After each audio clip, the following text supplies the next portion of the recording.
Hey, hey, hey, okay. Hope you can hear me. Um, I watched a video and I read the comments and it made me think about something which I think that I want to share. I don't know how important it is, but I want to share my thoughts. Hey, 40, how are you doing? I didn't think anyone would come this late. Okay, well, hope you're doing well, 40. Alright, okay, okay. I, yeah.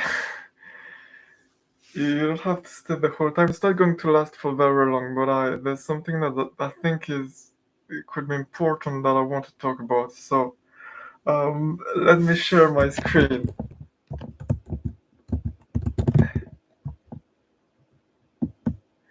So these are a few pictures. Okay, don't the saved. So look at this. There's this picture. So it's kid. He doesn't look very smart. He looks kind of stupid. Um, no, not a very smart looking kid.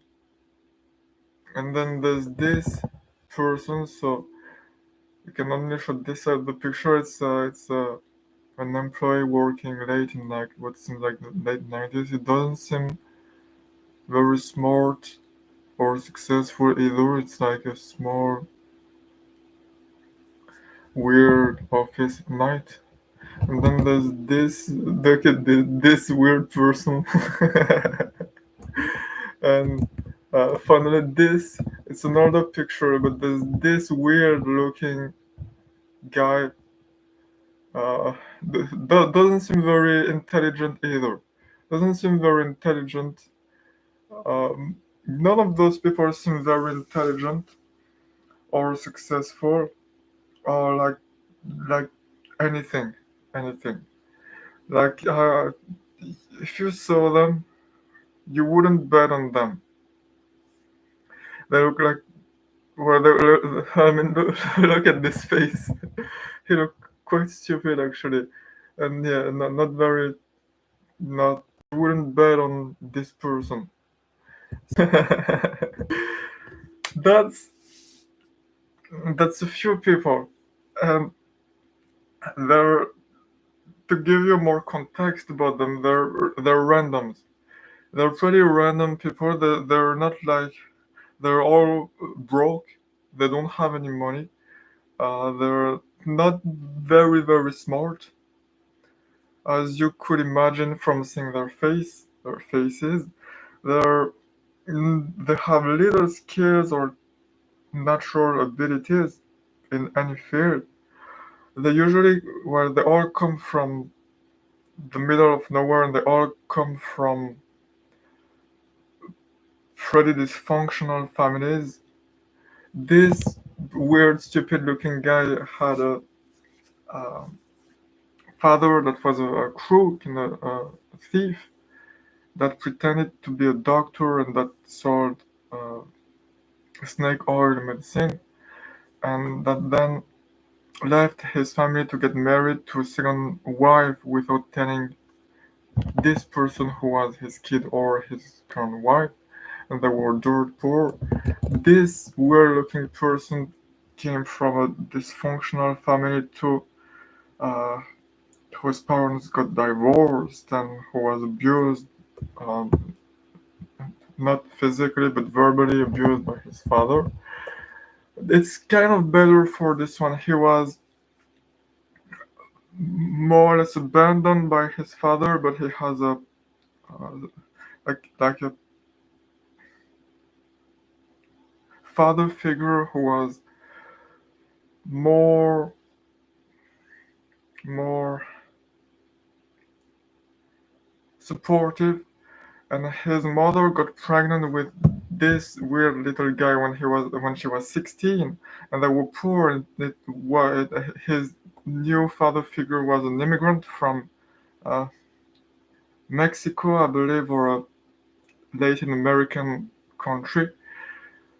but it was more functional family. And this kid, there's not that much information, but not that great either. His father seems to have left when this little guy was uh, young, and then his mother raised them on her own, and they were pretty poor too. So you got a panel of, well, they're all males and they're all white, so it's not a very diversified panel, but it's a panel of quite stupid looking people, honestly, with not much no problem in it. Look at their faces. It's not they, I mean, it doesn't seem like a very smart person, neither for those people. So it's a few people that don't seem very intelligent, that come from families that aren't working very well, and like, it's not, you wouldn't bet on these people, and why them among thousands of other people in the same time and place. And you would be right, because there is no reason why those people and not others would do big things. Now, fast forward a few decades, and so again, this is the first picture with the stupid looking kid. This is the second picture with a stupid looking employee. And the stupid looking 1990s employee, and the stupid looking 1800s, you would guess, uh, young man. This is, I'm back. Okay, Philip. Okay. So, again, for you to see, these are the four pictures. So the kid, the uh, dark room employee, the other employee, and the 1800s guy. So fast forward a few decades, and the weird-looking kid with no friends, that come from a broken family whose father left, or seems to have left, and who were broke and who went bankrupt in the financial crisis, became Mr. Beast, shaper of worlds, creator of the future, creating the world in the future, billionaire since a few months ago at 27, with 400 million YouTube subscribers, YouTube channel,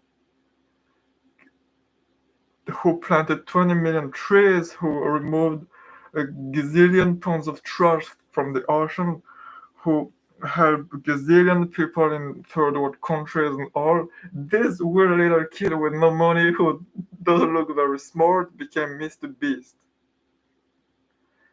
The bureaucrat looking employee in the dark room became Jeff Bezos,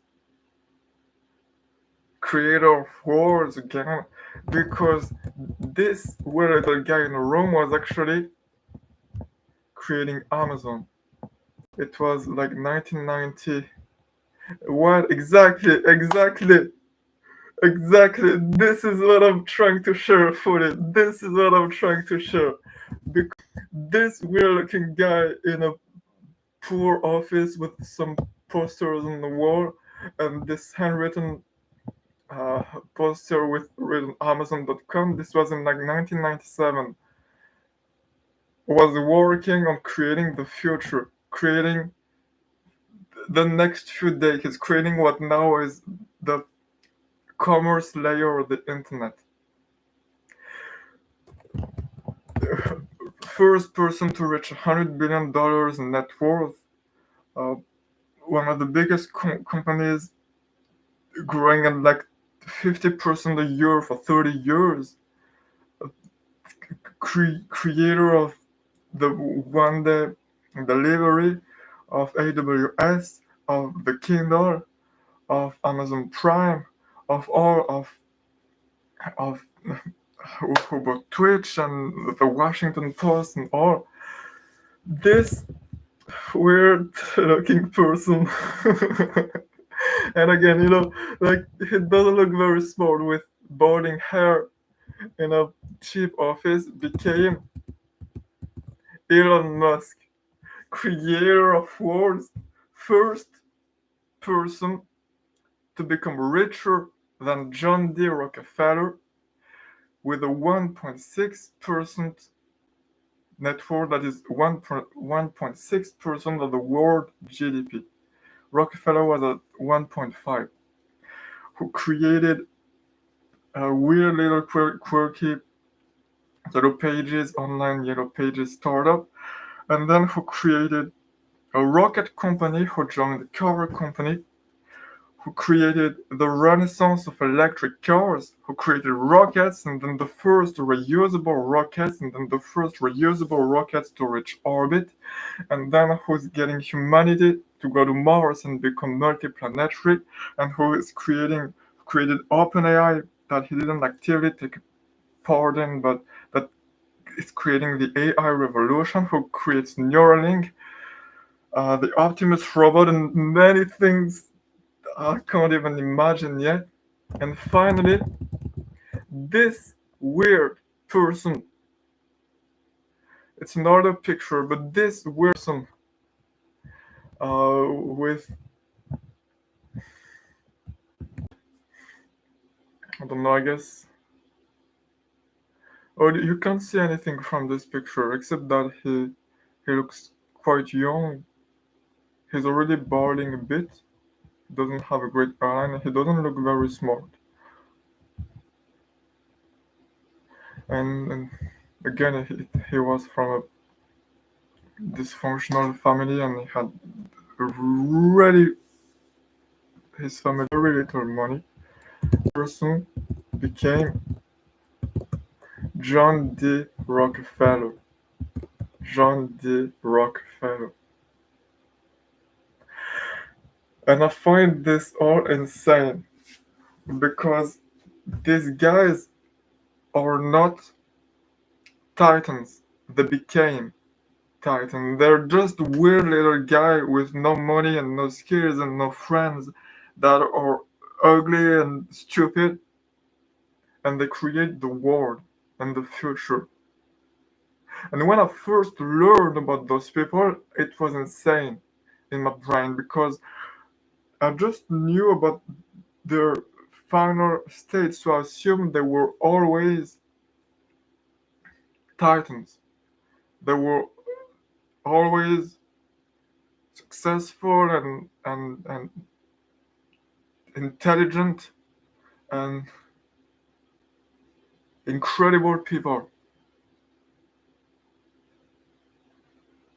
And I discovered that they were not. They were not. They were like everyone, which is they were stupid, ugly, poor people with no skills and no friends and no connections and no money and all that.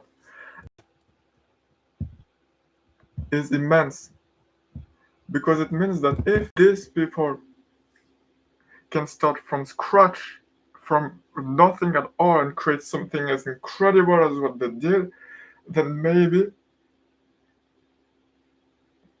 if even the people that started the lowest of the lowest can do something as incredible, as immense, then it means that other people can. Maybe it means that even I can do things too.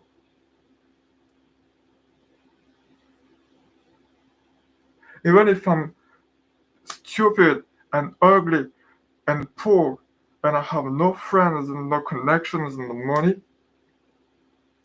and I come from a dysfunctional family in the middle of nowhere and nothing works, maybe I can do things too.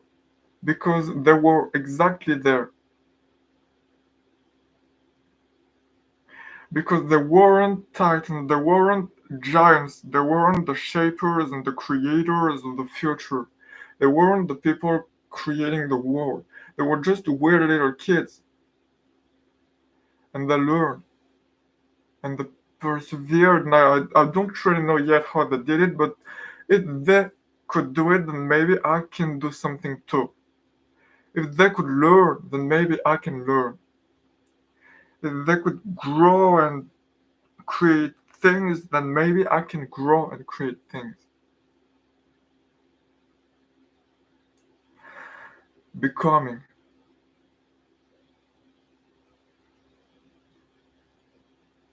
Because you never really just are, you only ever become. Only become. So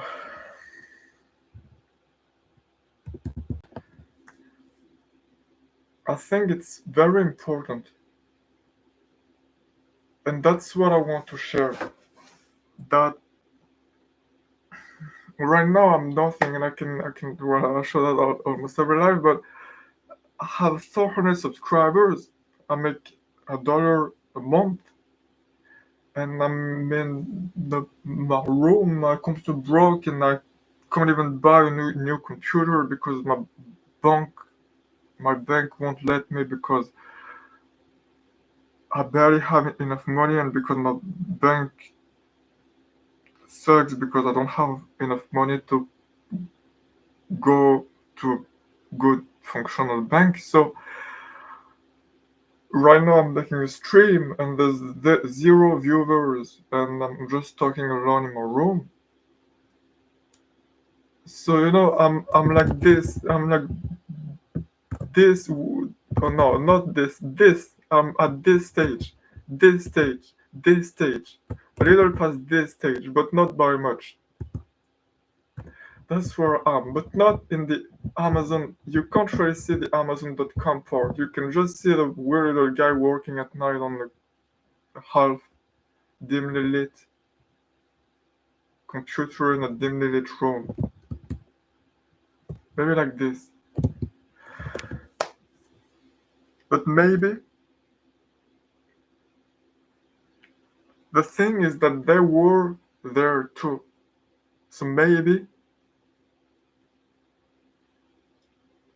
I can do like them and maybe I can grow and maybe I can learn.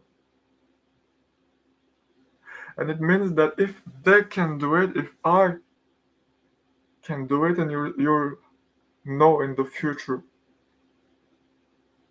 what I did, then maybe you can do something too. If even the lowest of the lowest of the low could do things that immense, maybe you can do something too. You don't have to, but it's possible. It's possible. Becoming. So that's the main idea that I wanted to share, and I wanted to share a few more things related to that because come and look at those guys a few decades later. Rockefeller. This or this is the first. It's 13 years ago. It's the first time someone. It's a rapper. He's a rapper named Russ. It's the first time he uploaded music on streaming services and made money out of it. He made 29 cents in March 2012. It's a screenshot that he shared, and it's his first few months. So you got in March 2012. You see it? No, you can see. I'm going to. Hopefully you can. Uh, all right, you should see it. So 9 cents for March 2012. $25. So it grew a lot, but then it went back to a much lower stage. So 29 cents, $25, $3, $6, $7, $9, $6, $16. So making like about $10 a month on the good months. And that's where he was. So for the whole year he made about like what 25, 35. He made about like $60. This is 2012. This is the screenshot of the same website that he used to release music on streaming services 5 years later in 2017.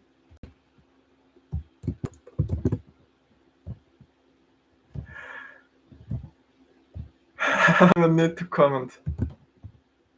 So, January 2017, he made his music $184,000 in 1 month. It's again, this was where he was 5 years before that. 29 cents or $25 on a really great month.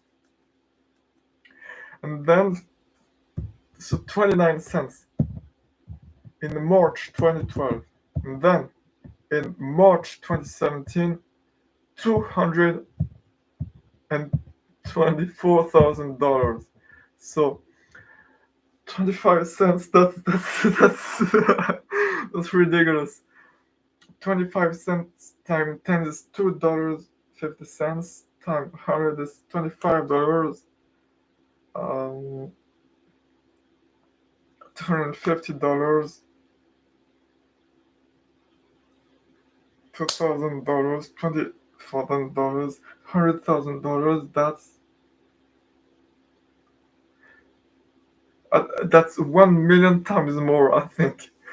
So that's ridiculous. $224,000, and then that kept being at around this this level: $183,000, 170, 208, 191, 225, $282,000, with 32 million streams a month, growing to 66 million streams a month. And so I don't have it here, but he kept sharing his data from time to time. And in 2022, I think, or 2025, it was about $200,000 a month from streaming, and 200. So basically, he was making about $1 million or $1.5 million a month in total across streamings and radio and all that licensing.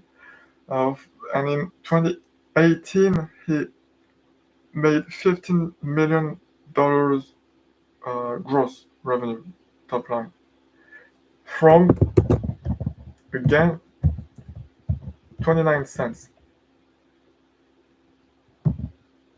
So that's not at the same scale, but it's not at the same time scale either as Rockefeller, Elon, Bezos, or Mr. B. But it's pretty incredible. And it's like Ross, there was no way he would ever do anything either.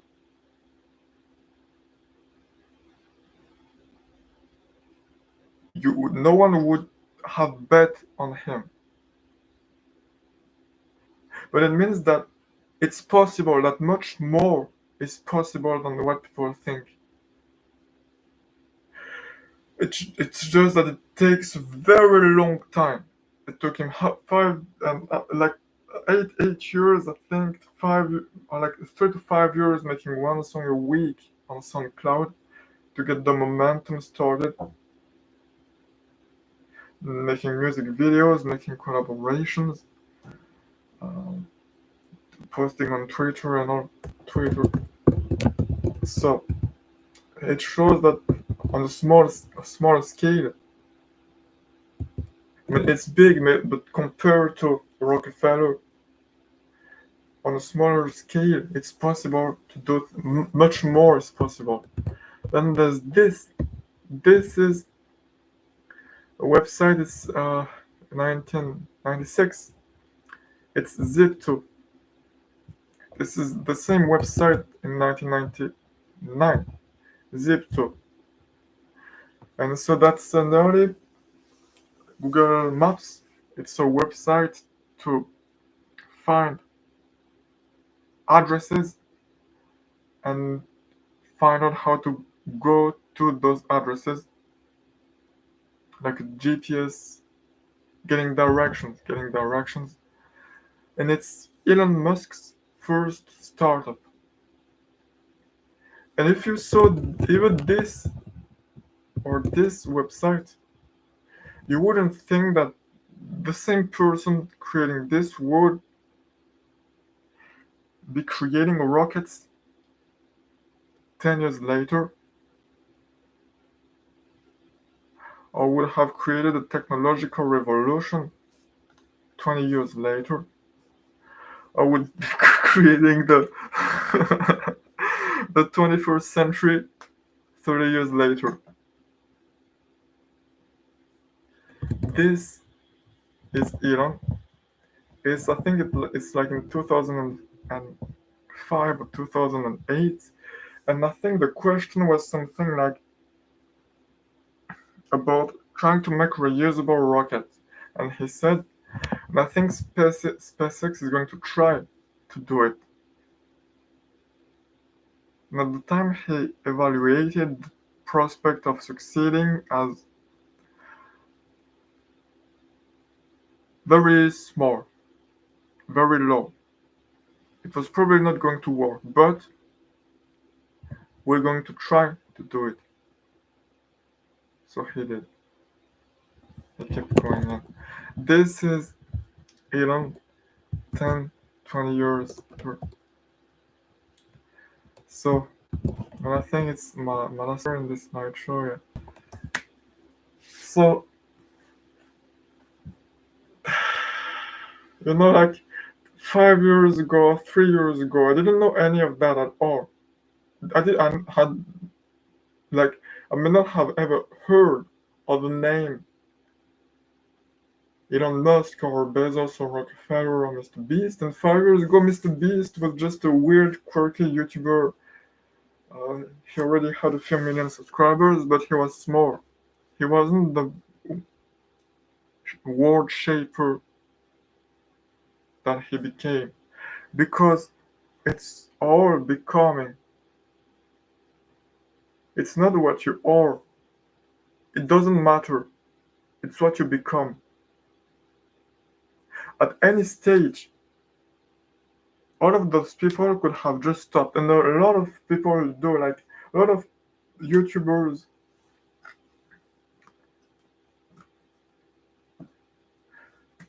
So let me find that. So let me. Oh, okay. I'm not going to drag on that. Let me show you visually what I mean.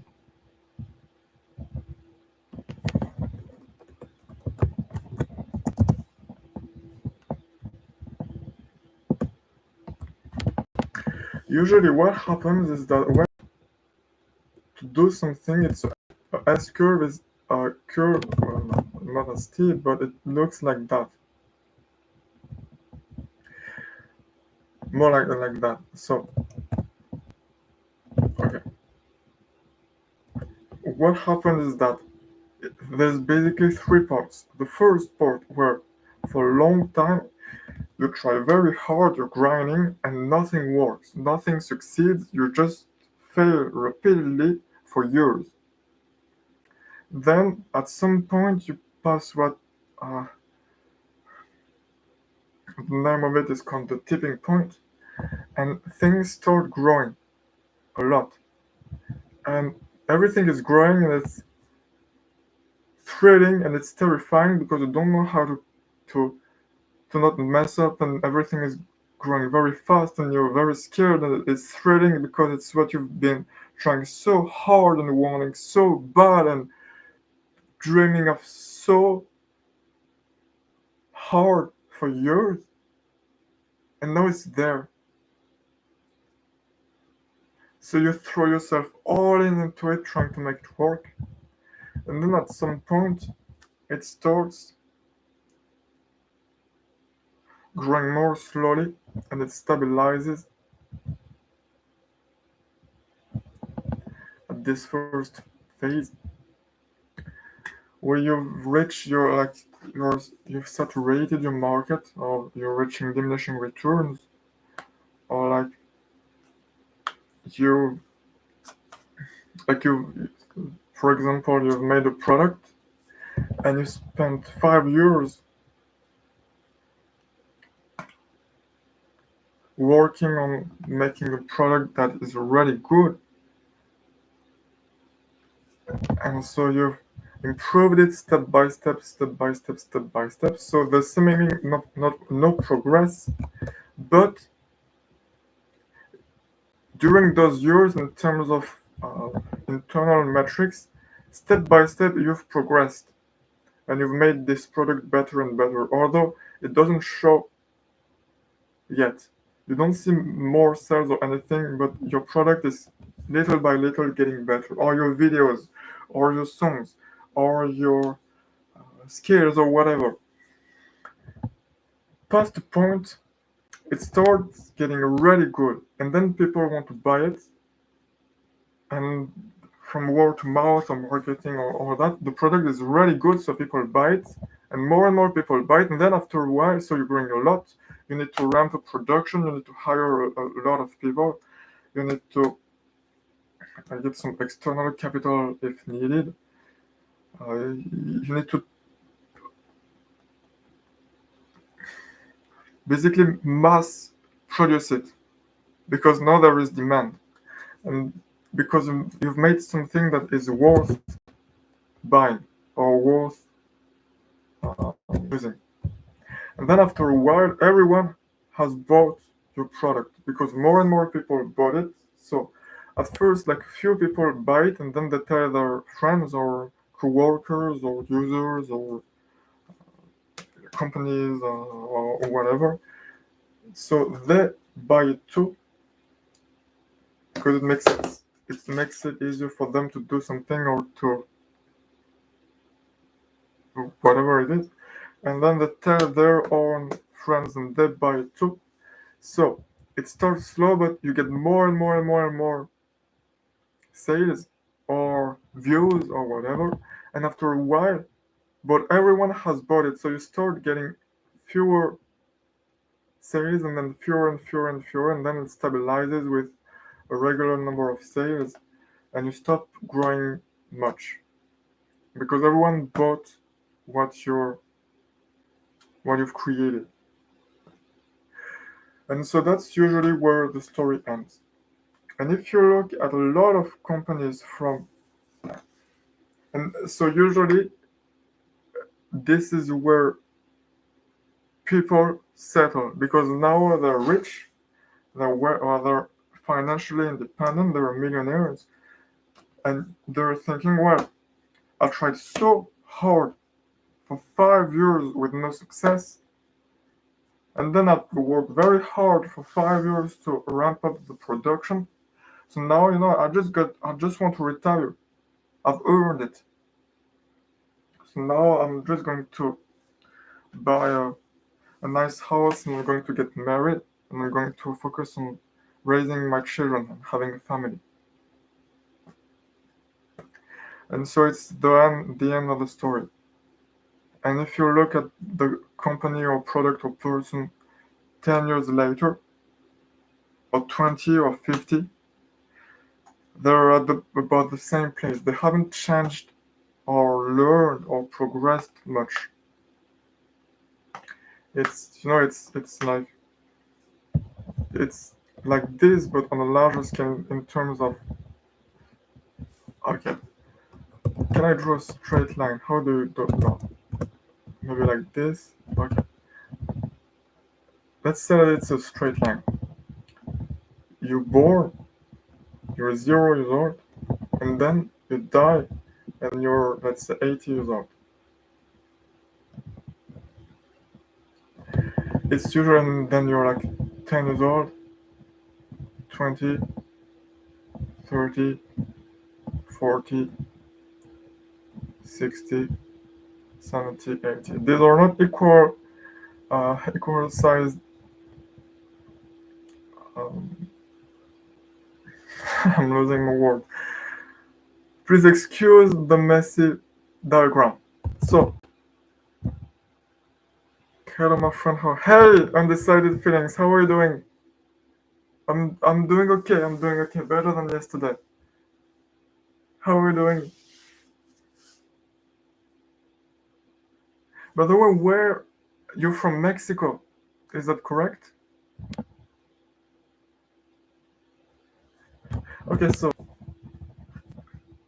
usually what happens is that this S curve is about, in terms of everything, in terms of knowledge, progress, and about any metric you can think of, wealth, impact on the world,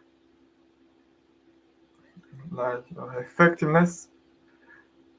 It seems to be for about everyone, but the same thing, which is that you start at zero and then you do progress a bit as you go to school, and or well, you do actually progress in the first 20 years, like you learn to speak and write and everything. Yeah, so let's take it into account. So it's like something like this, and then you become 20, and then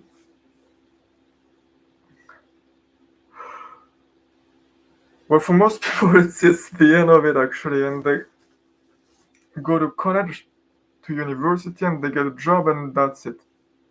And so what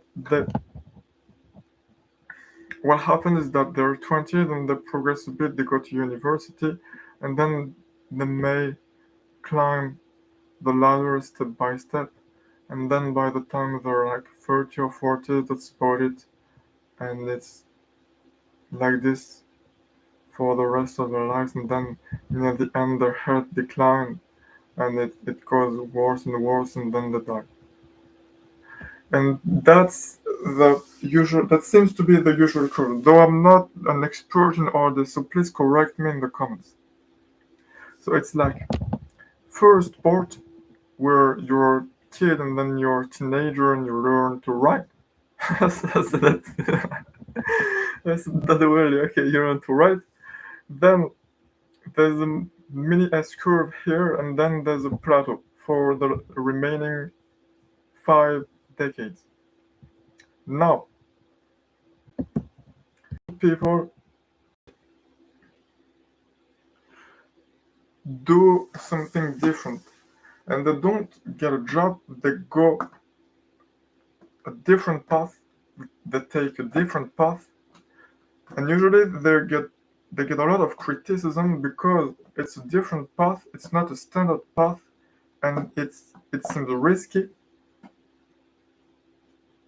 and it doesn't seem like a safe bet. So it could be that they create a company or a startup, that they become YouTubers, that they become musicians or artists, or filmmakers, or painters, or they create sculptures or statues, that they become like um, activists or politicians, but not like politicians slowly climbing the ranks, but more like revolutionaries, or what could it be? They take a path that is different, with a climbing the ladder pattern that is not as clear cut, and it's not obvious what the result is going to be, and it's scary. And so let's take the case of someone, but it's applicable in a lot of cases. Someone that, for example, goes through the same pattern into writing all as a child, and then they become 20, they turn 20, and they decide to create a startup, or or a singer, or to become a revolutionary. It's a little different becoming a revolutionary. Higher risk, higher reward potentially, much higher risk of dying. So not really the same thing. Higher bias of survival, by like only looking at the cases that make it. So not really not exactly the same pattern. But let's say someone that wants to become a YouTuber or a singer or an inventor or that creates a startup. So they decide to create a startup in their spare time, or they drop out of university, or they get into a startup creation program or something. And so, unlike the other people that keep growing for a bit, they don't, because they're now in the S curve, and the first part of the S curve is that you don't progress.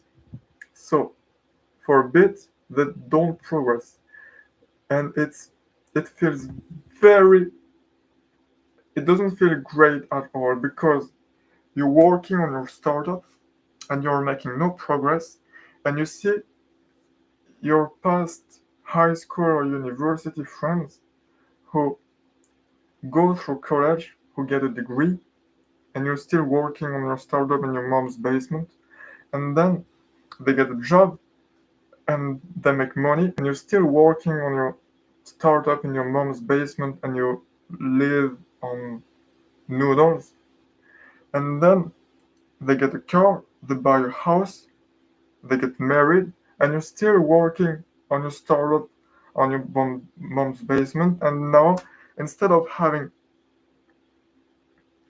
zero users, you got one users, and then four users, and then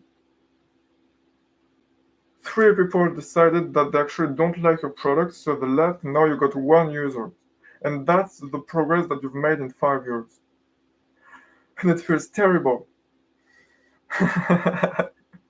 That's an understanding. Like for me, it was I started making music when I was 14. I created my first song that I uploaded uh, to YouTube when I was 14, and it got 50 views. I kept making songs, and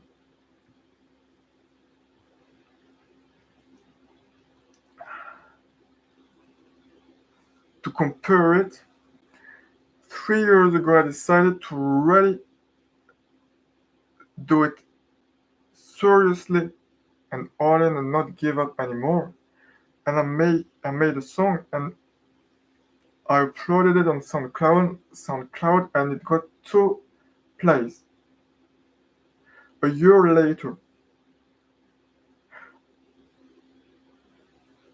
I created my 140th song that I uploaded on SoundCloud, and it got 2 plays. The progress for 1 year and 140 songs was there was no progress at all, actually.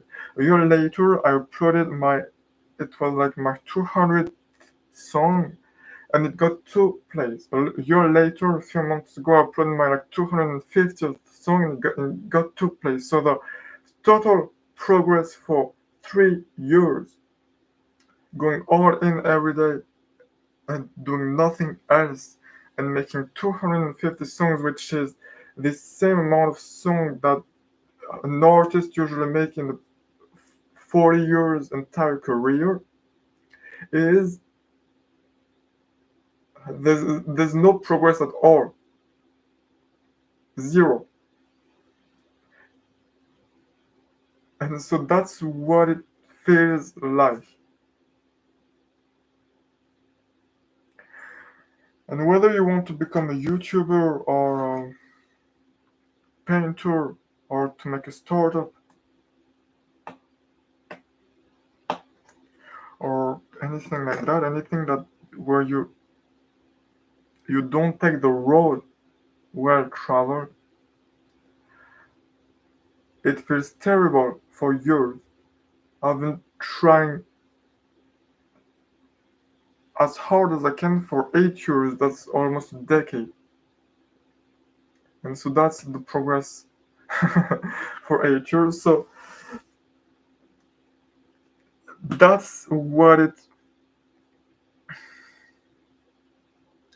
feels like.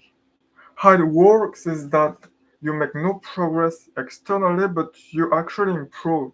You get better at programming or at business or at singing and writing songs or at drawing and making paintings and all that. And at some point, you start to get really good at what you do. And it starts being the middle part of the S curve. And so you grow and you start growing a bit, and then you grow and you grow and you grow and you grow and you grow.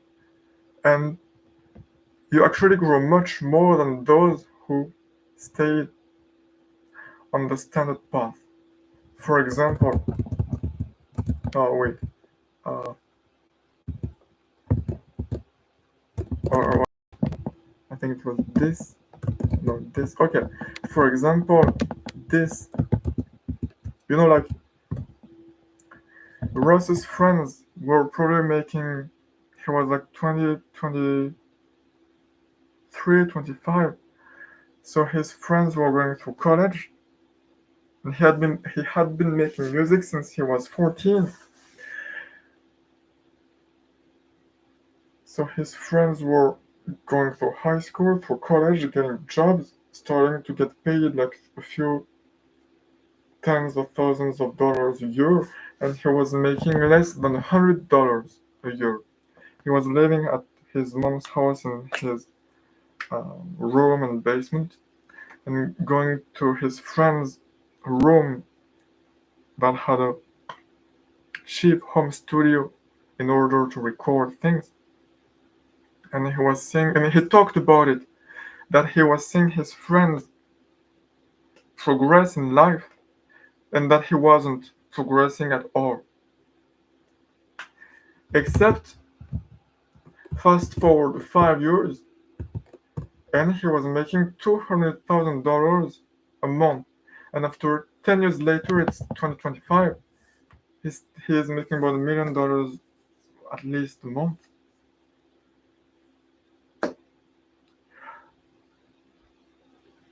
And I read something like a tweet or something that he posted in which he said that he was going to hit $100 million net worth soon.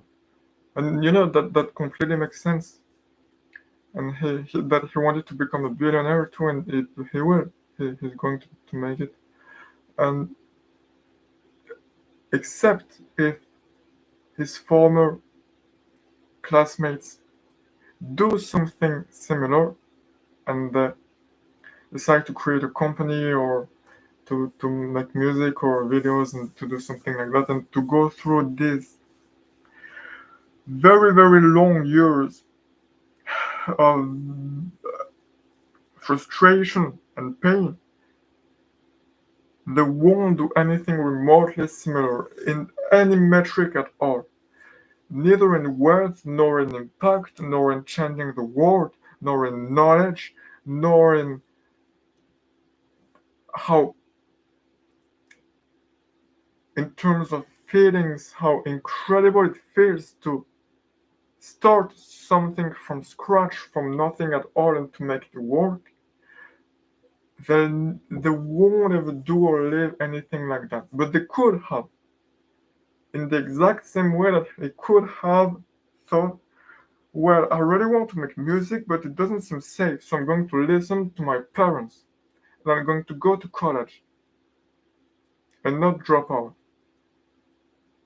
Like Mr. Beast could have done. Like, it's kind of different from Rockefeller, but like Elon Musk could have done, or Steve Jobs or Bill Gates, who all dropped out of college, though For us, it was kind of different because for Gates and Jobs, and not for Jobs, but for Gates and Mr. Beast, it was because something was already starting to work and to grow. For Elon and Russ and Jobs, it was a completely seemingly dumb decision because they had no backup plan, and it was just quitting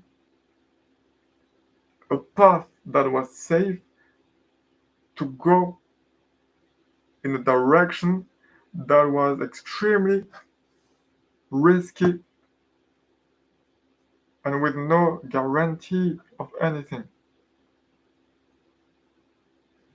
And when I don't remember much about it, but when I stopped going to school at 15, 14, I mean, that probably didn't seem like a great decision at all. And when I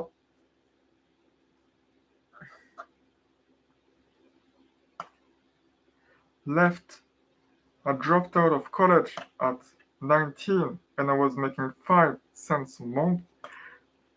It didn't seem like a good decision at all. And it will only be a good decision or not in hindsight. But I think it could be predicted based on what the person does, the causes and the effects. So, uh,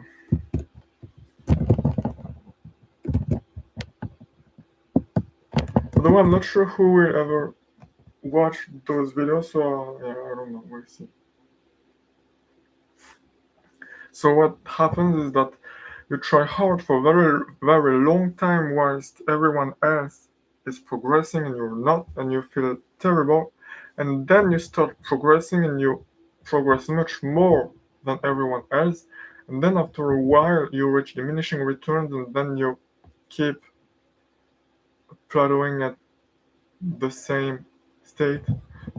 And then eventually you decline in health and you die.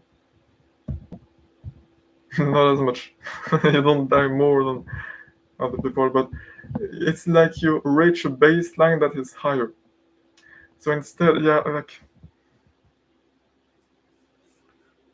you could measure it in terms of impact, like number of people impacted, or in terms of wealth. So, and in all cases, you keep growing a bit over time, but not much. For example, Russ was making about $15 million gross in 2018. So total revenue, not profits. So what the total amount of money that comes in, not what he has in his bank account. And in 2025 to 2024, I think it was about 15 or 20 million dollars. I'm not sure, but it was about the same thing. So it's not like he kept growing exponentially since he was at zero. He kept being when he grew. He 10 times his income every year. But it went from like 5 cents per month to 50 cents per month to $5 per month to $50 per month to $500 per month, and it took 5 years to reach like a minimum wage, just making a living, whilst his classmates were progressing and getting jobs and getting paid and getting married and all. And then he progressed a lot and he went from $500 per month to $5,000 to $50,000 to $100,000 and $200,000 a month. Where at, and at this point it stabilized. And for 2024, I think it was like 200. Well, there was the licensing part and the radio port, and then he may have some merch, and I think he has a shampoo company that he created, so there's additional revenue sources, but the music port plateaued at about 200 to $500,000 a month. And so he's like 32. I think I'm 10 years younger than he is, and then Ed Sheeran is. And so he's about there. It was earlier for him because he started earlier. So he started at 14 and he started making it at 25. And now he's here. And so that's about the same thing for like Snapchat, Pinterest, and most companies where, and most people that do something like becoming a YouTuber, from PewDiePie to any YouTuber that you could think of, except a few. And I'm going to come to that.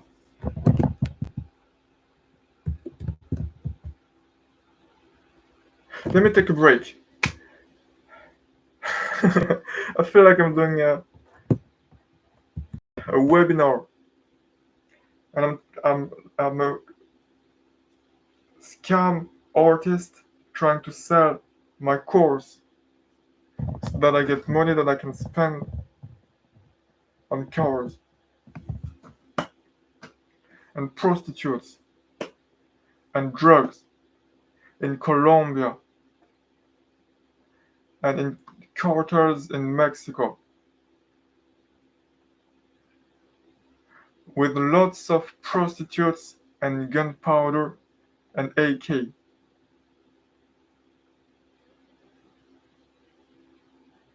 And then you read in the news, and then I create a cult, and the name of the cult is the AK prostitutes.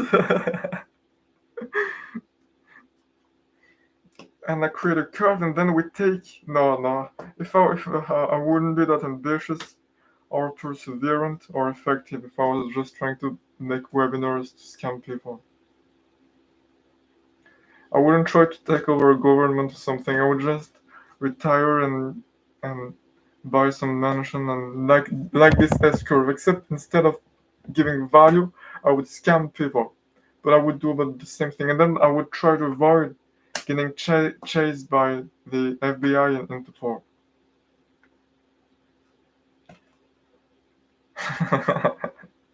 But I guess you could apply that to scam people too. What they do is that they try hard for years.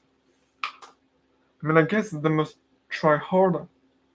It must be like one must be perseverant. I don't know. I don't know how being a scam artist works. It may be like this S-curve thing, maybe similar from drug kingpins and terrorists and gangs, creating a gang. Though the risk reward ratio doesn't seem as great because you have a much higher risk of not going bankrupt but being killed. So not doesn't seem like a great bet. Or you need to really do it really well. If you do it like Mao and Stalin, then it can be worth it. But everyone wants to be Mr. Beast. No one wants to do what Mr. Beast did, persevering for years with no progress. And no one wants to like read 500 pages a day like Stalin did, or go to jail over and over again. or risk dying all the time and then be constantly fearing for one's life for decades and then go through freaking World War II. And I'm not sure many people would like to live Mao's life before he became the leader of China either.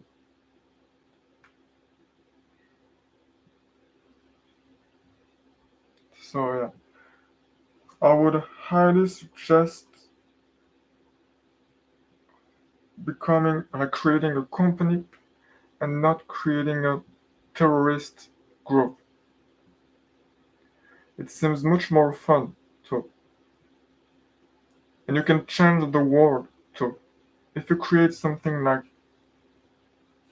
a new technology, yeah.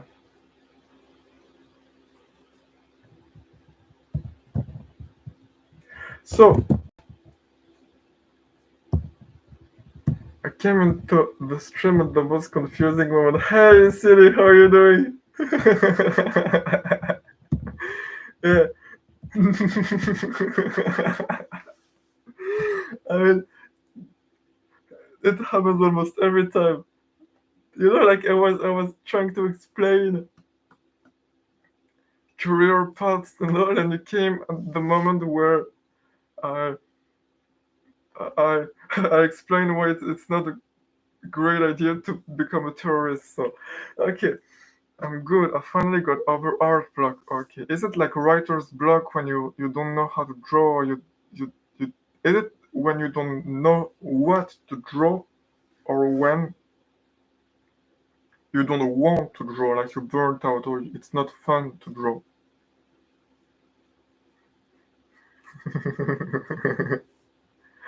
Though I guess it applies to you too, Silly. Don't. I suggest you don't become a terrorist. Though I guess sushi is more likely to become a terrorist than you are. Or like a revolutionary. Though it's cooler to be a revolutionary. Yeah, it sucks. It's like burnout and you have no ideas, even if you want to draw. Okay.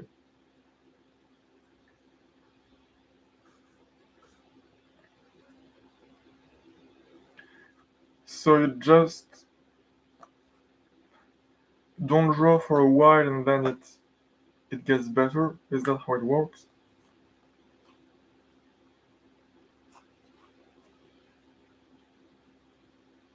Okay, people from the future ignore that, but I want to show us in it because I already showed you uh, people in the future watching the replay, but Celia hasn't seen it yet, so I want to show her. I did post the drawing of you though. Okay, I look at it. Yeah, basically, like after a while, I can randomly draw again. Okay. Can you hear my mic? Can you hear my voice? Is it loud enough? The volume. Okay, it wasn't loud enough. I apologize. This should be better. My computer isn't great and randomly uh, sucks.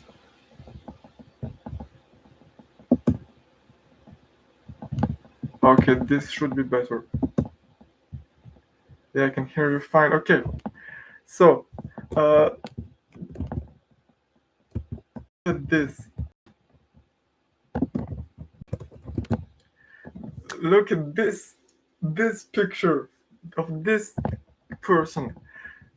It's a kid, and he looks a bit fat.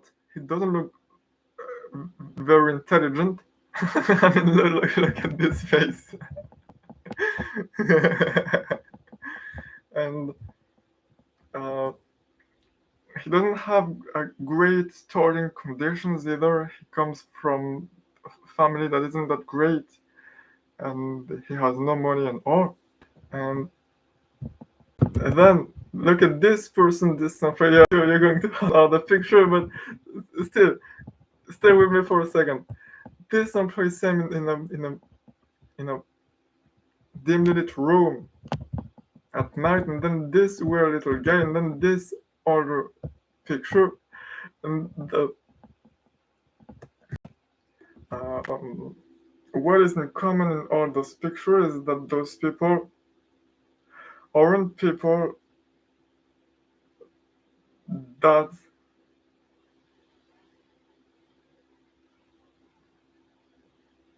seem like they have, like they're destined to do great things, because they aren't, because they don't have many strength, and they don't have many abilities or anything, and they come from families that aren't that great, and it's an understatement, and they don't have much money and all that. But a few decades later, these few people, the stupid looking kid, the weird looking computer guy, the weird looking employee guy, and the not very smart looking 19th century guy become Mr. Beast, Bezos, Elon, and Rockefeller.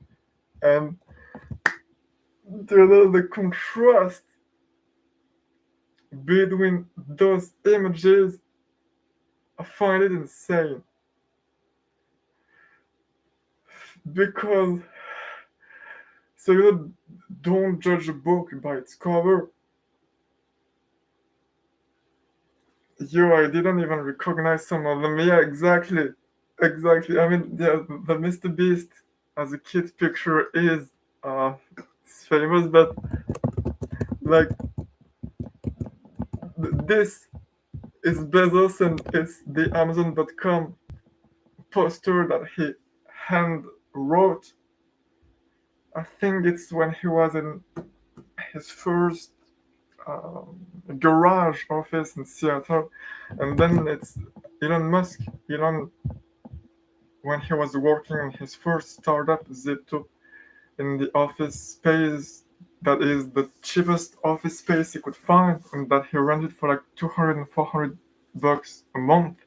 And then it's Rockefeller when I think like he was 16 or 20 or something like that. And then those people become the titans, world shapers that create the world. And I find that incredible because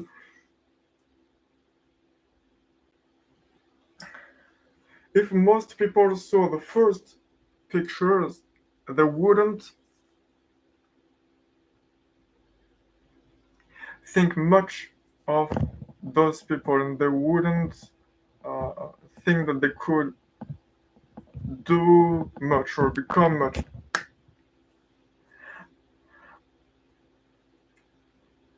And and they would be right. They would be right, like they would be short-sighted, or that it would be an inaccurate and incorrect assessment. It's that they would be right because there is nothing special in those people at 10 or 20 years old. Because, hence the title of this live stream, they aren't incredible people, they become step by step. I guess I could get kind of annoying because I want everyone in the Discord and I want you to, City, to do cool things that change the world if you want to.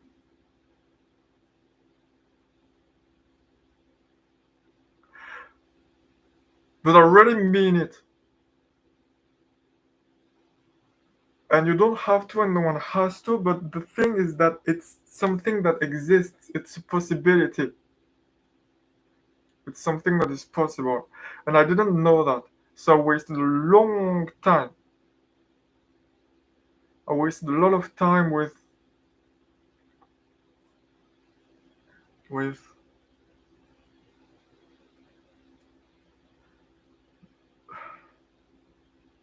I wasted a lot of time not dreaming. because I thought my dreams weren't possible. I thought nothing was possible except the standard path. And this applies to you too, people from the future watching this. And in the next few decades, you'll see what I do. So you'll see whether I was right. You'll see. And you too, Silly, I don't know if you'll still be in touch with me or follow me or anything, but the next few decades, and you could become part of what the next few decades become. You could create a part of them, or a lot of them, or a lot of what will be. But yeah, if you keep following what I do, I think it's going to be interesting. So we'll see. I've had some creative ideas back in 5th grade where it was a cure that turned CO2 into oxygen, but it sounds like it couldn't exist, so I don't know where I'm going. I don't know enough chemistry, but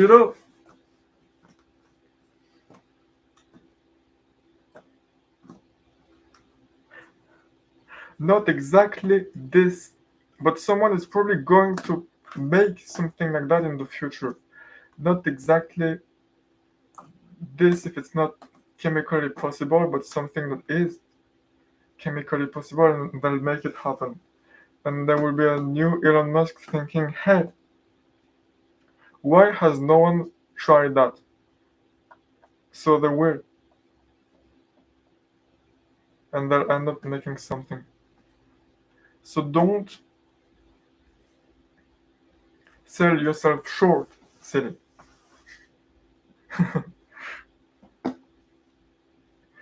You can.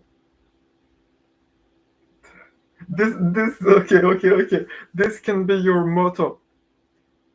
Silly little person, but I dream big. This can be the motto of all the people that are small statured, that are short. I'm, I'm little, but I dream big.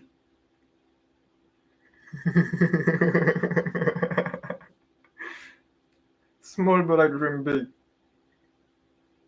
I hope some people will get a tattoo of this sentence. Small, but I dream big.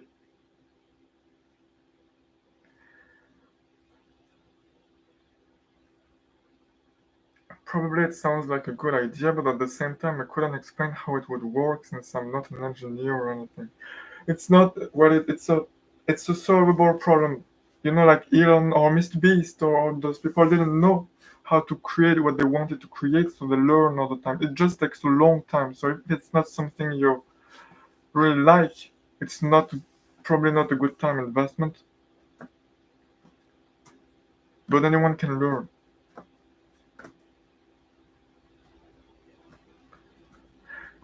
Last summer, I set the goal of reading one biography every day. I failed miserably. I read like 5 or 10 biographies during the whole summer in total, but I learned a lot.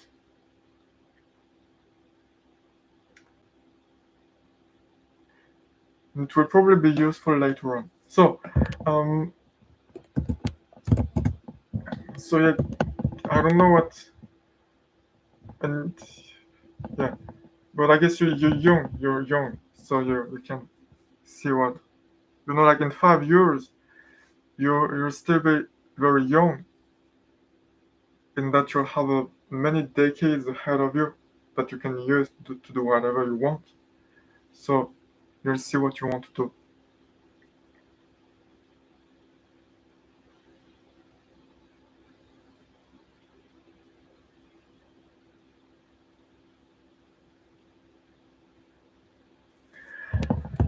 coming back to talk about uh,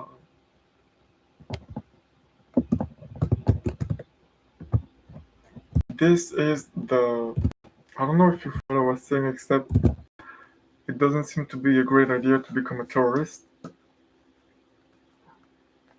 Uh, the curve in black is if you go to school, go to college, and then get a job and retire.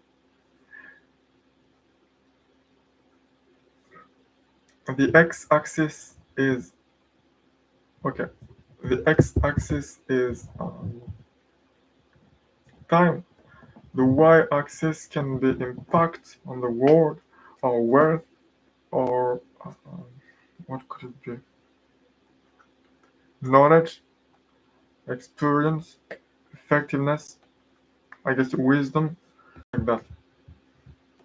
If you go to college and you get a job, at first when you're a kid you grow, then when you go to college you grow, then you get a job and you stabilize and you don't grow much anymore, and then at 70 you get dementia and you get Alzheimer's and you get Parkinson's and you get cancer and you die miserably.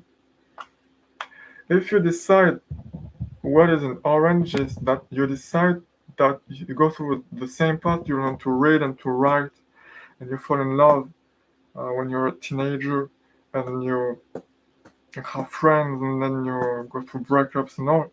But instead of going to college, or after going to college, you decide that instead of getting a job, you're going to do something by yourself, which can be, you could become an artist, you could create a manga or write a story like J.K. Rowling, or you could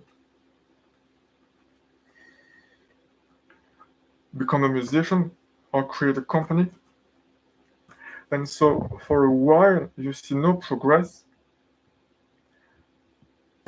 and nothing works, and you fail over and over and over again every day, but you still become better, and after a while it starts working and you grow a lot, and after some time you reach the cap of what you're doing,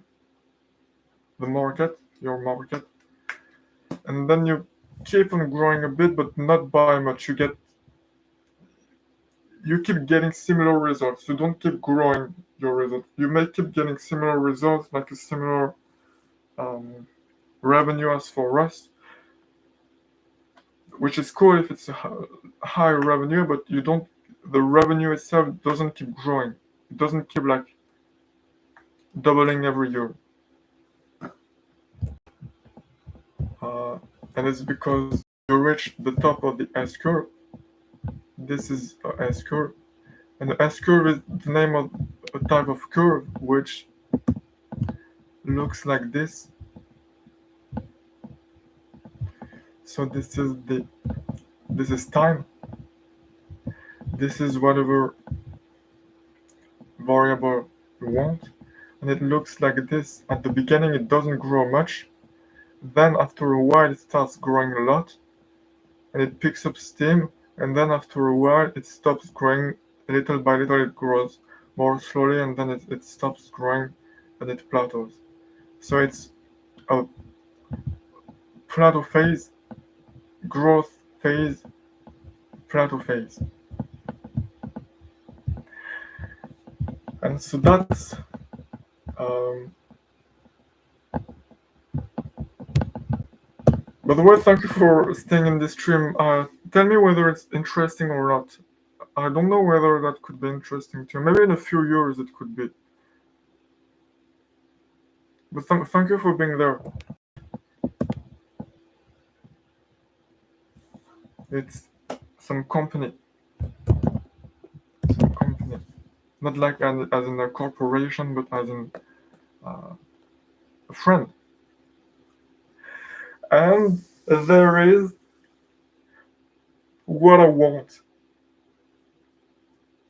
Because those two things seems pretty depressing, because if you take the orange path and you do like Russ or like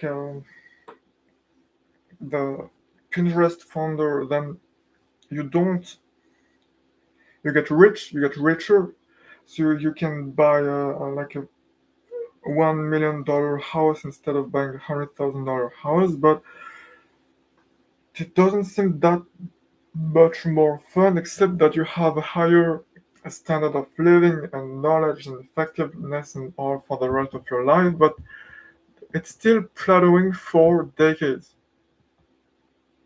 After you're 30, your life is kind of over, and you get kids and you get married and all, and you raise your kids and all. But I mean, it's the adventure part is over. The fun is over. The creating new worlds, exploring, discovering, creating the future. This time is over.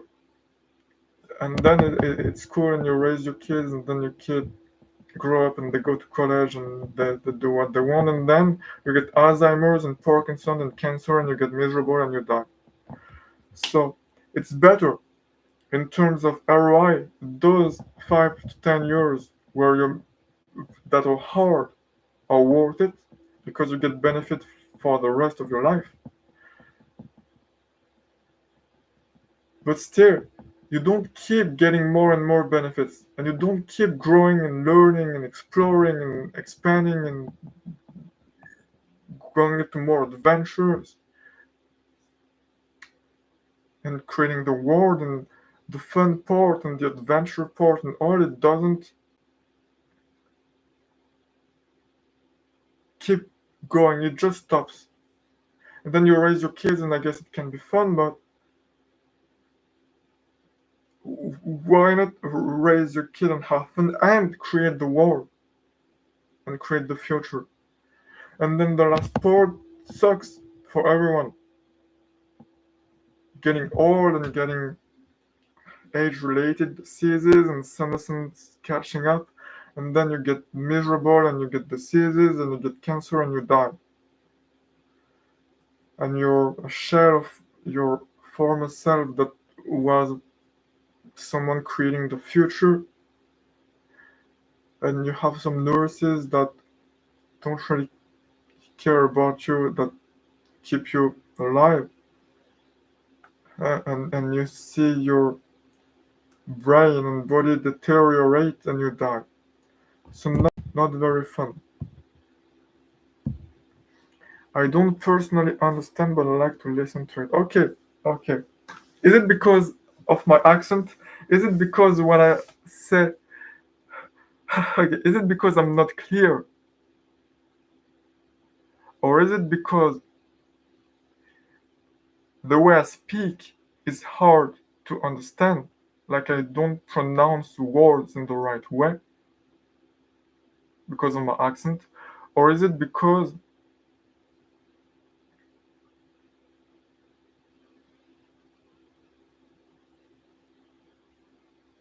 no, you're being clear, I just don't understand the topic that well? Okay, okay.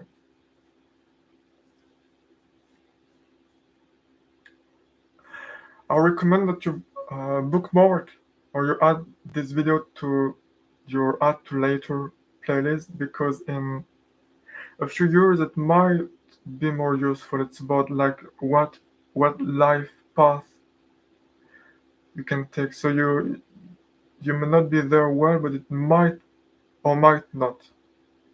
But it's not. It's like it's going to be like an hour long, 2 hours long stream. So it's not that big of a cost. So maybe in the future it could be useful. I'll share it with Sushi too on the Discord. But I enjoy listening. Okay, okay, okay. So you got those two paths where the second one is harder at first but better in the long term, but it's not that great. Not that great. Because the fun part ends and then you die. And then there's a third path. And it's not done very often. It's done extremely rarely. and the number of people actually, because there's someone he created a hedge fund. So hedge fund is kind of like a company that invests into things on the behalf of governments and like pension funds. It's basically an investment companies oriented in the uh, long-term stability, basically. And so there's this guy whose name is Ray Dalio, who created a company, a hedge fund named Bridgewater, and this person created a book that is a collection of notes, and it's a collection of principles which are um, rules of thumb for living well, basically, that he tested over like 50 years, and that he shared in the book, and you can access them all online for free. And in this book, he talks about this is an important part. Actually. Listen, Nagiri, hey Nagiri, how are you doing?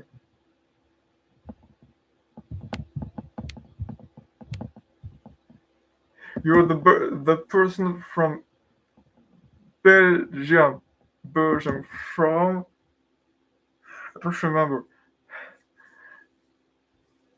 I'm good. How are you? I'm fine. I'm fine. I'm fine. Um, Bruges, yes, exactly. Hey, Vengeful. Okay, there's a lot of people on the stream. Hope you're doing well. Whoa, with City and Vengeful. We're getting close to the. So yeah, Nayeli. How is your name pronounced? Nayeli, Nayeli, Nayeli, Nayeli. Uh, City and Vengeful and Sushi and a few others, including Sour and Tassin, were the people there that were there during the fifth live stream, in which we created the pickles and the unicorns.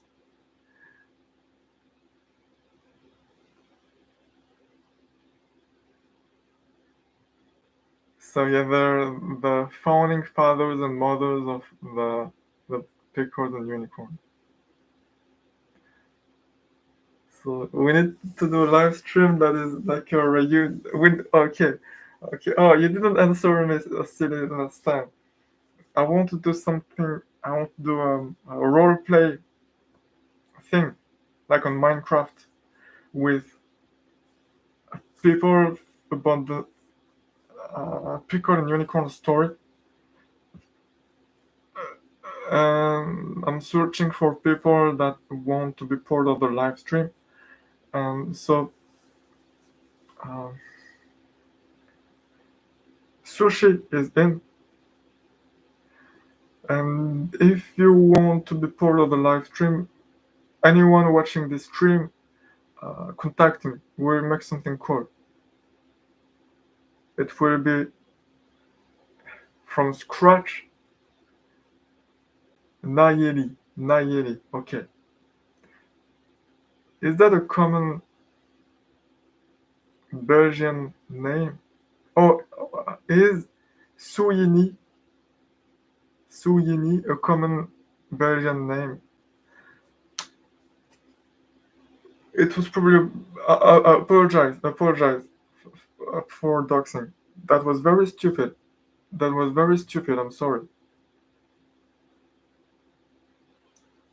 That was very stupid. I've never heard that before. Okay. Okay. I apologize. Uh, um,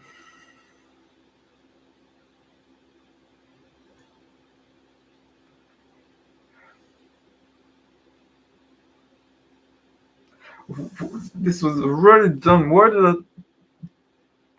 This was really stupid. I'm sorry. Okay, hope you'll forgive me. This was stupid. Um, my bad. I was loading wood. Okay, who did you dox? The one of the. Well, I don't want her uh, username now. Pretty sure she wouldn't mind. Well, she did say she had the survival instincts of a leaf, but still, that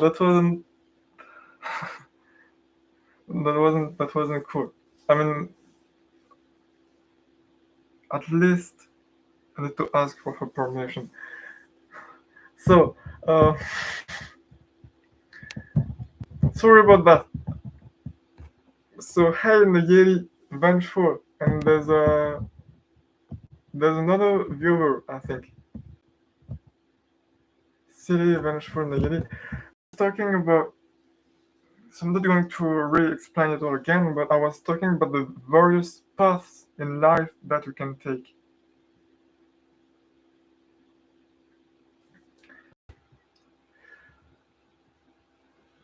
But it might be useful. Oh yeah, so it might be useful because you can ask questions. Um, because it's live. So tell me if you have any questions. Though I'm not uh, at Mr. Beast level or anything, but tell me if you have any questions. I have one of a chain link fence. It works unless you know how to get over it. What is a chain link fence?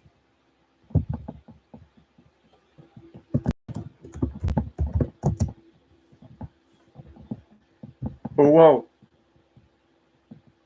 Oh okay, I see. So is it just a very short chain link fence?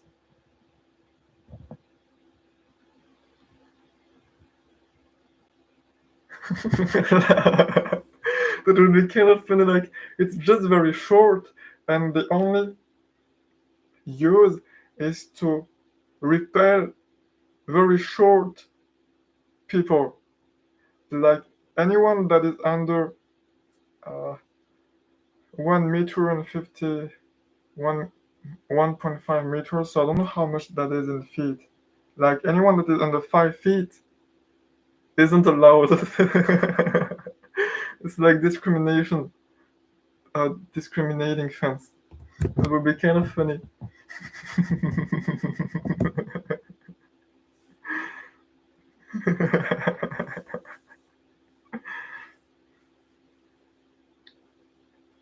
Some of those fences are like 6 feet tall.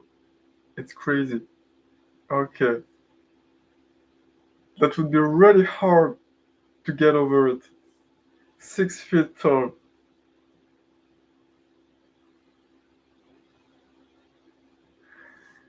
Um, I'm almost caught up. I'm at 319 subs. I was at 330 last week. Yeah, I saw Vengeful. I saw. But it's great because then I'm going to be the one having to catch up. It's going to be motivation.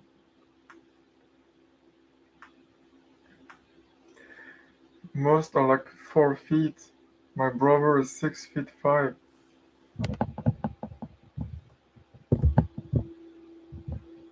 Not gonna lie, I bribe people to sub. I'm 5 feet 3.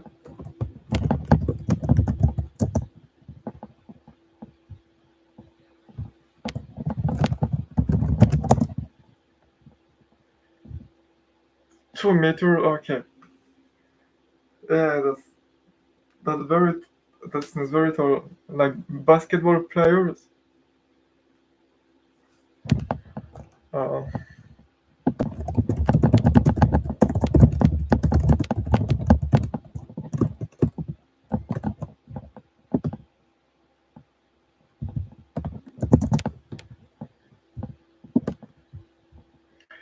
6'7". Wow.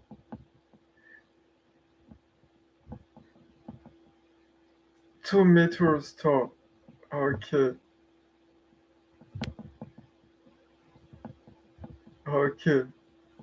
2 meters tall. The average basketball player is 2 meters tall. Five. Stop. It's funny, but don't bully silly for being short.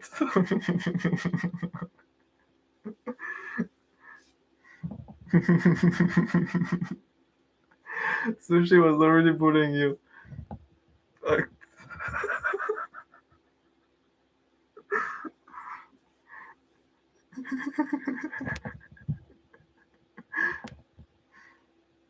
I can't reach the top shelf, bro. It's so bad. Shorty.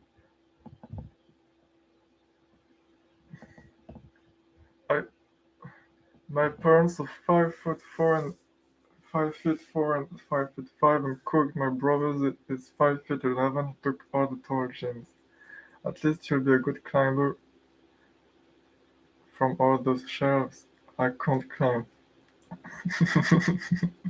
Dave, I know, right? You've got a lot of problems in life. There is surgery to get taller. I think they can add some height in your legs, but it's very risky. Probably not. Probably not a good idea.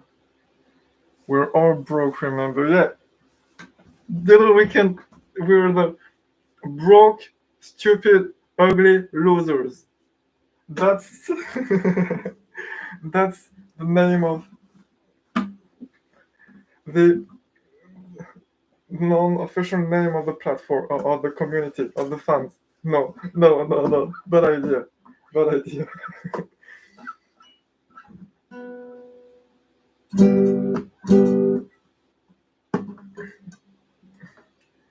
That sounds painful. I just wear platform shoes. Platform shoes.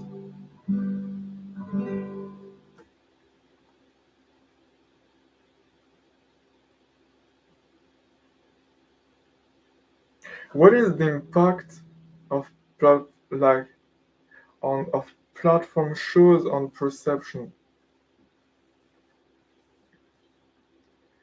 Like, isn't so having red lips with red lipstick or wearing red clothes for a woman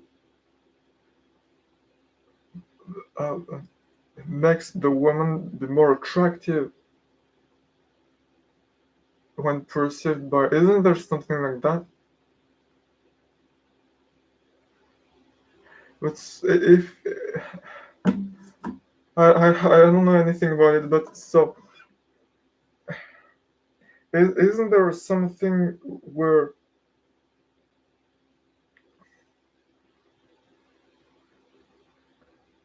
a woman is perceived as more attractive because they're shorter than man, and if they're taller, then they're perceived as more threatening or something. But then they need to not be very, very short or something like that. How does it work?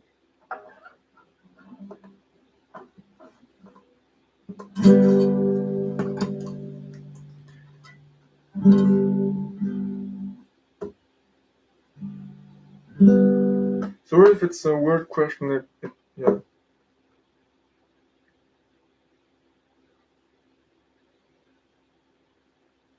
wondering.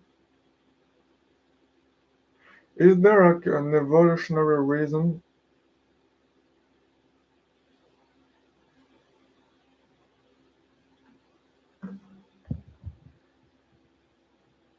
I don't own platforms, but one of my friends had 5-inch platform My mom doesn't let me, but I'ma get them anyway.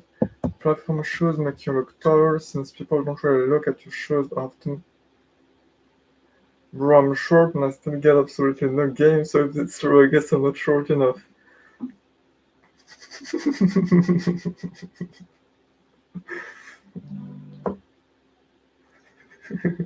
Well, at least you're very funny.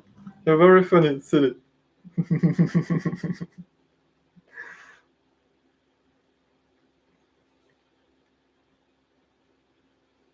I think both men and women like funny people, so that's a card in your deck.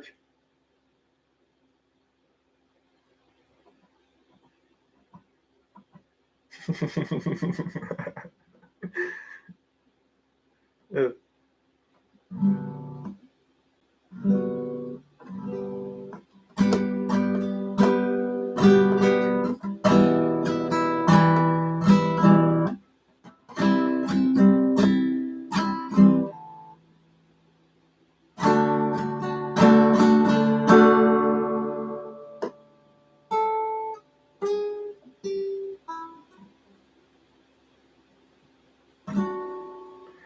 I just become my friends and get my OC and get my legs cut off, then I might be short enough. Then at least you won't get drafted for World War III. Uh, okay, well, that's.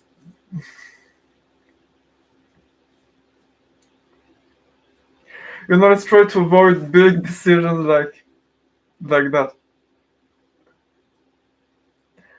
Like, let's keep it as a last solution. Okay, um,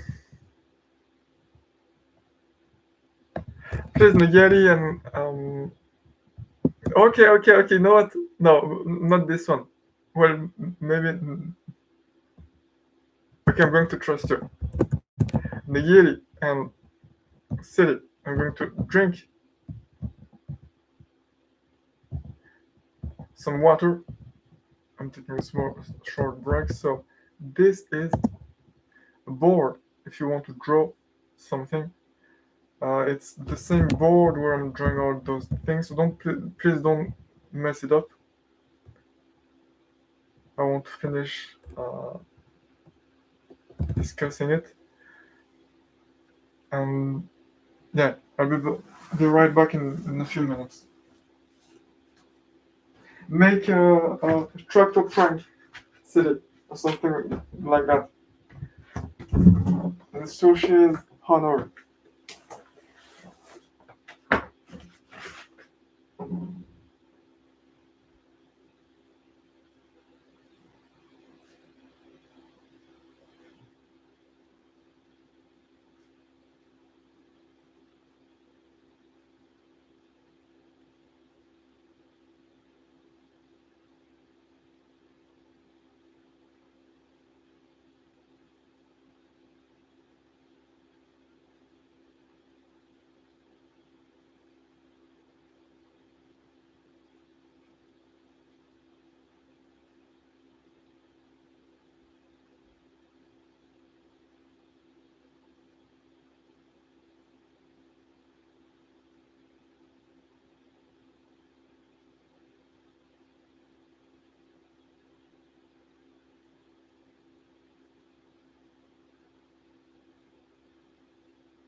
Hey, uh, why did you delete messages, Nagiri? Alright, so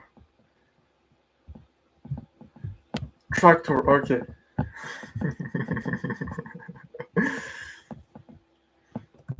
Okay. Can you all hear me?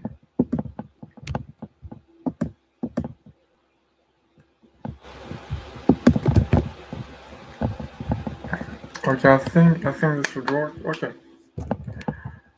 Tell me if you can hear me or not. Uh, what is this?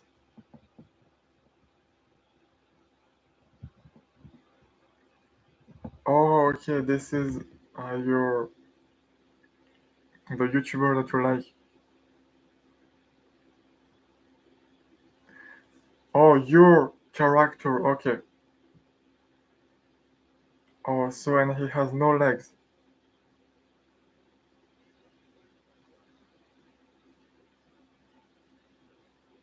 Osime's original character. Okay. So the character that represents you. Is that correct?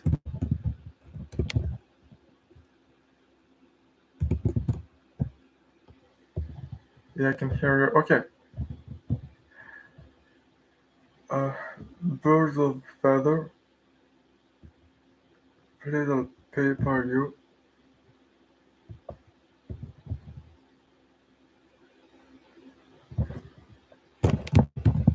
Okay, not sure what happened.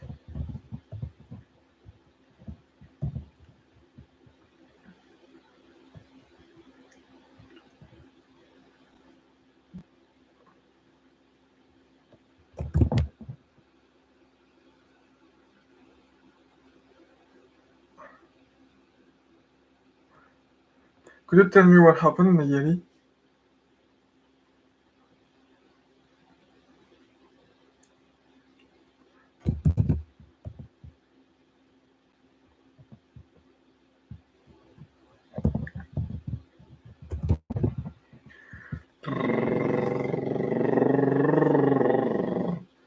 Why did you delete message? You didn't write something that could get me banned in the messages that you deleted.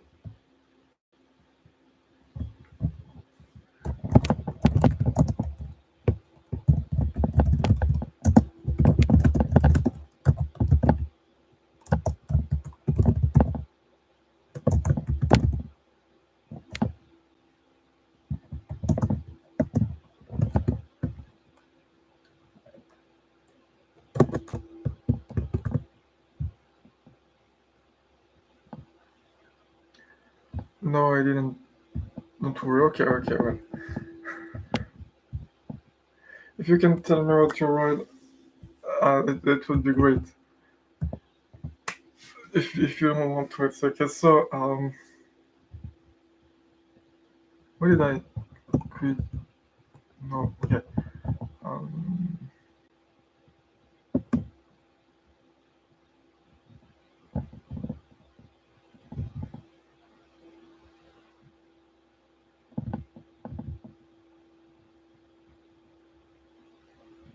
so, finish talking about uh, is that you can see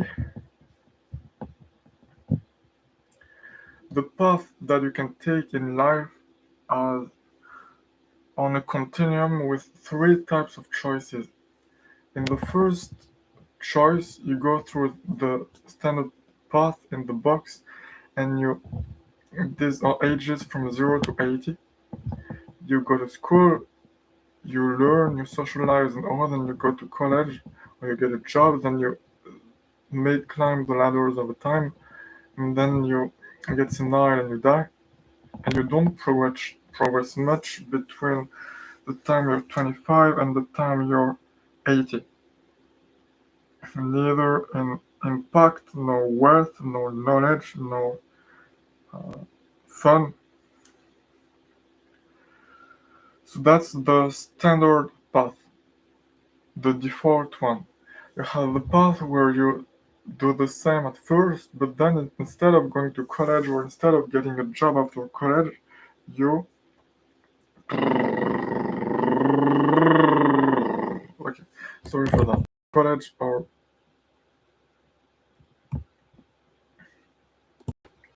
You will get cancelled anyway, though, as long as you like Elon Musk.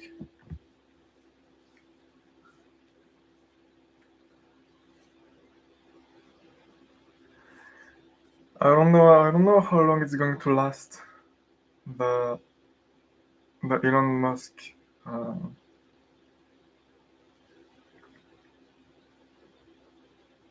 people disliking Elon Musk.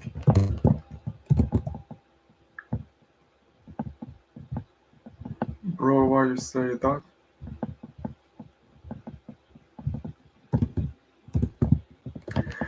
Though I guess I could get cancelled for, like, if I liked Hitler, I guess I would get cancelled. But you know, if I really like Stalin, I don't think I would get cancelled, at least not in Russia. If I really like Mao, then I wouldn't get cancelled much. If I like Trump, then some people would like me and some would dislike me, but not as much as a universal uh, dislike of Hitler. I'm not sure about, like, yeah, I don't know. Though I like Elon as I don't know what he does, like in politics or all that. I like him as a inventor, innovator, creating electric cars and rockets, not as a politician. That's the same for the other people that I look up to.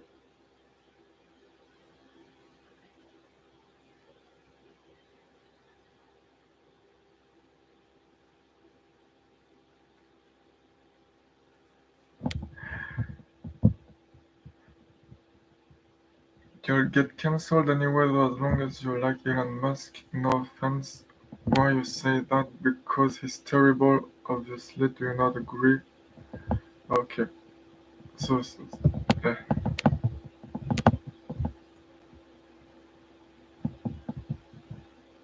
I don't know what we could do because it's the second time some people really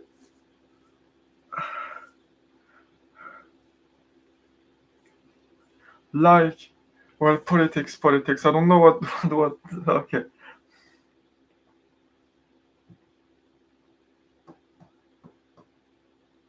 I don't know what we should do related to politics, political opinions, because it seems that it divides the people here, the community. But I don't know. But it's not a useful divide because if we're here, then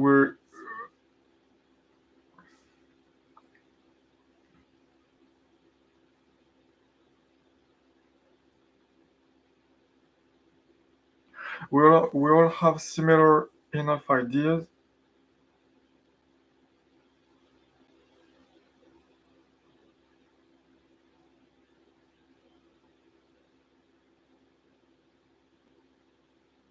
I don't know. I don't know. I don't know if we,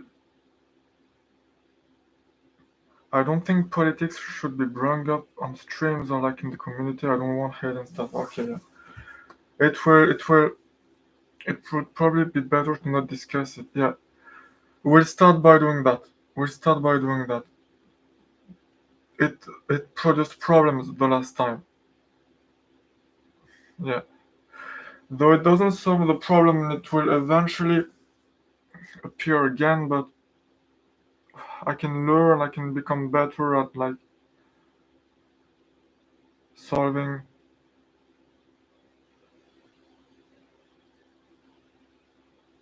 differences, for solving conflicts, maybe.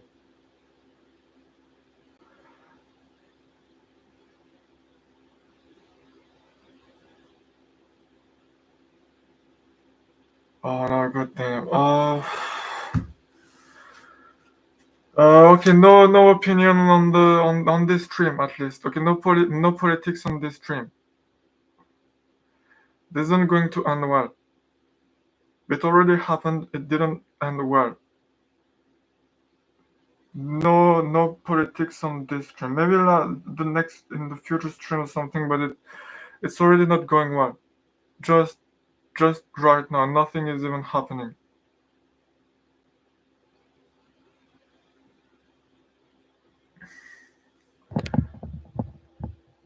Uh,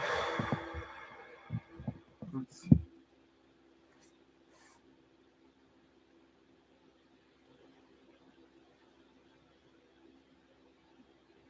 Okay.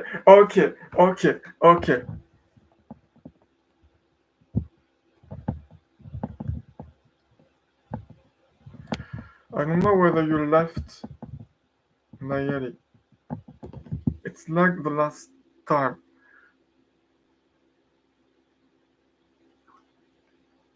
It would be very sad to have someone leave because of that.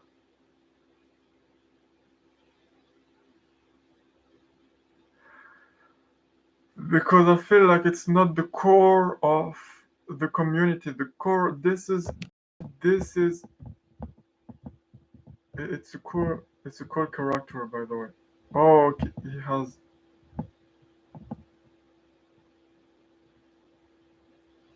Are that sneakers or are they? Uh,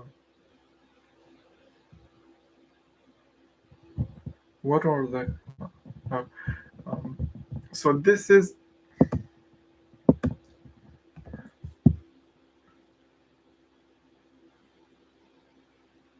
okay.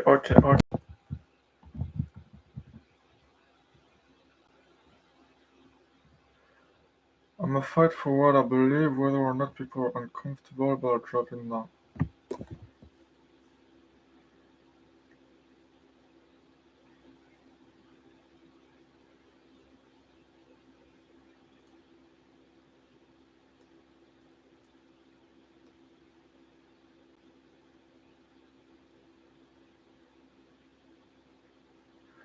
I'm uncomfortable around vengeful and I don't like that no one here is standing up for what's right and is instead decided to ignore the topics or probably leave.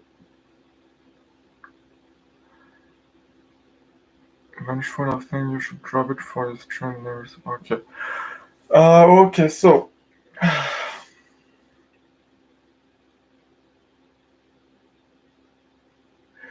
these are and these are the values that uh,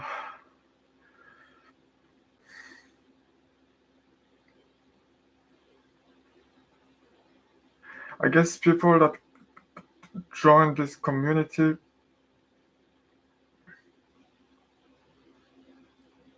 may share. It's not political values like Democrat or Republican, and don't. I'm not a Democrat or Republican or left or right or center, and I don't even know much about politics, so I couldn't even say. And the little that I know about politics is more like the mechanics how of power and autocracies and all that, and like how dictatorships work. So it's not about uh, democratic or Democrat or Republican. My values relay that are the closest to this are the values of One Piece.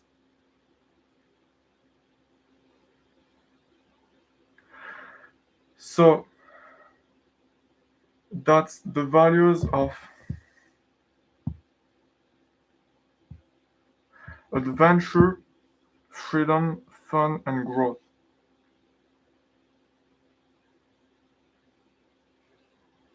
And that's what I care about.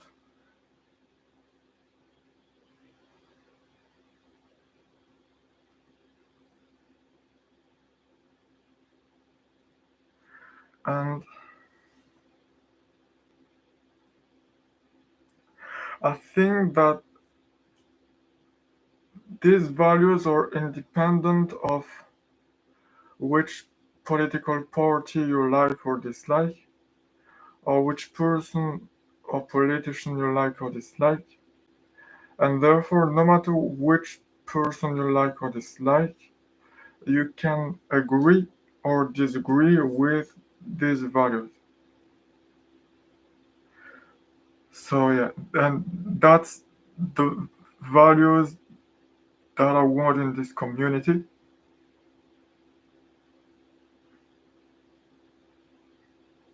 with no connection to political parties.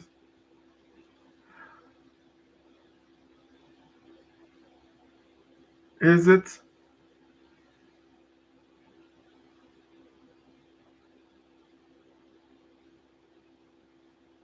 doable or not?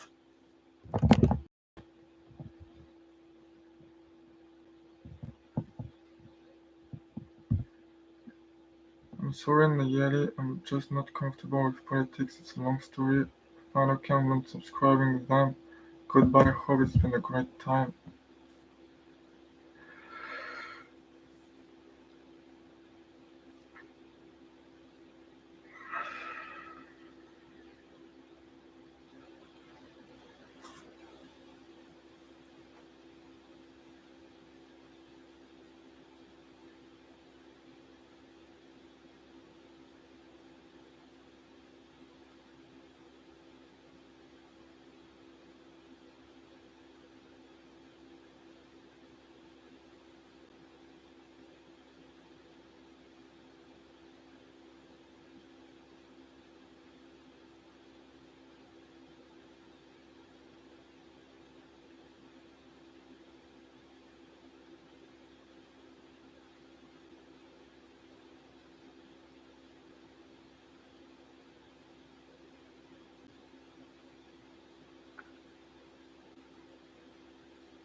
It really hurts.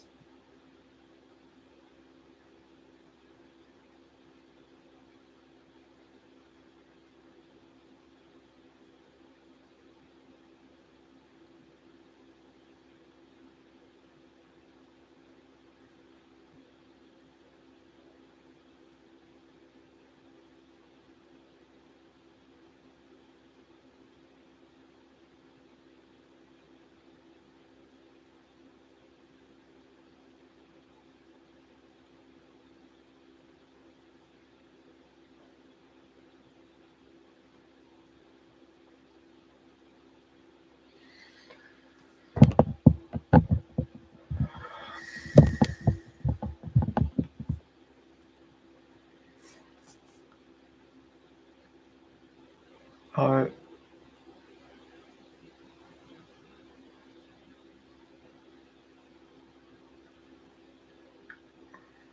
I, I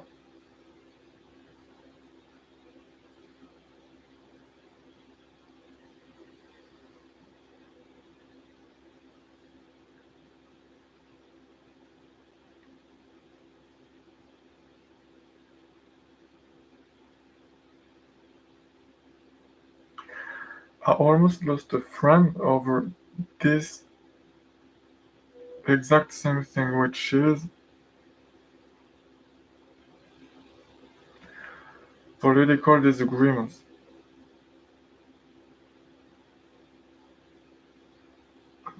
Where there were two people with different political beliefs,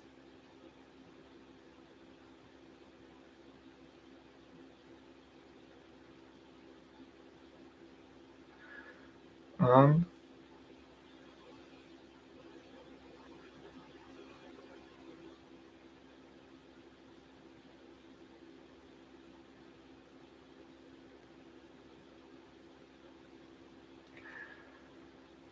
they decided that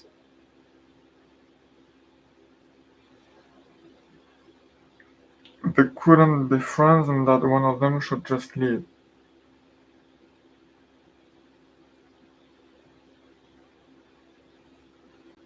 But they were both my friends and I liked them both.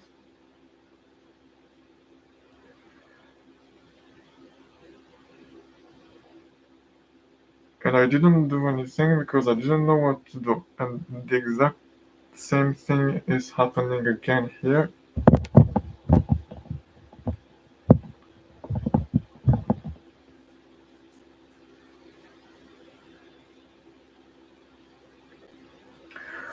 And I still don't know what to do.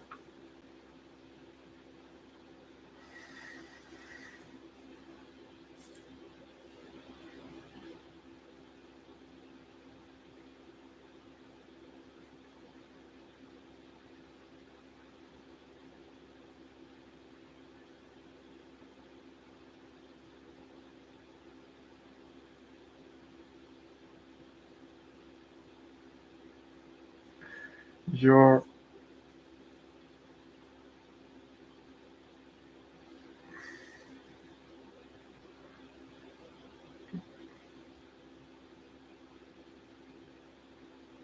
differences in beliefs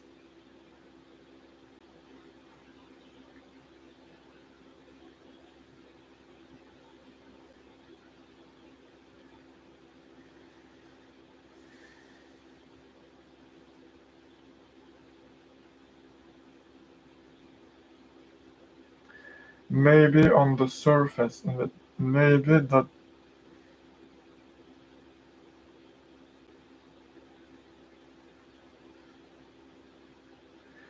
you value similar things, uh,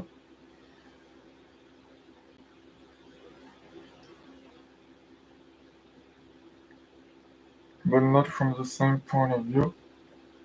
Because I think that most humans have the same human brain, so they value the same things like uh, being happy and like having friends and good relationships and like learning and having fun and adventures.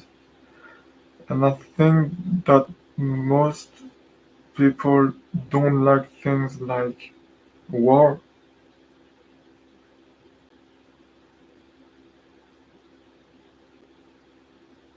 no matter what political beliefs they have. Kind of like for religions, with people believing in different religions, but most people, no matter the religion or lack of religion they believe in, valuing the same things like happiness and freedom, and most of them disliking things like war.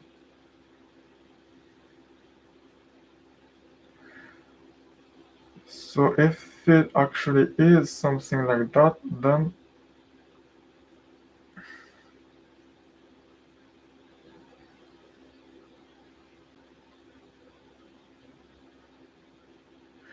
the job is to make people communicate so that they can see it.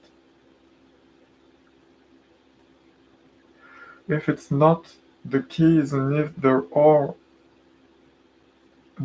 differences in beliefs and values that are that cannot be reconciled,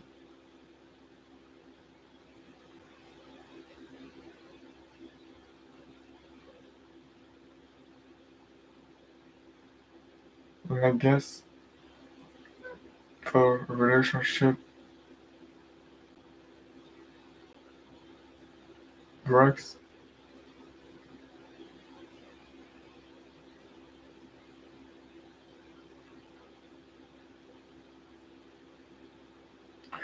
Guys, I can barely say hi to the baker or to the post person, so trying to to make people with different political beliefs understand each other is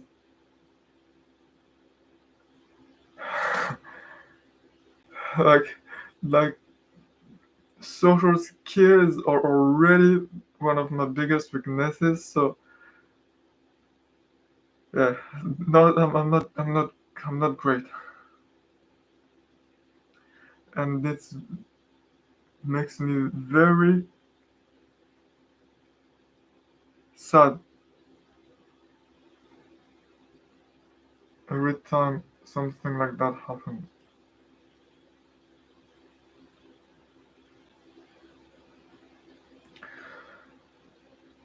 I'm sorry, Nayeli. I'm sorry. I'm not a great leader yet, I guess.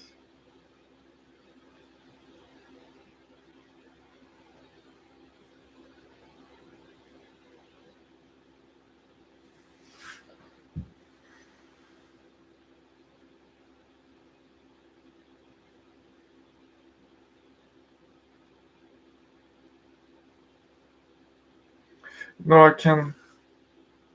I can make songs and I can try really hard and I can persevere for years and I can have an insane, immense, larger than life drive and persistence and perseverance and I can I can I can learn and you're I don't even know yet what I'll do in the future, but you'll see over time and I learn to change the world. But I guess I can't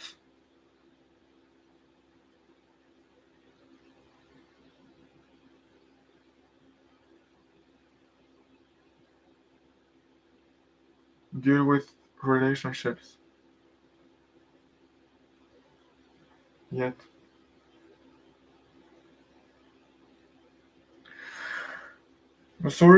I'm sorry. Nayeli, silly, and vengeful. I'm sorry. I apologize.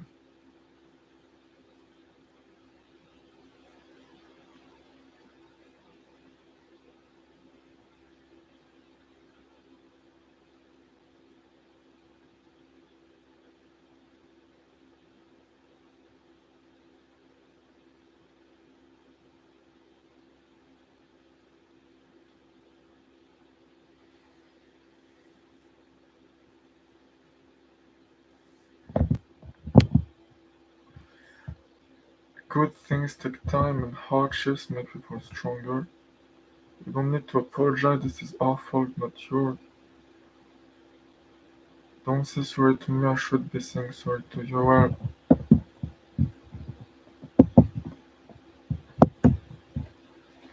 yeah, if anything, we should be apologizing to you.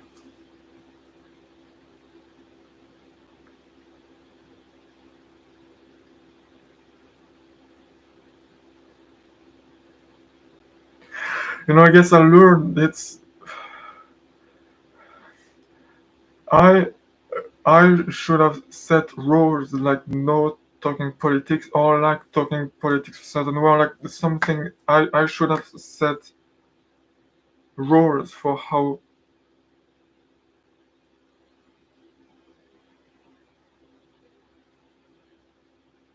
to do things. I didn't. So it's ha- if I set rules correctly, then this wouldn't have happened. Or like not rules, but like uh, the culture, the culture.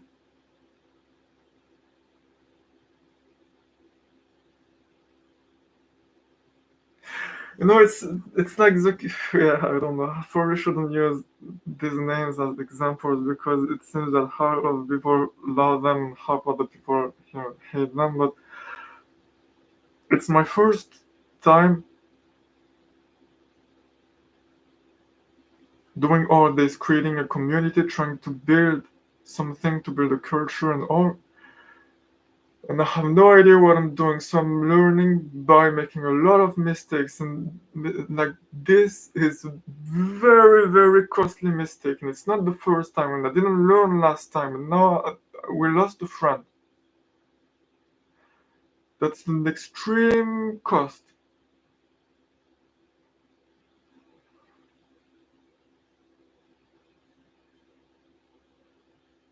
And I still don't know what to learn from that.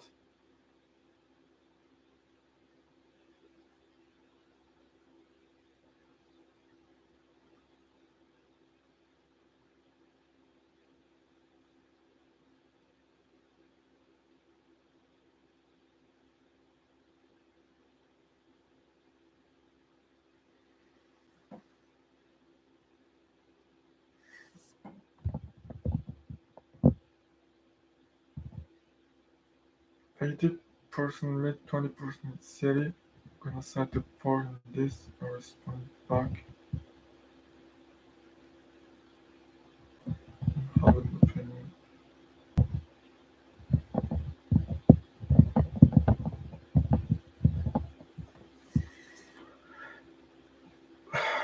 What?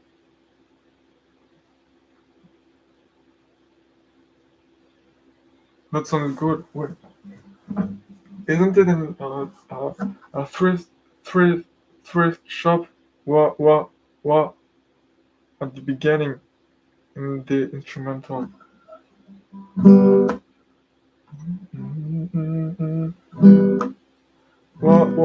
What something like that.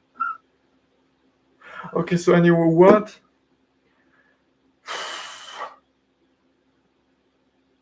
This is so sad.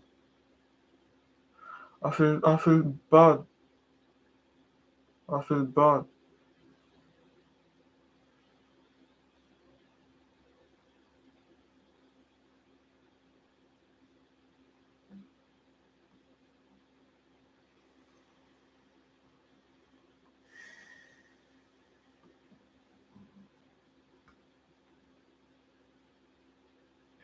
What should we learn from that?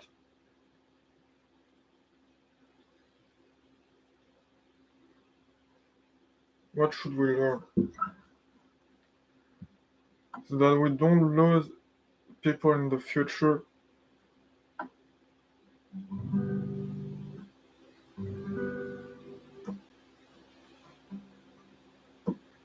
due to something like that? What should we learn?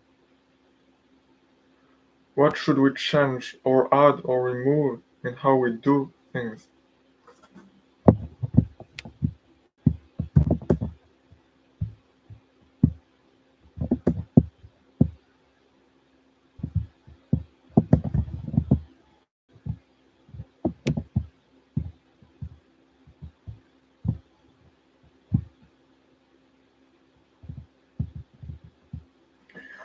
Don't express your opinion in public, otherwise people will hate you.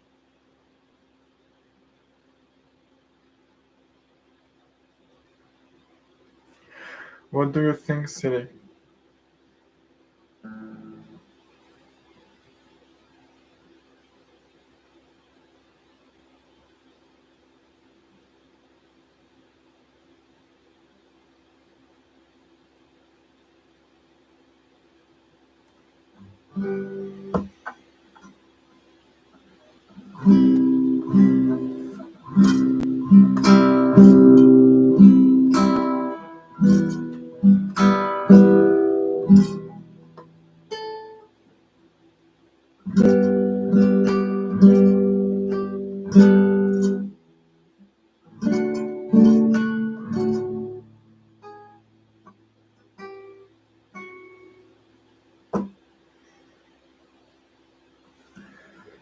I agree with Vengeful on that.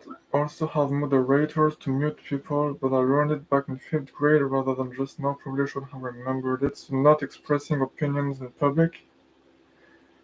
Is that what we should do? So no talking politics? That's what we should do?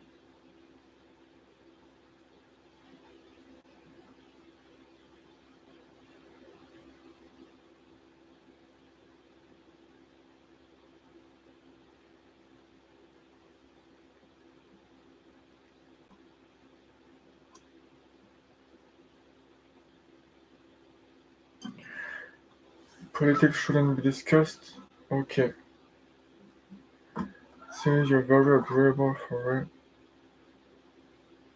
You know, uh, like you or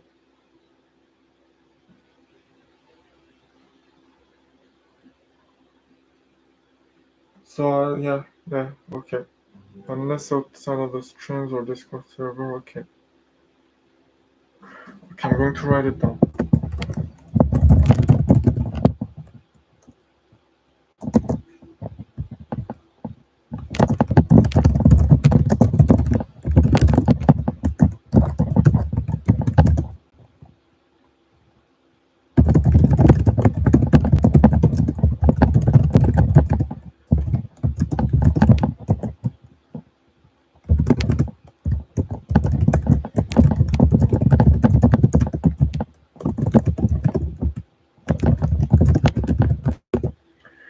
Okay, so no talking politics in the Discord or streams. Okay. Okay, let's keep it at that for now. And if it doesn't work, then we'll update it and we'll try different things. Let's start with that. Let's start with okay. You know, it's kind of fitting for this live stream because the name of this live stream is Becoming. And that's what I'm doing, trying to learn. And you know it doesn't it's not fun.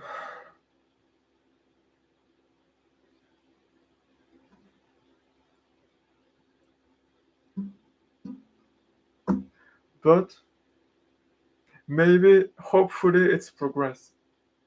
And now we'll be more robust to I don't know, but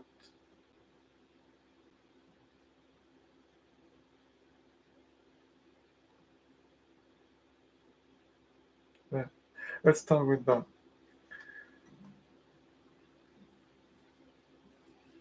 Honestly, people suck. Our opinions don't matter because we are young. People think we shouldn't be trusted. Lyrics for yeah. Okay. Good idea. Turning a crisis into an opportunity. Okay.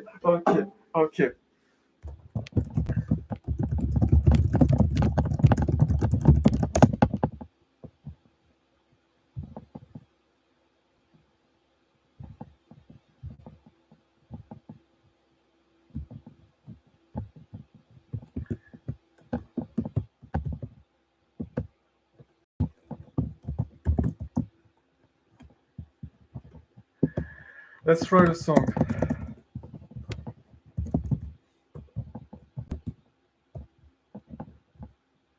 Let's write a song about this art. Lemons into lemonade. Yeah, exactly.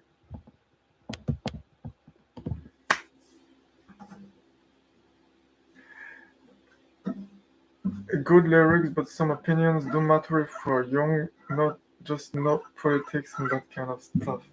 Uh, when you are young, they assume you know nothing.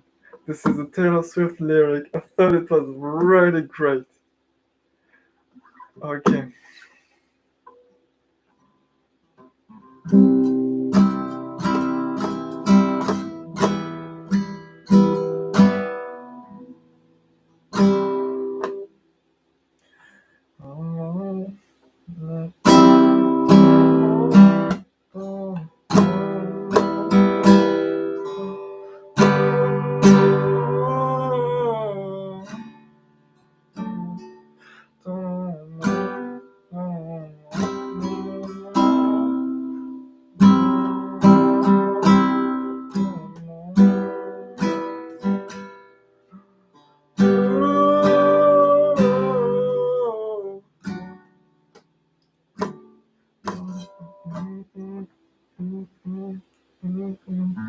Okay, okay, okay, okay, okay, okay. Mm.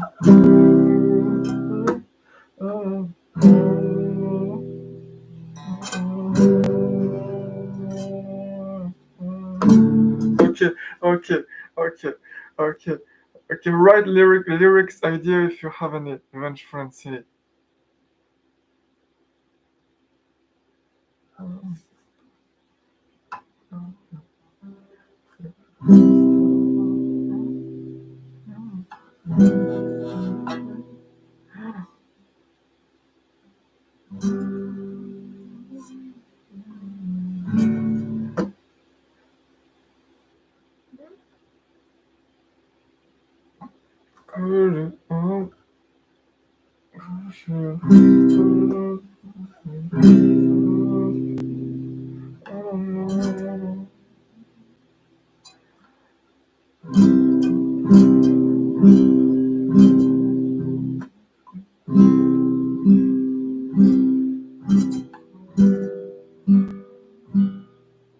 Okay, okay, okay, okay, okay. I think I got something.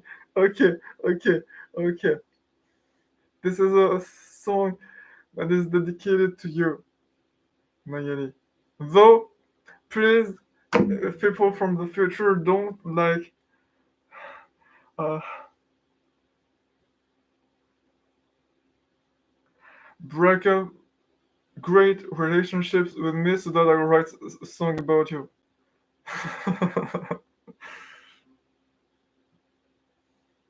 Oh yeah, guys! All right, there's something incredible that I want to show you.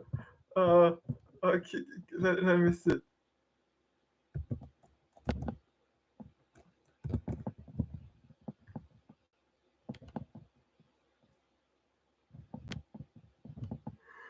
Okay, this is I wanted to get to that later on. So as you may or may not know, oh wow, someone unsubscribed. Two people unsubscribed. That's okay.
Don't dwell on two people. There are millions more that you can get to.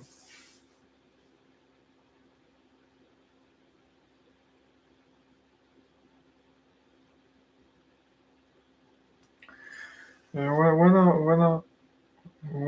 when there's something like an obstacle or something sad, I try to think about what the people that I look up to would do, and they usually would try to learn from what happened so that it doesn't happen again if it's a problem, and they would move forward.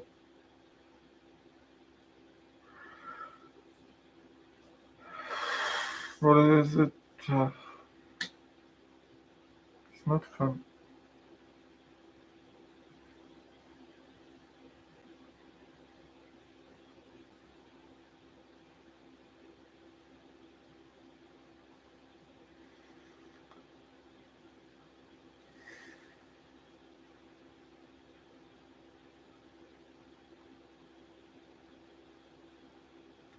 How? What can we do to bring Nayeli back?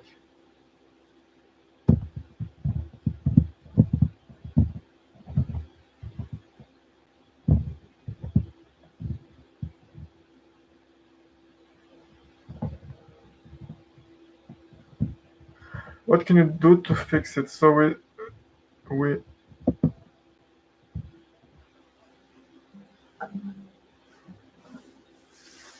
decided on how to improve the system with the culture, which is no talking politics in live streams.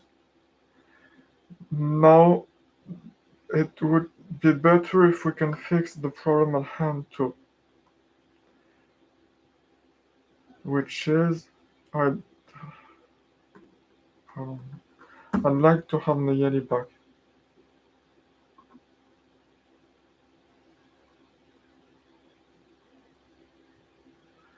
I don't think we have any of the socials to contact her and make a difference.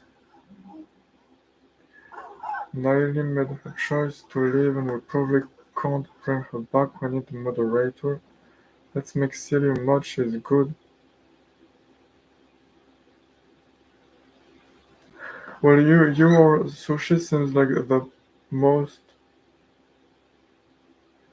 trustworthy people around here. So if you want to be a moderator, okay. Although it needs to not become something like some like on some discords where some people are moderators and so they have more power and so there's all this power game and all that is not fun. It needs to be we need to be the uh,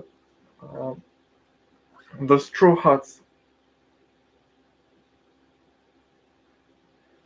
But I guess yeah I guess we'll test and we'll learn. We'll see and we'll learn. What do mods even do? Mute people who go too far sometimes. I've seen them in few live streams. Okay. Okay. Do you want to be mod? Silly.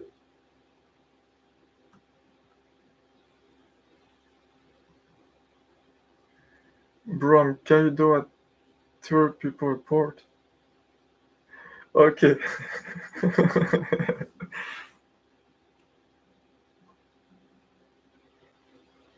I guess I don't really mind, it's really your choice.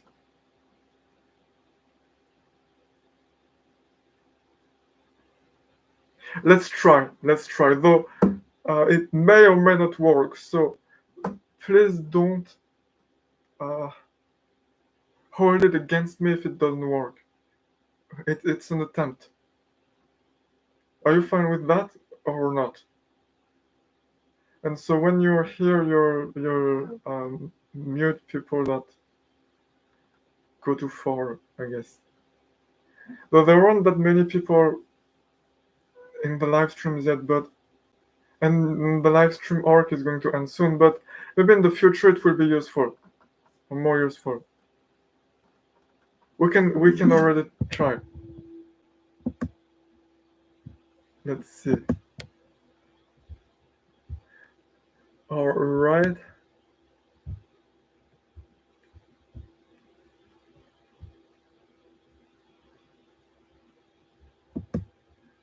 Okay, you're now a standard moderator who can review and remove chat messages and hide or put users in timeout.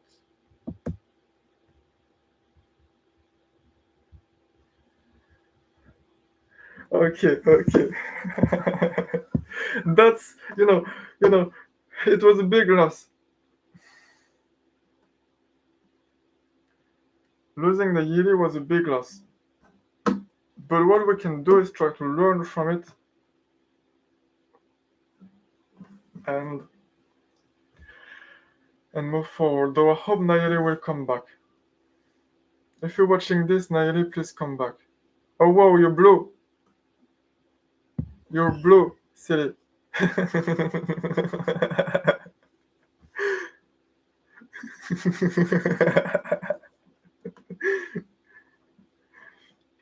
Hello, 1-2 subs every 2 days. Okay. Well, that really that hurts. That hurts. That hurts.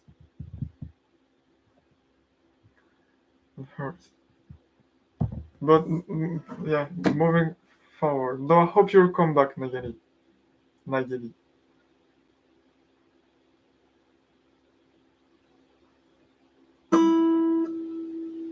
Moving forward. I wanted to show you something. I'm not going to mute you, you're acting fine now.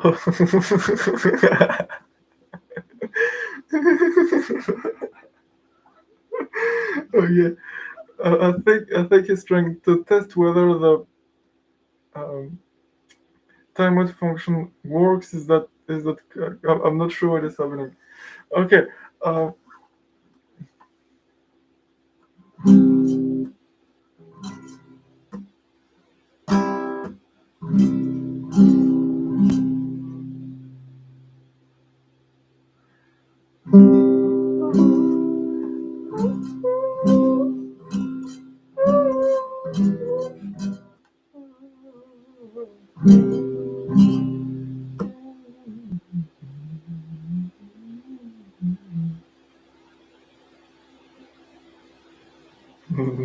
okay.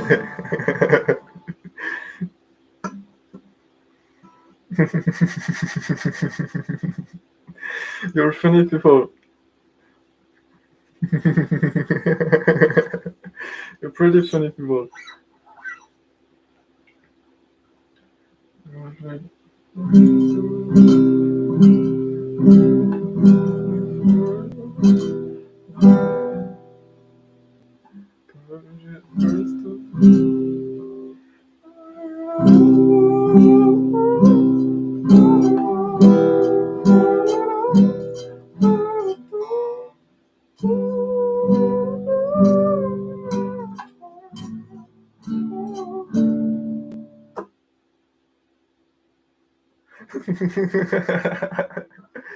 Okay, so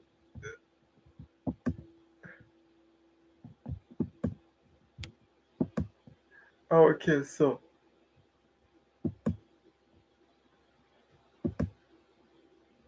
I have mods too. Okay, all right. So you should be timed out for a minute. So tell us if it worked. Tell us afterwards. Your past messages have been deleted but can still be seen in the meantime.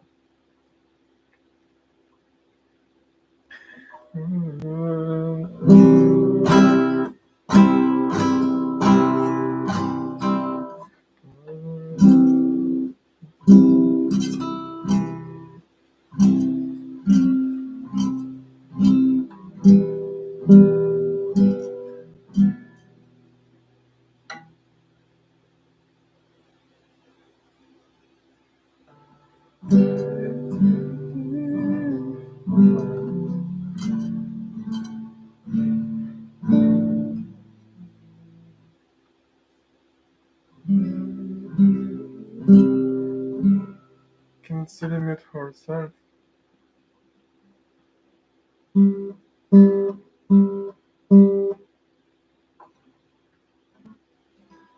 Thank you for sharing what you've learned in your live stream with me, by the way, Vengeful.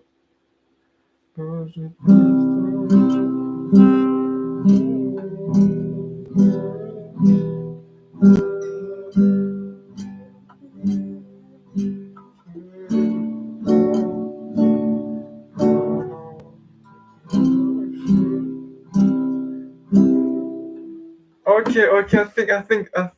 Okay, so this is what comes to mind for trying to uh, turn a crisis into an opportunity.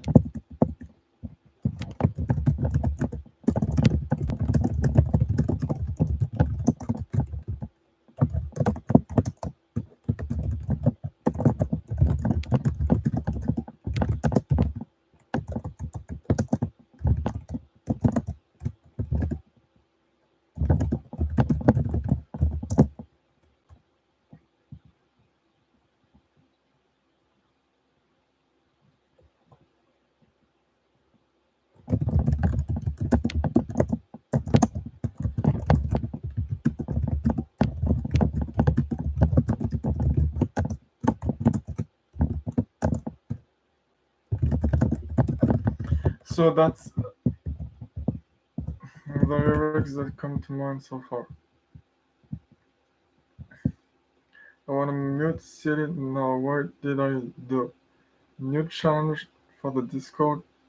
Draw yourself and make it your profile picture. This is a challenge for me.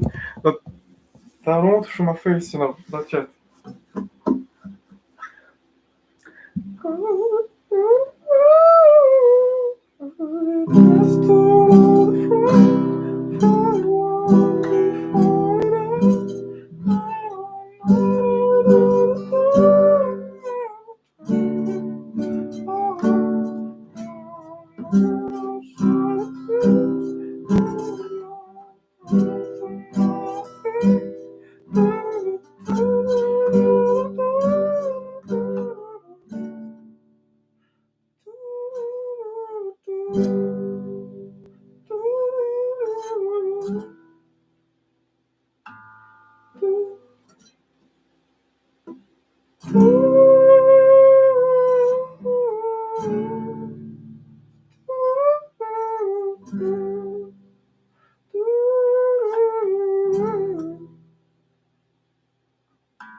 Okay, so that's the idea.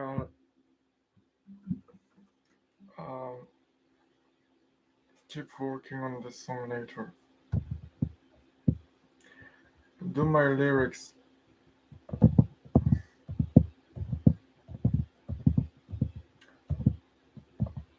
Where are they?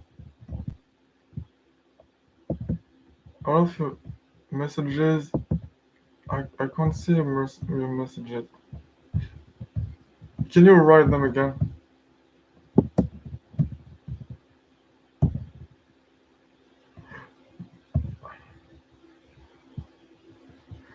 My profile picture is my version of myself, even though it looks nothing like me.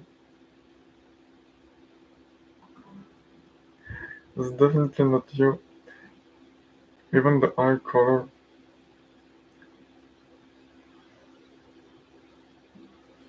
Look! Exclusivity! This life isn't what I wanted to do at all. I'm going to finish it later and then end the stream. This is. I'm going to draw myself.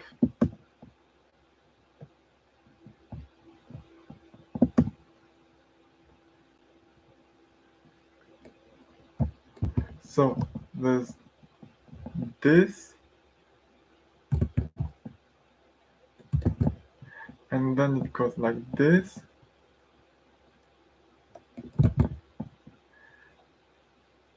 and then there's something like this, and some shadows.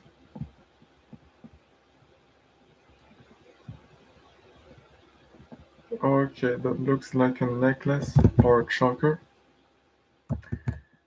And then I have shoulders and two oval eyes. And they need to be like anime eyes, like this. But longer.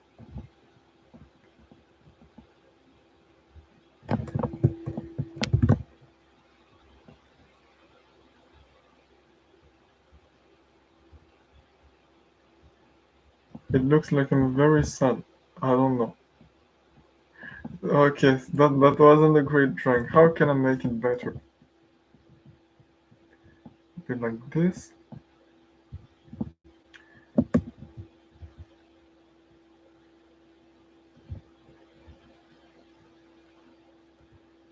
Um,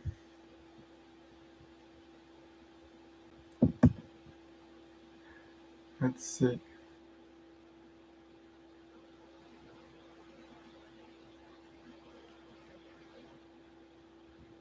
Okay, let's make it more clear.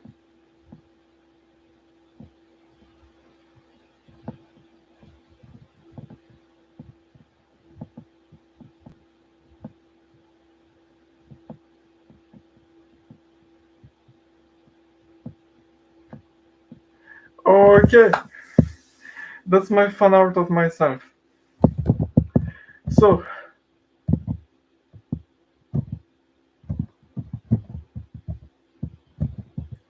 soccer kid, how are you doing?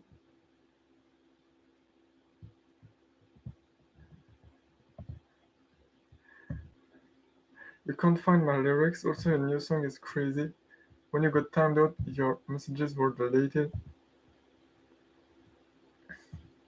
Small hope. CD is looking my favorite person other than Hope, and the streams are so innocent and so very well. Yeah, I agree. Uh, you're like the sushi city and so vengeful and the others, but like sushi is really cool, even among cool people. And city too, you're cool people. Hope that reminded me of posting the drawing of you on my community tab. Can you tell who I am now? Sucky kid. I changed my user. I've been stream sucking my boy. You're in city.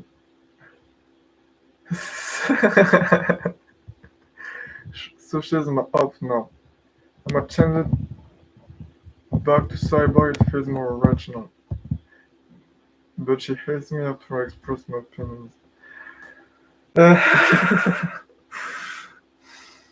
now we got the rule no talking politics in the live stream or Discord. Vengeful weren't doing this again. Yeah, yeah. And now we have a city to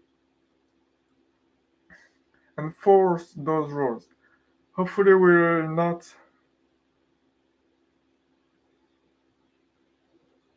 need much enforcement. I have to wait 12 days to change it back to cyber.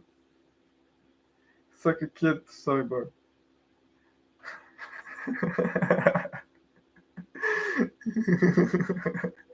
I feel like you're all acting randomly, like nothing makes sense.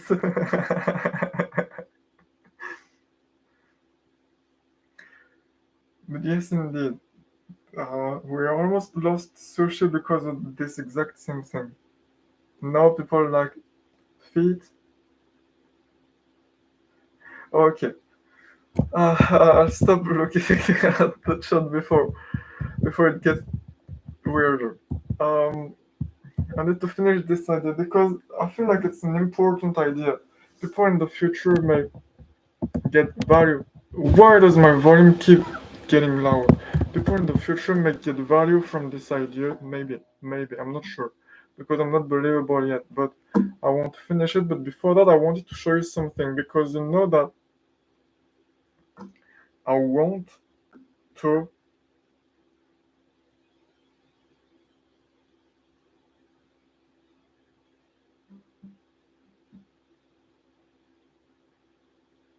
Do cool big things in the future.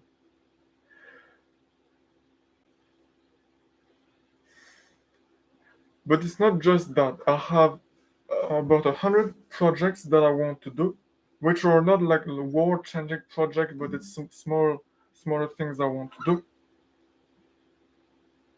I have like the next era that is partly planned and that I want to create, and I have kind of a vague plan for what I want to do in the next few years. And I learn over time, and as I progress and learn, I'll see and discover new things that are possible, or like there will be new technological revolutions or waves. So I will uh,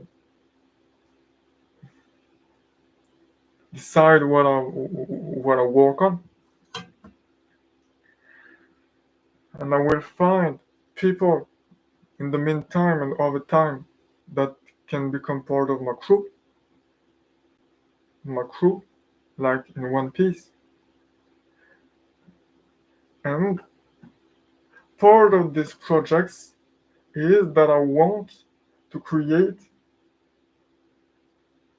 a documentary or something like that that will follow me from scratch, and it's what the season 0 episode X videos are, which are is the 0th season of the documentary. It's the initial seed and the first tests, and it's a documentary that will follow me across decades, from just being a weird kid in my room making music to what I will do in the future, which I don't know yet what it will be. And I feel like it could become a really incredible thing. Because imagine if you saw, it can be, if you don't like Elon Musk or whoever, it can be whoever your role model or someone who did something big is. Imagine if there was a documentary of Elon Musk or Gandhi or Nelson Mandela or Kennedy or I don't know, like Jesus or Trump or Obama or Biden, whoever you want. I don't know. I don't care. Whoever you want, someone that you look up to, that followed them from when they're 20 to when they're like 80, and as they started from scratch and created what they created, it would be insane. It would be incredible seeing them through all the things that become part of their history, and seeing them do them in everyday life and facing the failures and feeling the successes. And it's not history, it's just what you live one day at a time. And if there was a documentary series like that, I feel like that would be incredible. So that's what I want to create. I'm going to read the message. I'm just going to end to finish this what I want to talk about. So one of the thing that I want to do, one of the ideas that I had is, all right, now you're going to see my maybe not a great idea. Let me see. I don't want to dox myself.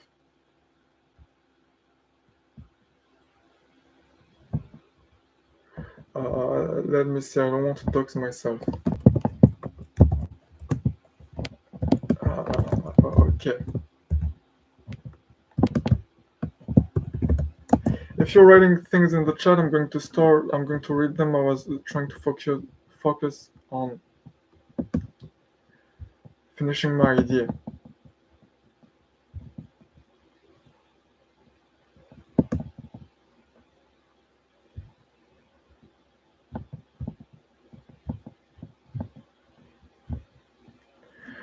Okay, well, it will be okay. So, don't mind the other playlists. So these are my playlists and all. Hopefully, okay. So this is spoiling a bit. Don't look too much into it. Girls I love. Okay, what I wrote is, when I fall in love with someone, I write a song. This playlist is a compilation of all the songs I wrote for the girls, or I guess people I fell in love with. From time to time I fall in love, so from time to time I will write a new song and I will add it to the playlist. So it's an evolving EP to which I will add songs from time to time that follows my life and where my heart goes. That's the idea. When I fall in love, I write a song. In this album called Girls I Love, but it may, I think I'm straight, but I don't know. Where is it? Like it may, people I love. It may become people I love from like, okay, so far it's Girls I Love, and it will become an album that evolves because I will fall in love more over the years, and so it will grow. There will be more songs, and I will make songs about what I feel. like when I'm meeting someone or starting to fall in love,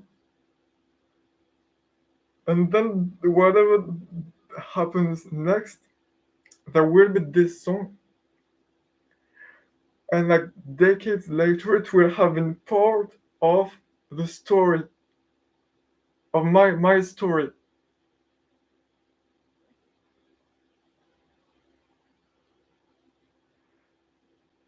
It's what I will have felt. So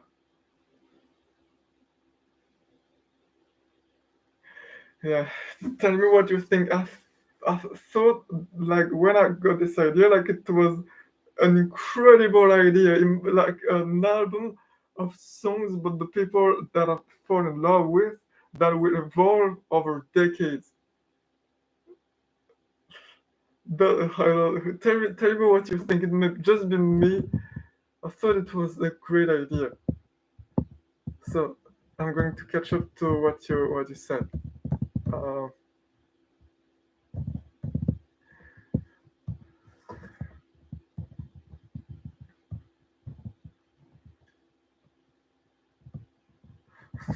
okay, so people try to get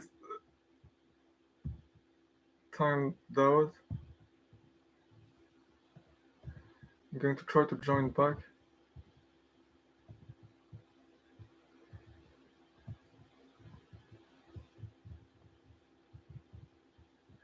Okay. Make sure to mention how much trouble it cost you. Hope. Why? If you ever make a documentary, make sure to tell them how much trouble it cost. Why? I mean, that wouldn't be. I mean, it's not like you killed the person I was in love with or something. It's it wouldn't be very useful to be resentful for that, I guess.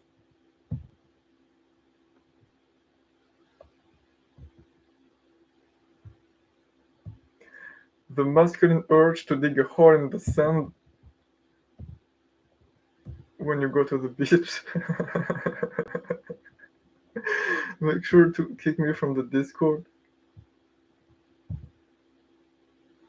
And sure, what are you gaining from this? This will be a lot for hope to catch on everybody. Alright, so I think everyone left except you, Silly. I also think it's a good idea. Okay, okay. Okay, well, thank you for being here, Silly. So yeah, that's my idea with the documentary and the album.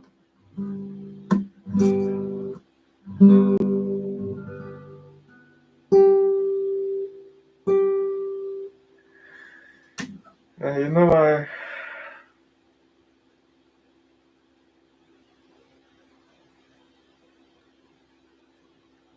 yeah, I guess you will all see in the future. You'll learn more about me when this documentary and all start. Yeah, and you'll see what I do in the next few decades. So, Girls and Love, and so far there are three. Oh wow, three videos because I fell in love with three people.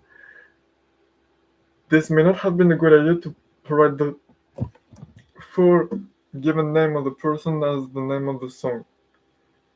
I apologize. Though, look, they seem to get more and more views 24 views, 75 views, 103 views. So maybe if it keeps growing like that, it could be fun. It could be fun. I just realized that I haven't eaten like over 10 hours. I should probably change that here. So, okay. Well, Silly, go eat something. I'm going to drink something and then I'll finish the what I wanted to talk about.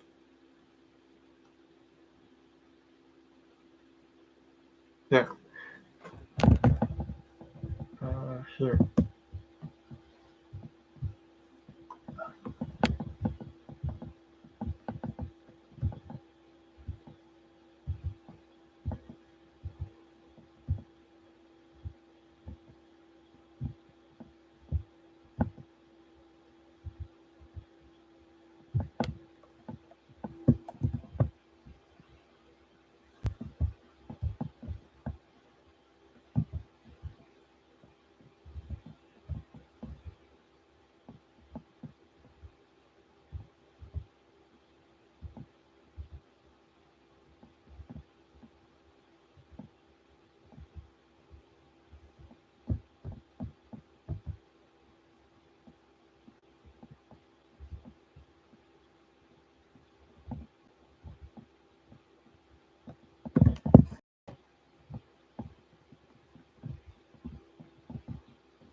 Oh wait, can I draw with my?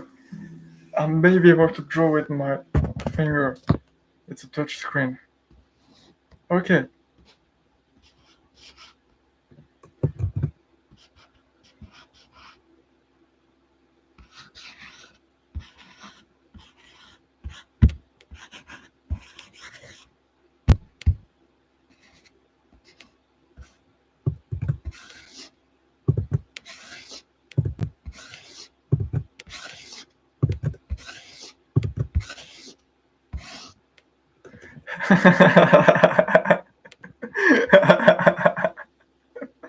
This image.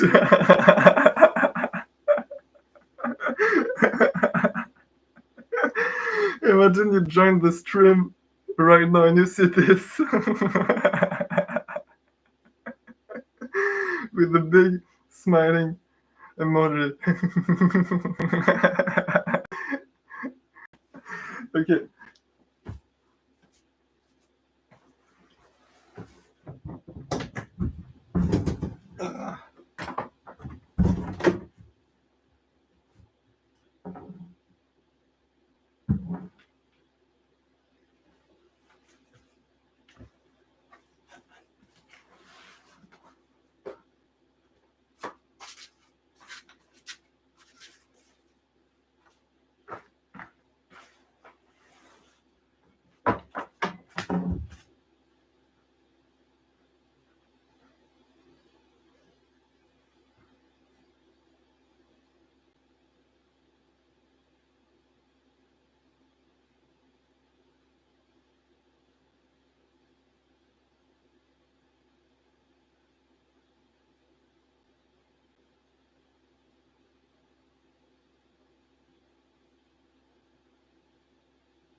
Smile is way too funny to me.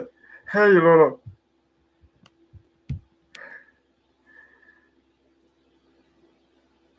He also insists I ate on this bird. I'm probably gonna wait till stream is over. Okay. Uh, okay, no, we have to do it better.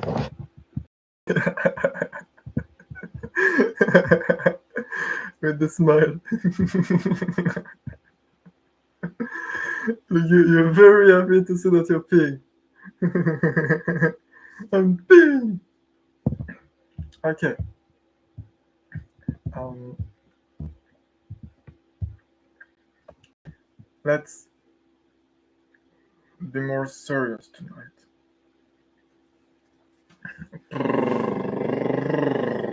Let me get back into it. Okay. Welcome back. Welcome back to the third part of my set. Let me fade the volume.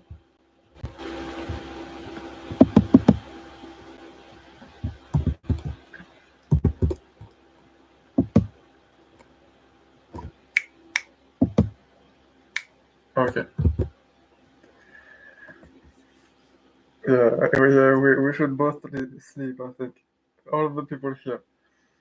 Welcome back to the third part of my seminar with no title. It's a seminar that does not have a title, which means that you're very lucky to have access to it. Look at me. I have my hands in these weird positions. I have a mask.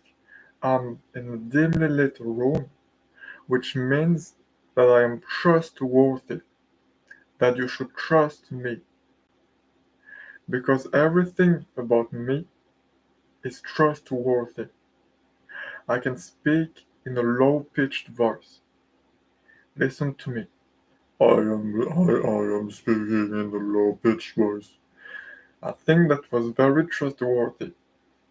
So without further ado, let me fix my microphone again,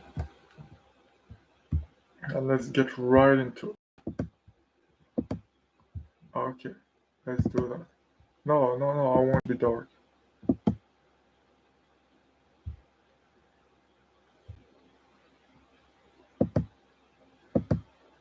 How do I turn everything dark? Okay, let's keep it with that. So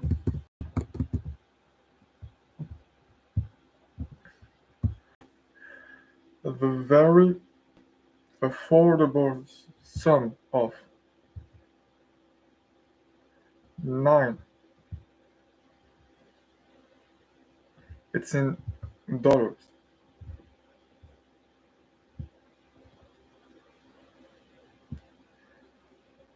999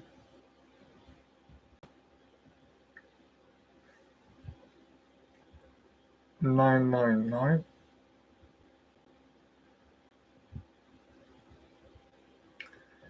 9 9 $9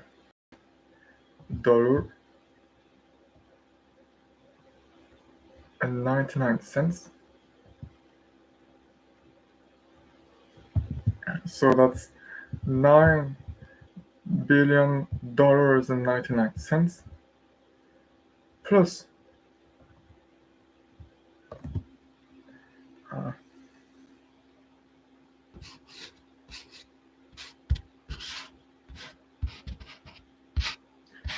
your wife or your husband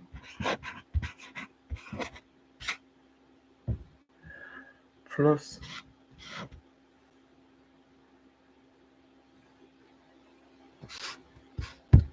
your lifetime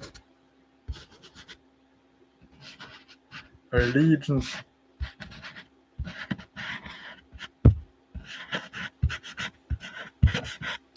to my court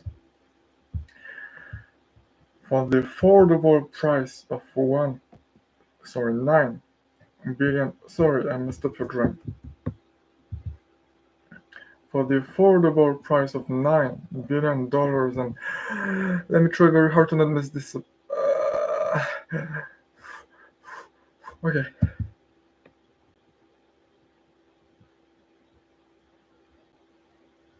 Okay. For the, oh gosh.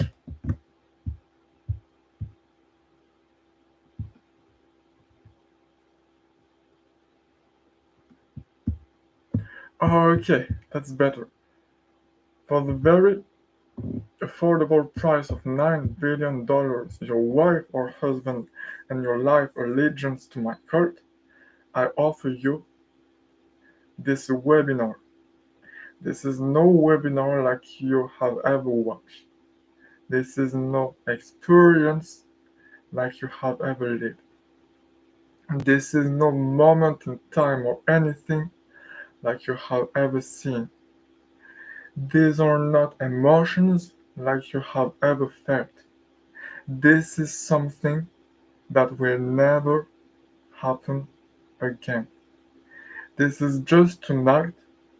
It is a one time limited time event that will be gone after tonight.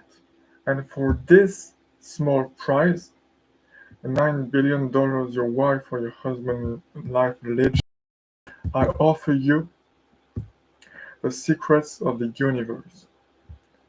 I'm sorry, but I gotta go. See you, city.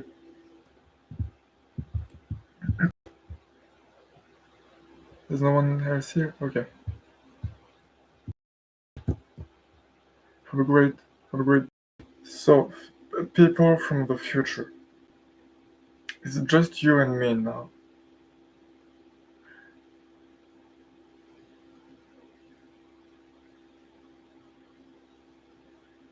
Um,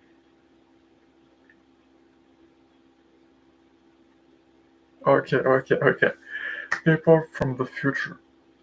It's just you and me now.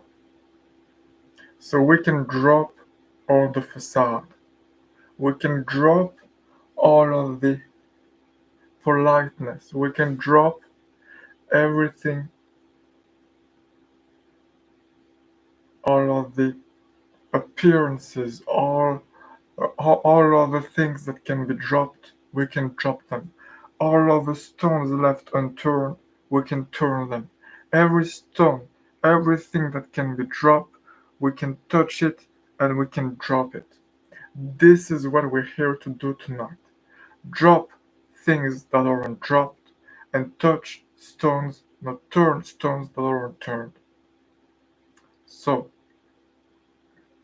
without further ado, let's be clear about what you want. There is only one thing that, no, there are only a few things that you want and that I want. You want fame, power, drugs, sex, rock and roll, and money. I want your soul.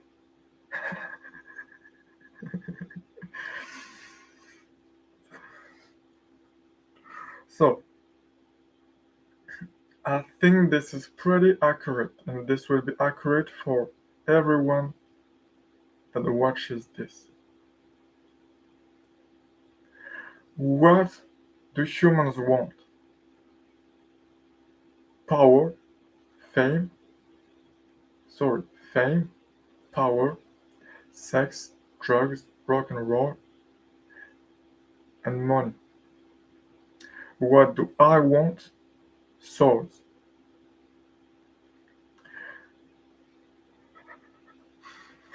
So, um, actually, I tried it differently.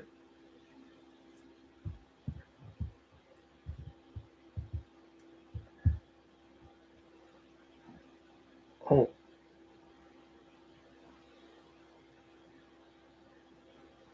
think this is silly. Okay, we'll look at that later. Maybe not later. This is sushi. No, this is silly. Okay. This here is free space for us, so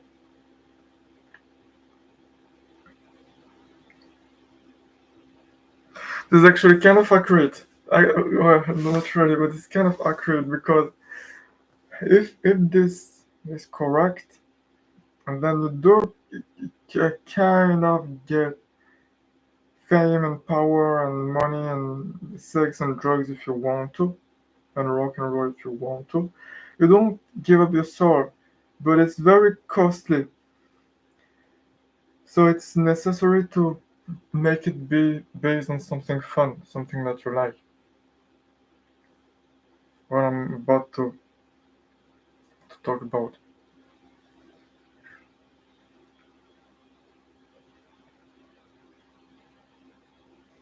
Uh, okay.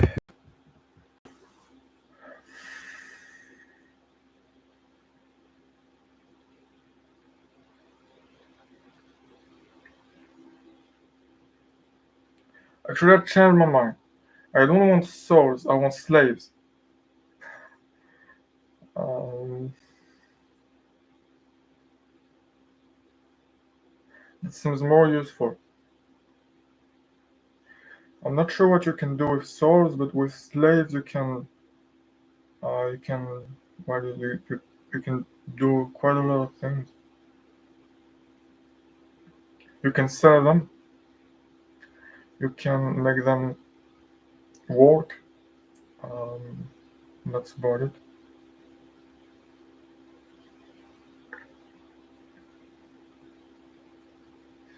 You can make them dance, and you watch them and laugh while looking at them with your fellow slave owners friends.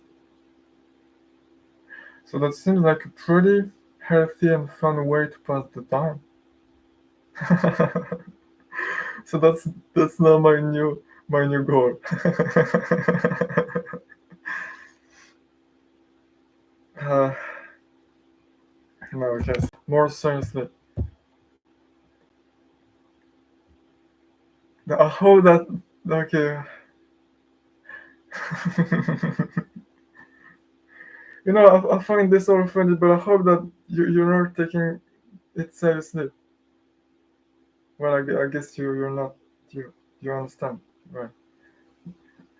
Probably don't need to say that warning. Yeah, I probably don't need to say that warning because you understand. So, okay, this is the last part of the stream. It's already been 3 hours and a half. I should have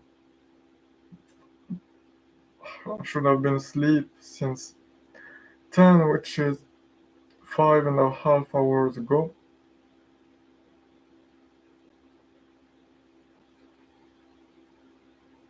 Anyway, of this. The black is the path that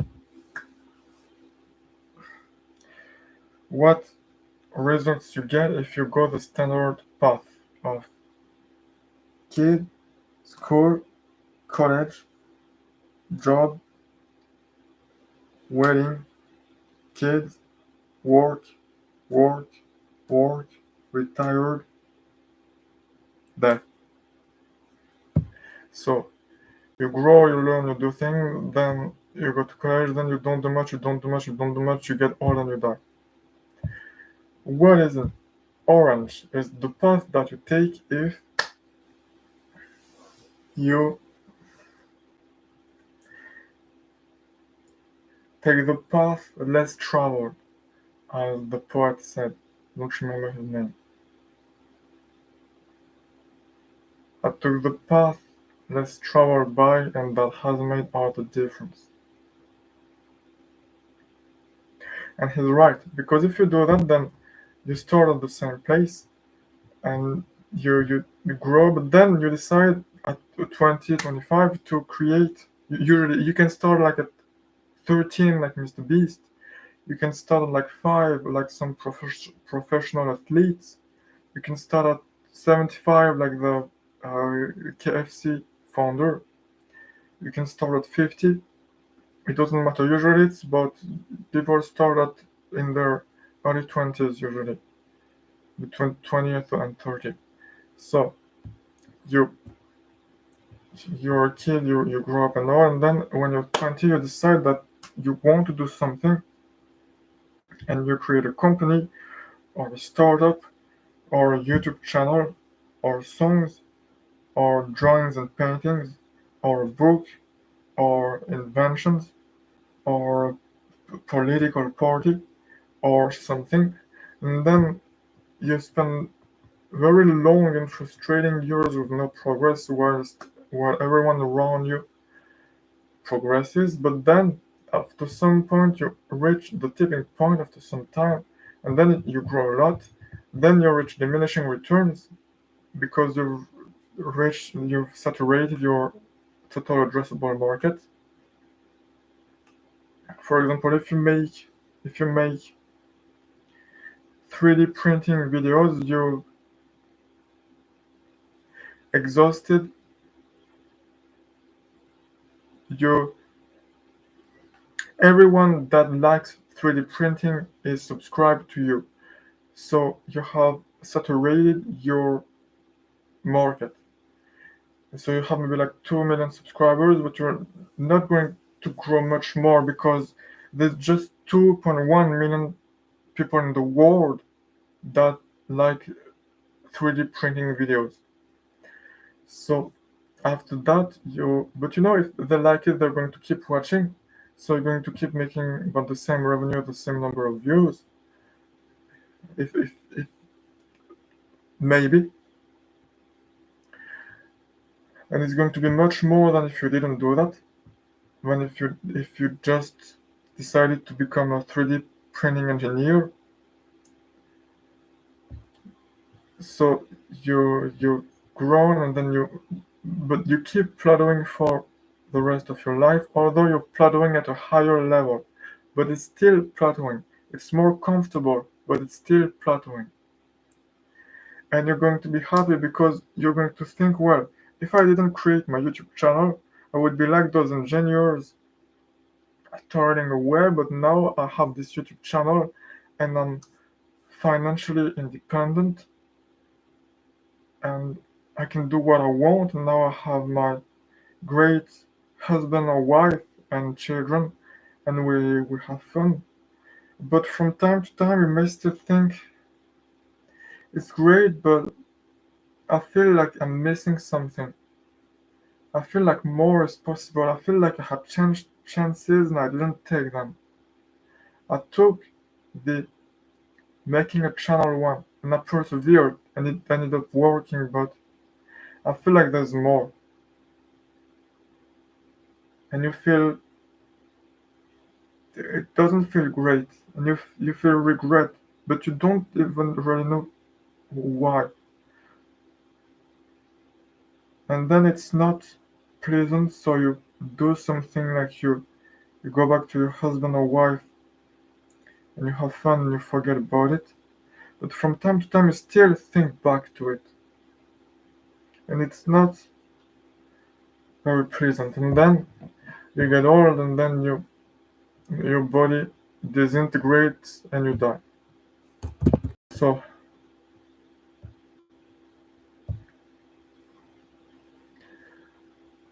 that's maybe like 90 maybe 90% of the people that follow the black path,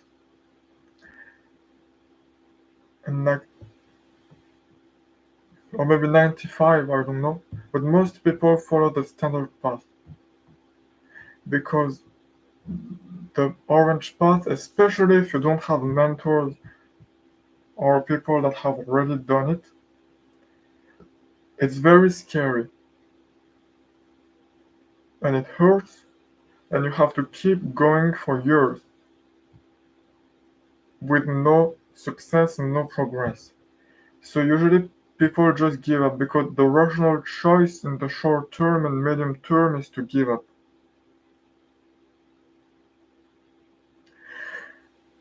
So it's an understandable choice.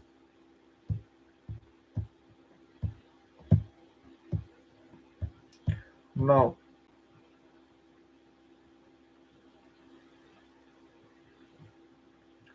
in both cases, although the orange path seems better than the black path,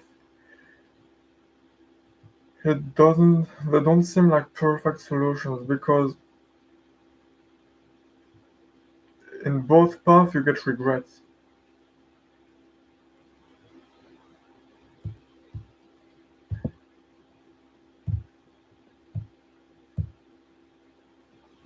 Because you do things, because there are things that you could have done that you didn't do because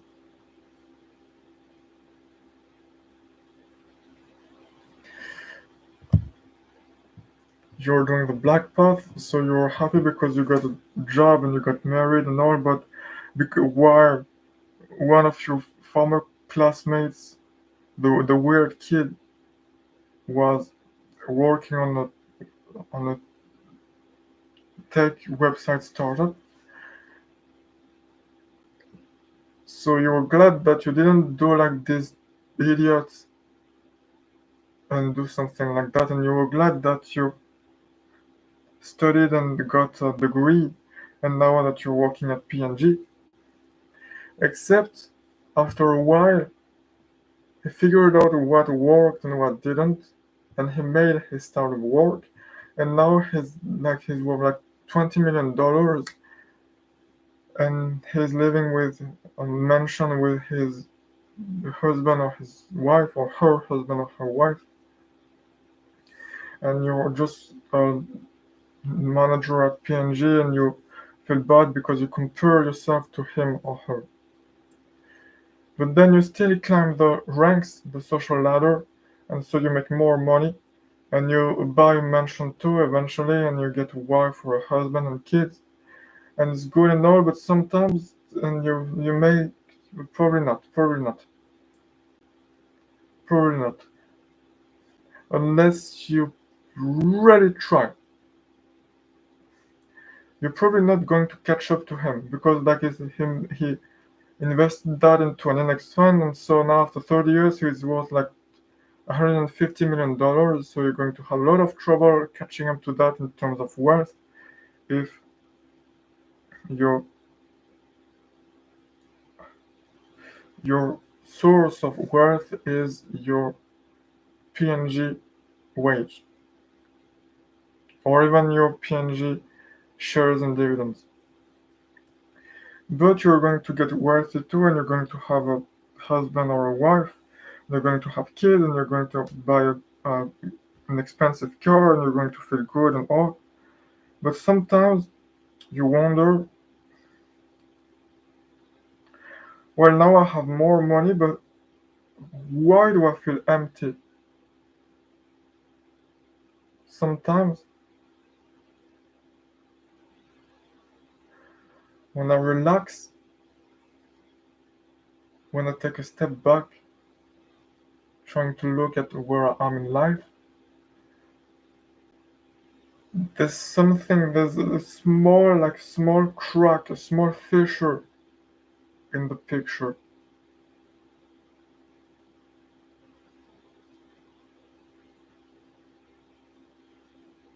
And I feel like something isn't right. I feel like I'm missing something, like I'm missing, I don't understand something. Like I should be happy, I should be complete, but I don't feel so.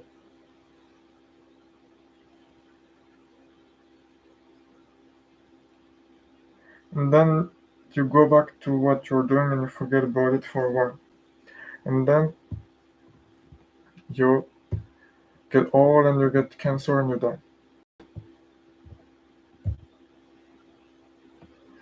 Kid that decided to build a tech startup, a software, like some software or some softwares as a service, some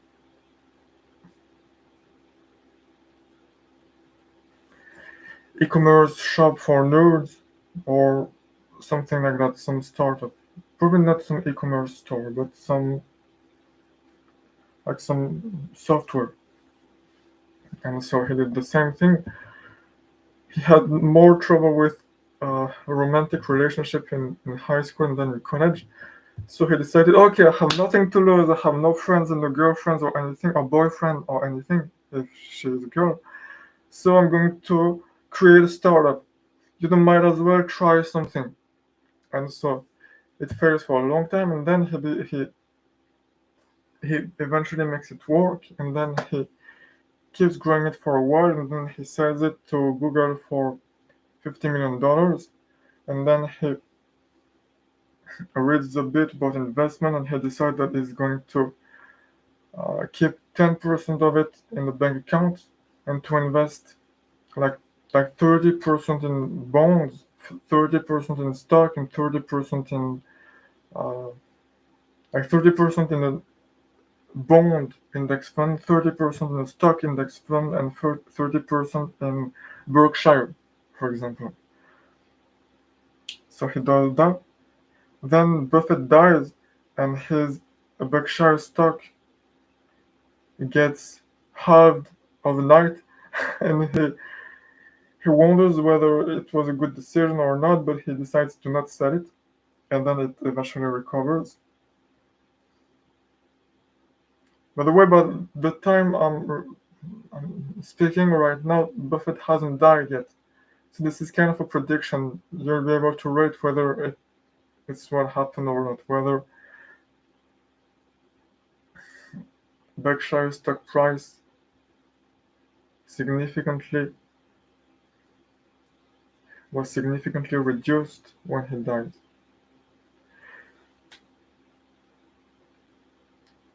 And then now he has money, so now it's much easier to get girlfriends. So he cycles through a few, getting used to the newfound fame, and getting used to finding someone who he is or she is compatible with, and then he or she gets married. It may not work because when does like even it's like $50 million isn't that much. Like it's like 30 million after tax, so it's not that much. But it's already going to make social relationships, more complicated because then if there's a marriage and a divorce, the partner is going to get at least a few $1 million during the divorce. So it pays a lot to marry and divorce someone who has money. So he may go through one or two, or she may go through one or two weddings and divorces, and then he or she is going to enjoy their life, and it's going to be great and all. They might pick up a hobby, they might get involved in the local community, they might maybe become a local mayor of a small city or something like that, or they might become an advisor for new entrepreneurs, or they might create a venture capital or join a venture capital board, or become an investor as a side hobby, and they might play video games or do long walks in the forest, and they'll raise kids, and then they'll go through a divorce, but they keep raising kids, and then the kids will grow up and will go to college, and the person will tell them, don't do like me and don't drop out, because college is useful and it's important. It worked like me, but it may not work for you to drop out. So do college, at least as security.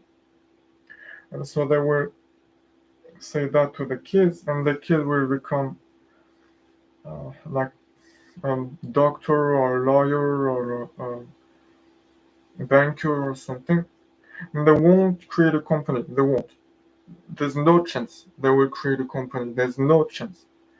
But They do very respectable and honorable jobs, and they will become respected members of their community.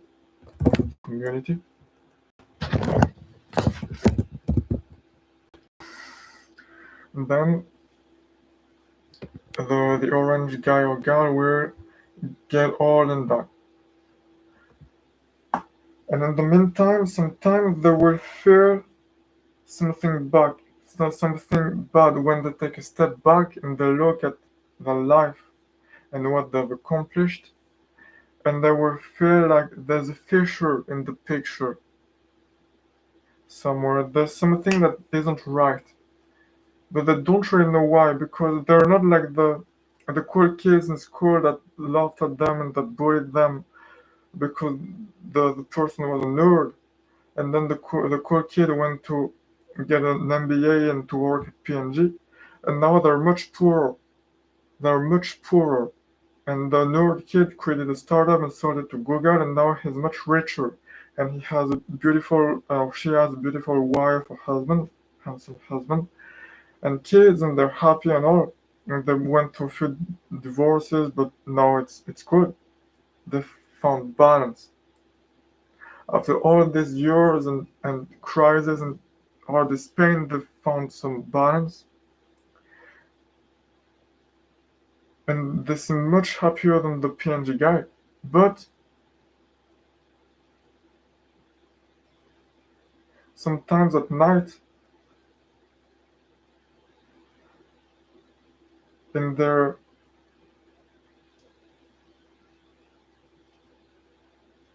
bed, they feel like something is missing. They're not the person that is full of energy and ideas and that wanted to change the world that they were at 25. They've lost this flame.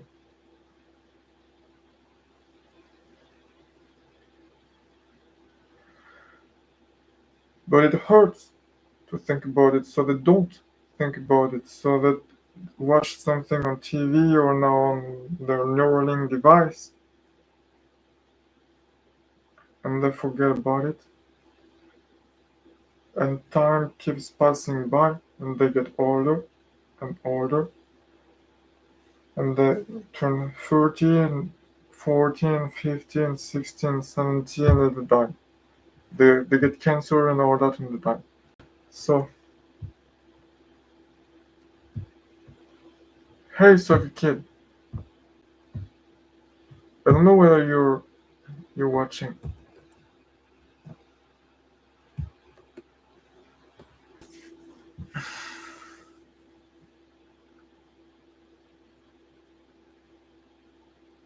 I'm not fine with either choice. It's not. It doesn't seem fun. Neither choice does. 80 years is a short time. It's not much. And if these 80 years aren't fun, and if they just pass by like that, and if I feel this regret, even though I try to ignore it, doesn't seem like I don't want to spend my life like that. In neither choices.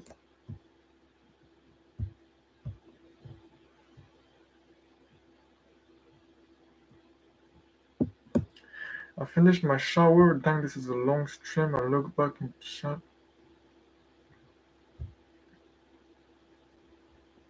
Yeah, it's a long stream. It's going to be a 4 hour long stream. It was supposed to be a 20 minute one, but I'll finish it.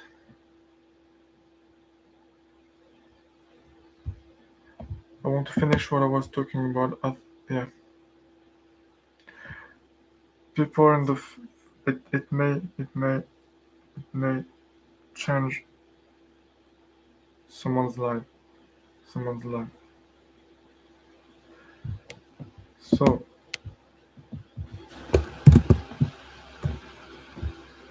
uh,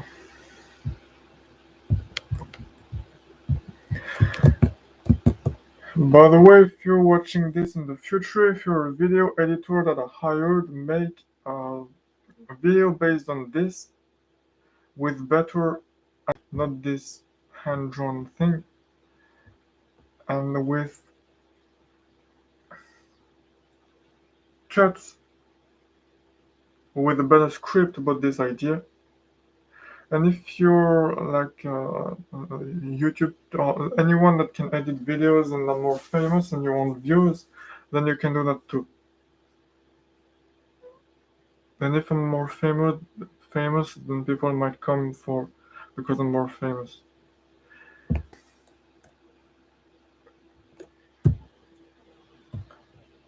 There are 3 people in the chat.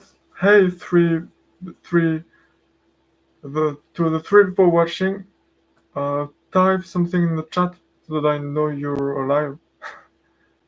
Thank you for stopping by the way. I'm going to end the stream in about 10 minutes. Hold up, I can't see. Can you see the stream? I gotta grab my glasses. Okay, so 1 person left.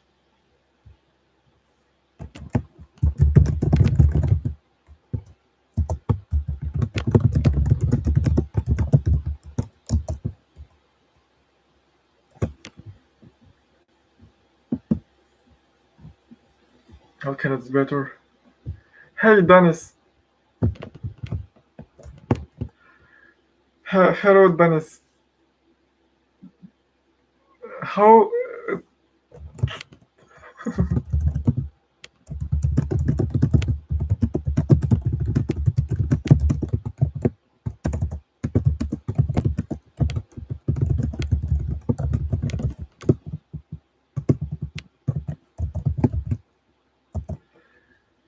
I'm good. I'm good.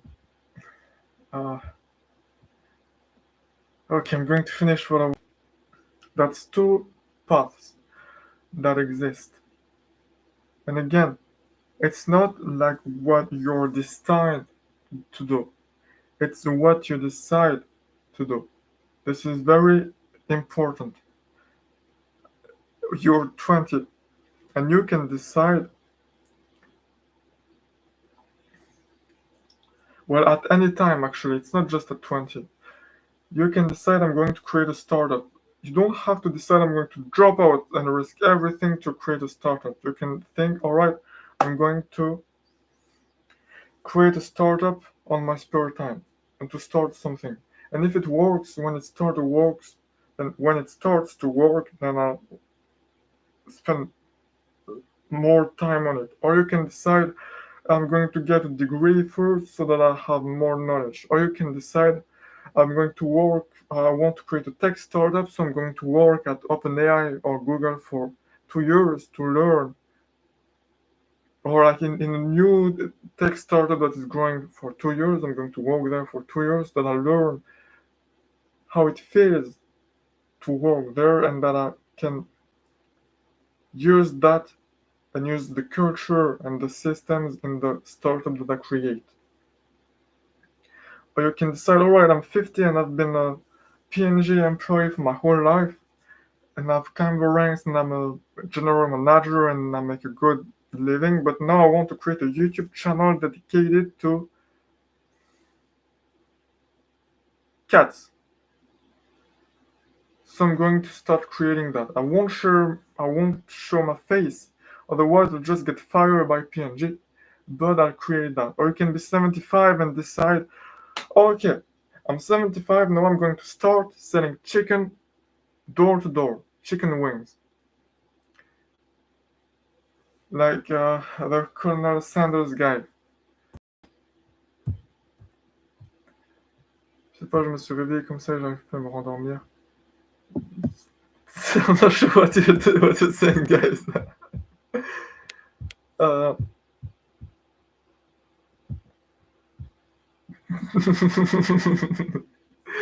I'm not understanding much, or you're not making much sense.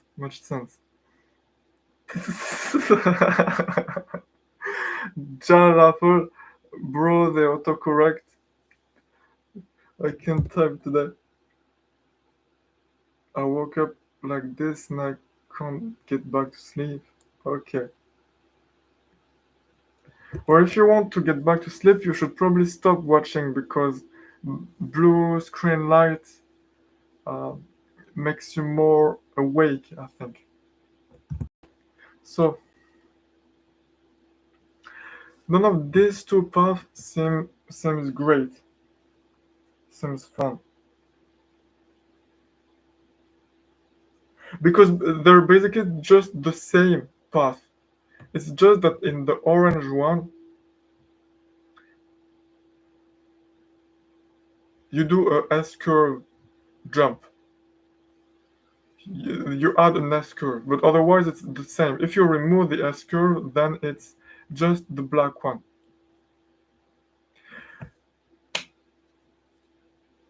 But maybe it's not the only possibility. Maybe you don't have to become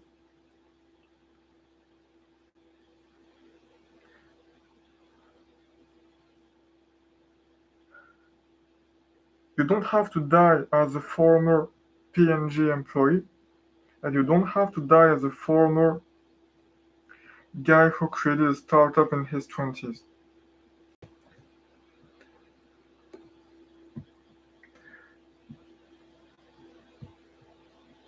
See you, Dennis, see you.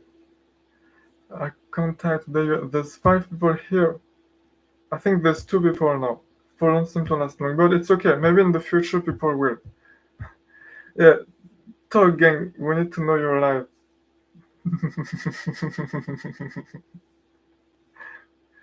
type, type, type H if you're breathing. Type help if you're not breathing. Okay, so none of this part seems fun to me.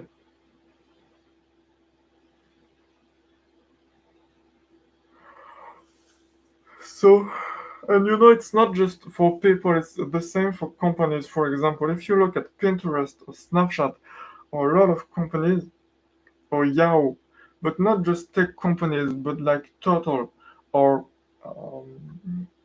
like big Aramco or big or small businesses. Or if you look at religious groups, not all, some religious groups, or if you look at social movements, or if you look at anything, even like um, biological species or social groups or anything, it seems to follow something like this. Where at first you grow, then you do a S curve, and then you plateau, and then you die. For example, you got Pinterest or Snapchat that grow. At first, like the founders take time to learn to program and all, and they do projects that fail. Then they create Snapchat or Pinterest. Then it grows a lot, and then it plateaus and it doesn't change much. And Snapchat, if you look at 2025 Snapchat and 2015 Snapchat, there's not much that has changed. Same for Pinterest. It's about the same thing. And the revenues and market cap and profits and all are, don't change much. Or they might fall eventually. Let me show you actually. I don't think I click. But earlier I asked, but I got no answer. Should we have 1 or 2 moderators? Now Silly is the moderator.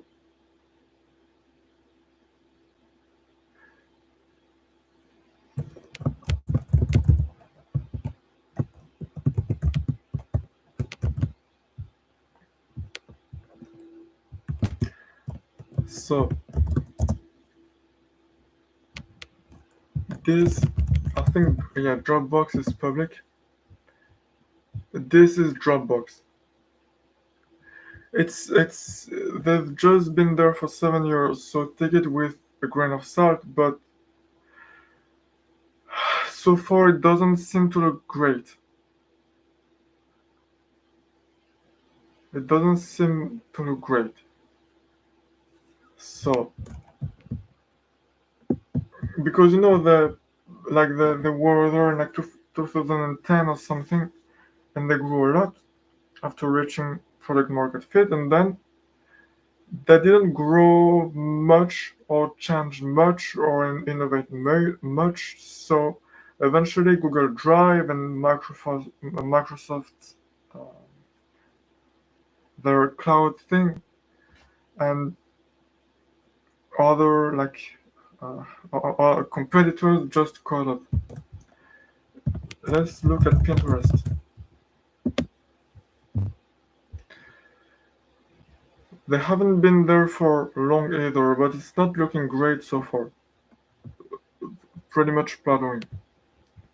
If you look at revenue or earnings, it does it does grow actually. It does grow. It does grow.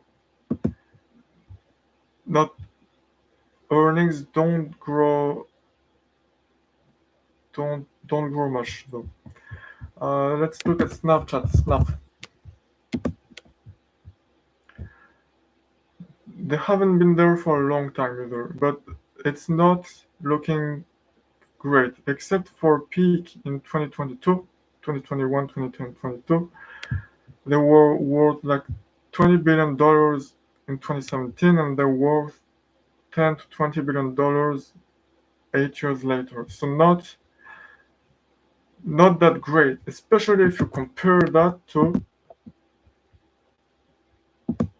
Amazon. This is Amazon, or to Google. And as you can see, there are ups and downs and peaks and valleys, but our um, Microsoft is not a great example, but like Tesla is Berkshire. As you can see, it's like it fits very well the exponential curve graph. Compare that to Aramco, who is one of the biggest companies by market cap. This is their market cap. They're an oil company, so what they do is to extract oil and give a lot of dividends. So it's not something that gets better and better, like Amazon reinvesting into lowering prices and in improving delivery speed and all. And if you look at like a lot of oil and gas companies, like one of the biggest in France is Total.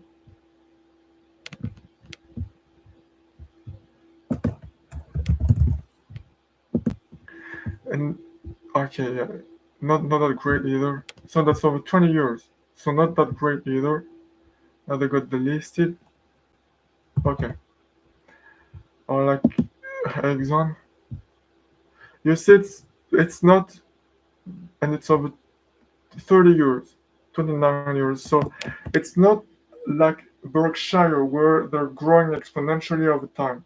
It seems to be going through ups and downs that don't necessarily grow over time. Or Chevron.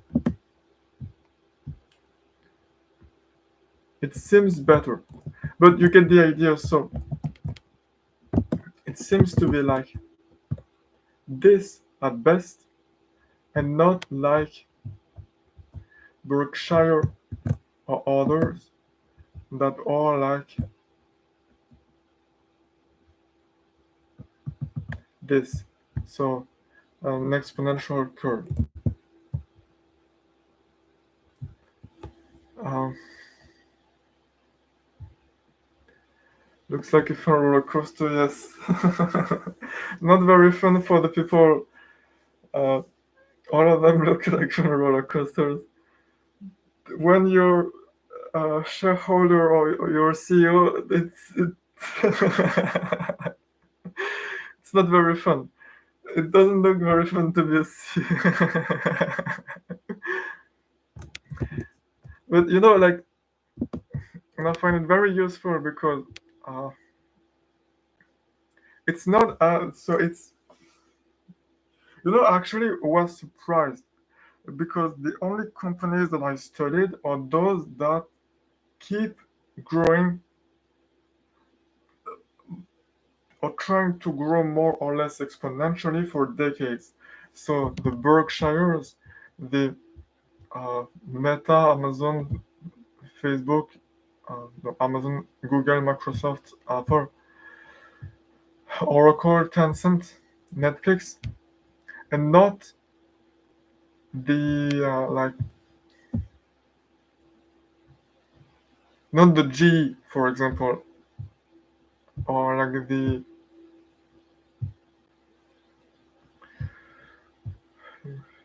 if they were in the top 100, they have to be uh, very big companies, so they usually didn't follow by much. But like banks, usually banks don't grow that much. For example, wow, Shopify is worth $200 billion. Okay, so for example, G, it does look like a pretty fun roller coaster. Though if you bought shares in 2000 and then you're still there in 2022, whereas it went from a $600 billion market cap to a $60 billion market cap. I don't think it's a very fun roller coaster. And as you can see, it's not something like Amazon or the others. IBM, they're growing recently, but not, like, and again, it's all over 30 years, so it's a long time period. It's not something that like Berkshire. My computer is slow. Like, I know I'm a die, but I like it. Still would be fun. Well, if you like a lot of risk, and I guess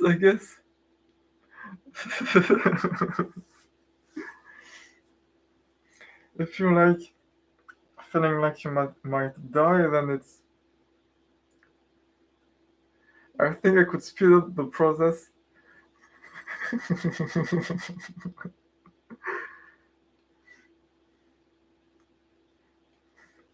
There's a few of those.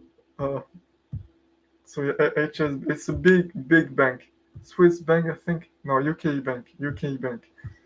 Same. Over 30 years, it's not like Berkshire. And a lot of banks are this way, except JP Morgan. Recently, at least. I'm not sure about Goldman Sachs. Like, okay, not them. I'm not sure what they're doing, but it's working great. HDFC, okay. Bank of America, well, it seems to be growing over time, but not like Berkshire. Same. And finally, Disney. Well, it seems growing at least. Though again, and the PepsiCo, it seems to be growing. Okay, I underestimated them. Go Pepsi. Though, look at this. I think it's important to keep the related growth in mind. We're going to look at Amazon and we're going to look at P&G.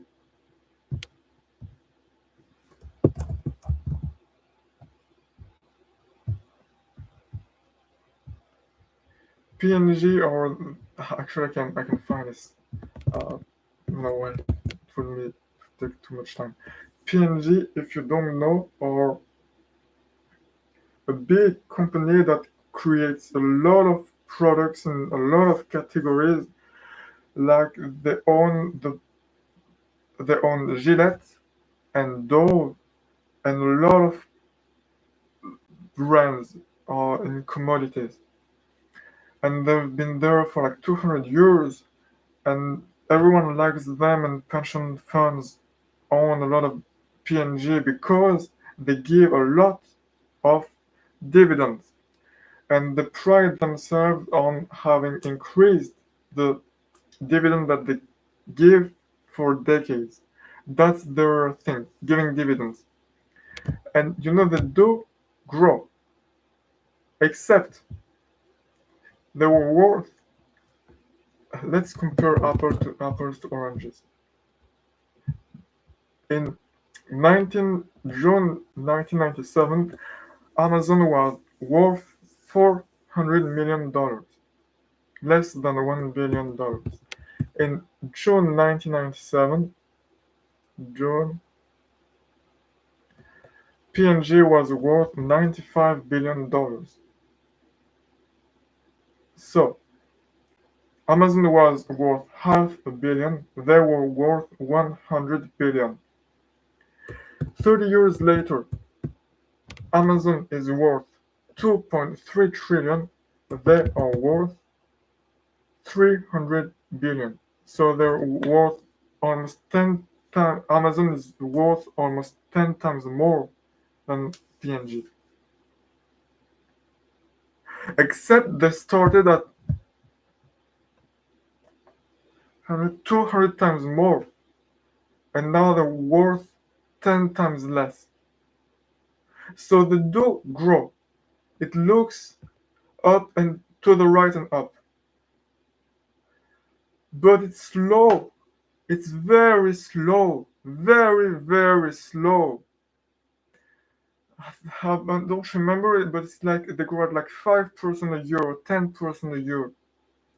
And Amazon, since if you count the seed capital as the initial capital, well, at first it's just Bezos's $10,000. Then it's like $1 million in seed capital. They've grown at like 70% a year versus 5%. And it's the same thing for Tesla, for Facebook, for it's slower for Google, but for Amazon there was someone else, and of course MrBeast and others. It's like 50 to 100% a year in growth, and that is exciting. 5% a year is not.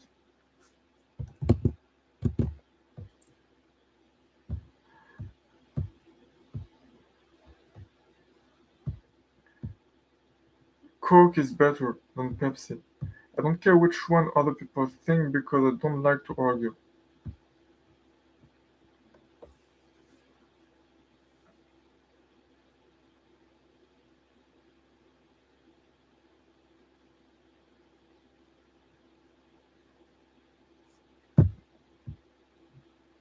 Alright, so let me finish. That's just me. No, I don't drink either, so I can't really tell my opinion. I like water and apple juice and hot cocoa with marshmallows. Marshmallows.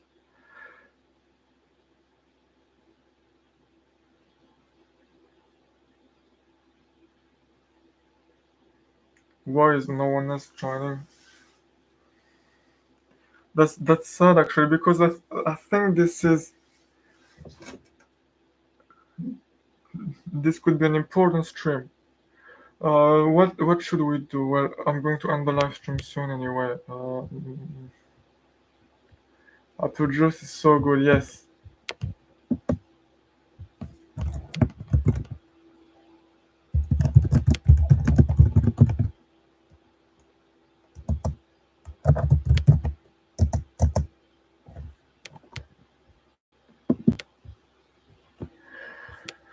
Okay. Okay, I wrote a message in the Discord as you did. Thank you for doing so. Hopefully, more people will join.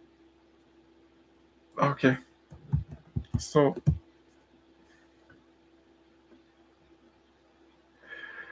anyway, that wasn't important. That was a side thing. But even when you grow,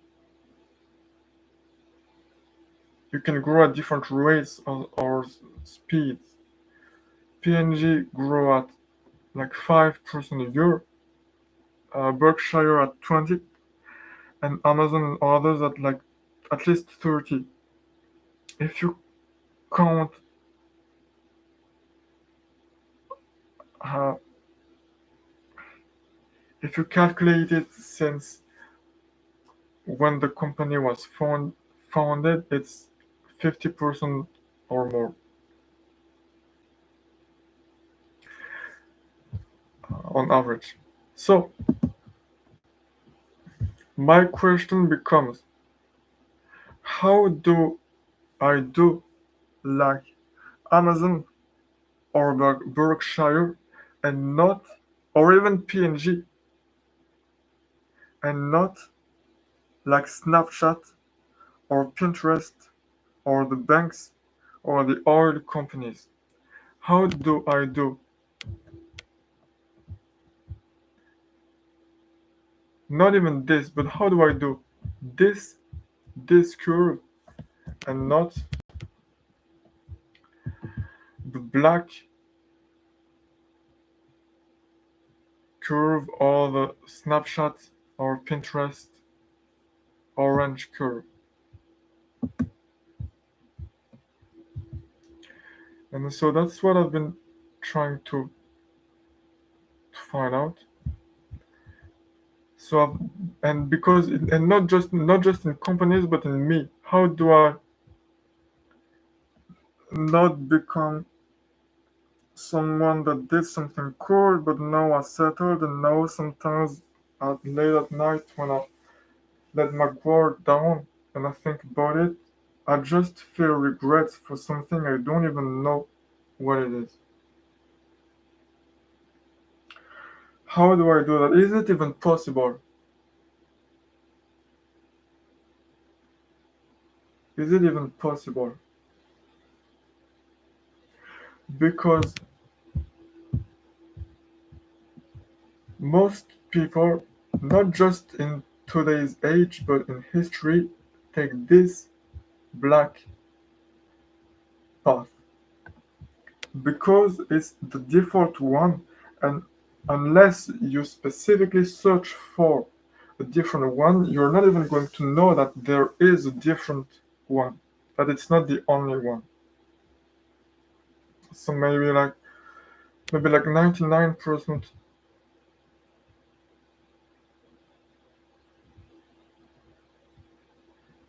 of people take this path. Now, there's very few people that create a company or become musicians or become artists or painters or inventors or do something like that. There's maybe 1%. And I'm not talking about people like world famous musicians or like Edison level inventors or uh, Michelangelo level painter, but just people that make a living out of it and end up making a good living out of it, and like creating a startup and then selling it and making a few $1 million. This level, persevering for 5 to 10 years. There's already very few people that do that, uh, population-wise. So is it even possible to do something like this?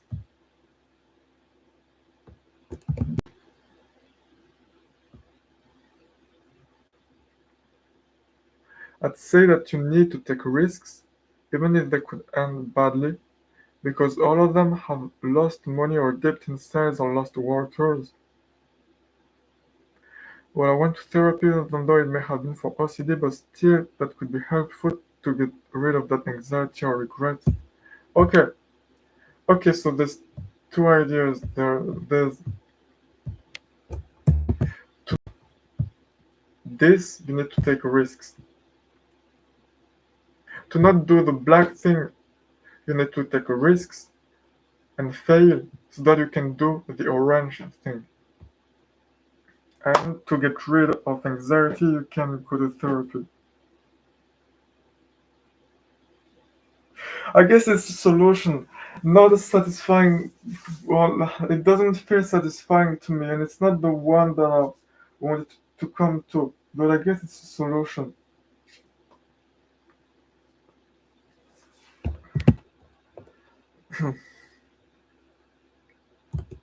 Take the very solemn red pen. Oops. Oh, okay, okay. Okay, let me finish the person thing. So that's not a good. What am I doing? Okay, let me take the solemn red pen. So this is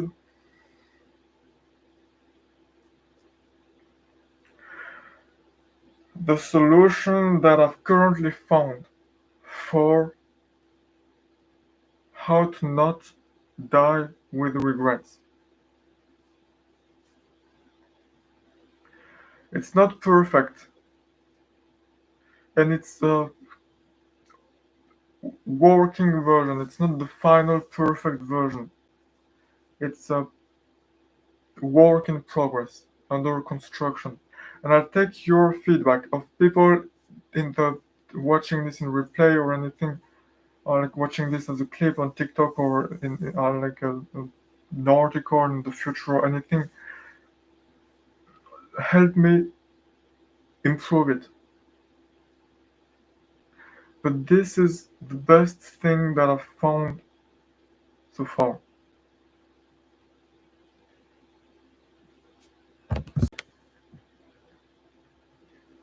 Yo, people tap H if you are alive and breathing. Yeah.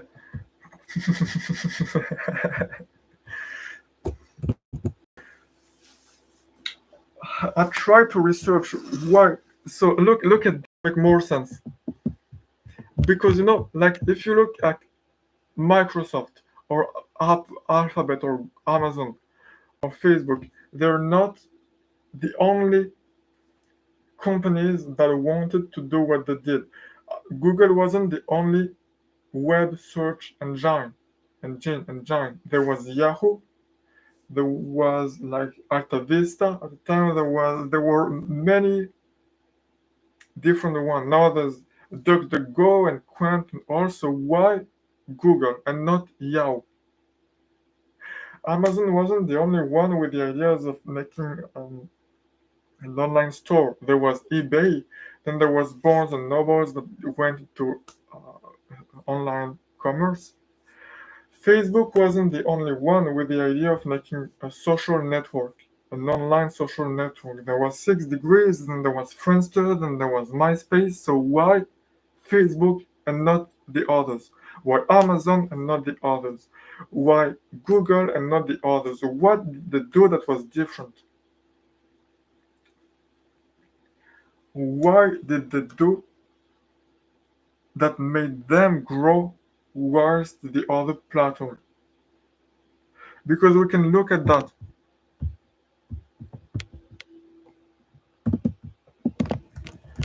Yo, I'm not sure they're public. MySpace, no Friendster, no 6 Degrees wasn't ever public, I think. No, so I guess it would be. I'm not. What? The company that bought uh, MySpace. It was Time Murdoch News Corp. Okay, it was News Corp. News Corp. Okay, this is the company that bought MySpace. So use it as a proxy. It's not MySpace, but it's a proxy. And so eBay. So these are the competitors. So we're going to first. I haven't looked at them all, so we're going to see whether it's correct or not. So this is this is Yahoo. Okay. So this is Google. This is the progression of their market cap from 2014. Weren't they public in like 2004? Didn't they IPO in 2004? Market cap? Okay, anyway. And this is Yahoo. Okay. Okay. Well, we don't have all the data, so we can't really see. We can just see that, and it's not the same time scale, so it's not really useful. And Yahoo was there earlier, but we can just see that in the long term, Google grew and Yahoo didn't. Then Amazon versus eBay.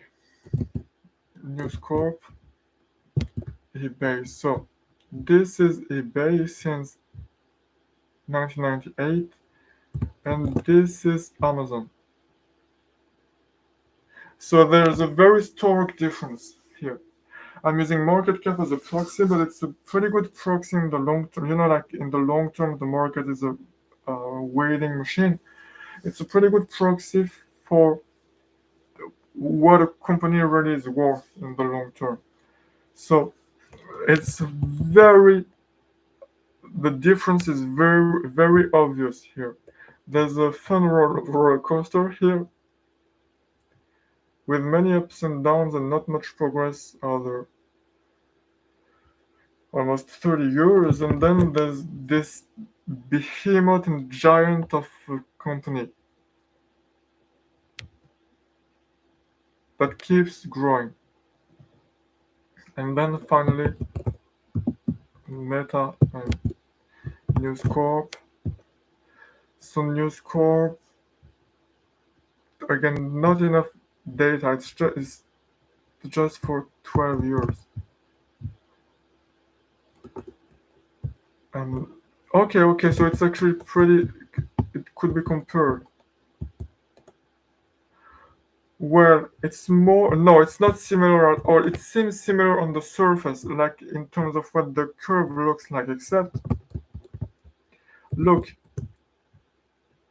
12 years ago, News Corp was worth $8 billion, and they're now worth 16, so they doubled over 12 years. And 12 years ago, Facebook was worth $63 billion, and they're now worth $2 trillion. So that uh, it will be 10 times. So it's that that their worth was multiplied by 20 times, not 2 times. So as you can see, objectively, uh, there are objective differences, and they are stark and important. There were people guess they weren't like. I think this is the second longest stream. It wasn't planned. 4 hours and a half.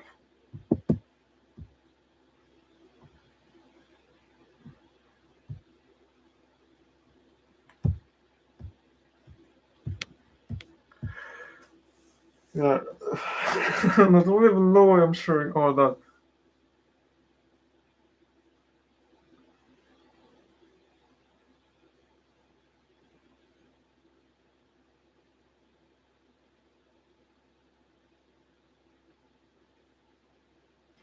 Let's share all that I've learned trying to study companies and people for thousands of hours in the past few years, and let's share all that I want to use and all that I want to do so that people can do the same and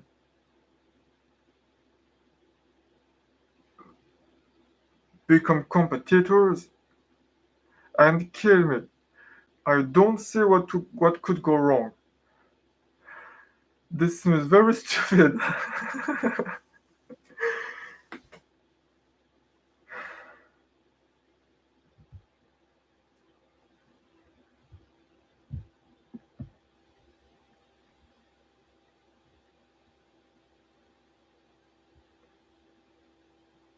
Are you sending celebration emojis?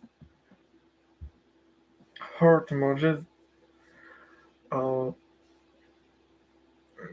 okay, so yeah, so this is all very long, but I'm getting to the point. But if you, uh, I don't know how much context you have, you people watching this. So if you don't have much context, what I'm saying may not make much sense. So now you have this context about these companies, about these people,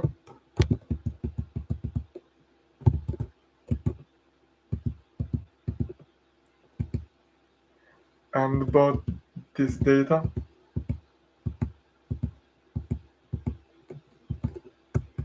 So now that you have all that, let's go back to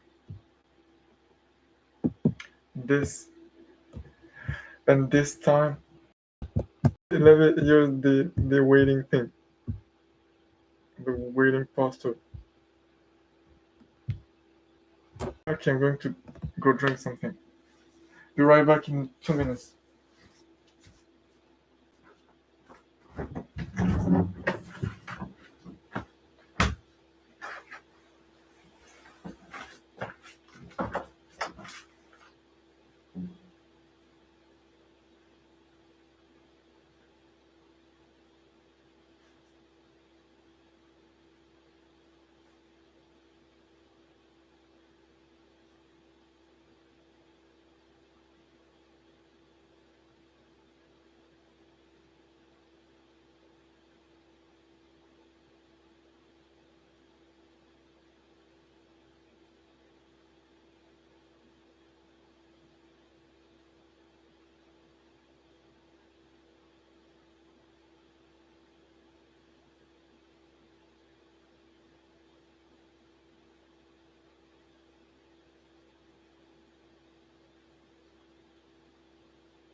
Okay.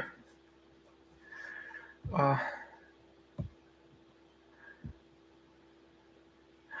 I'm still here. Should finish.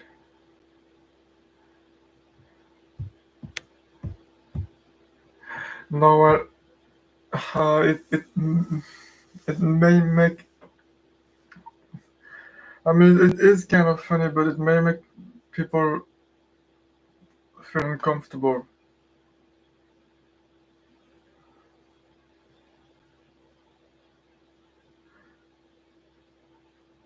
Yeah, it does make me feel kind of uncomfortable. I'm not sure why.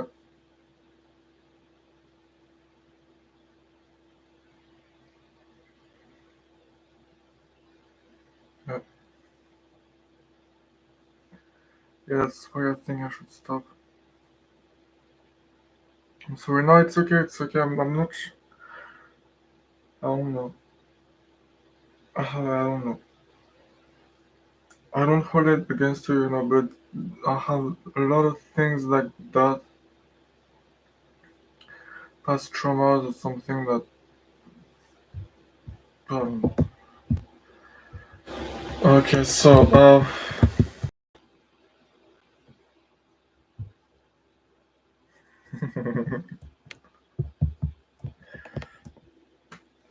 to quote,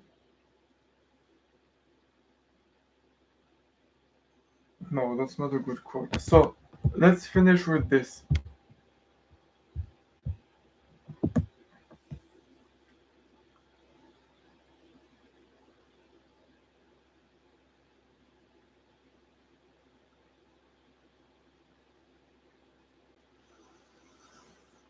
I want to do like Amazon and Google and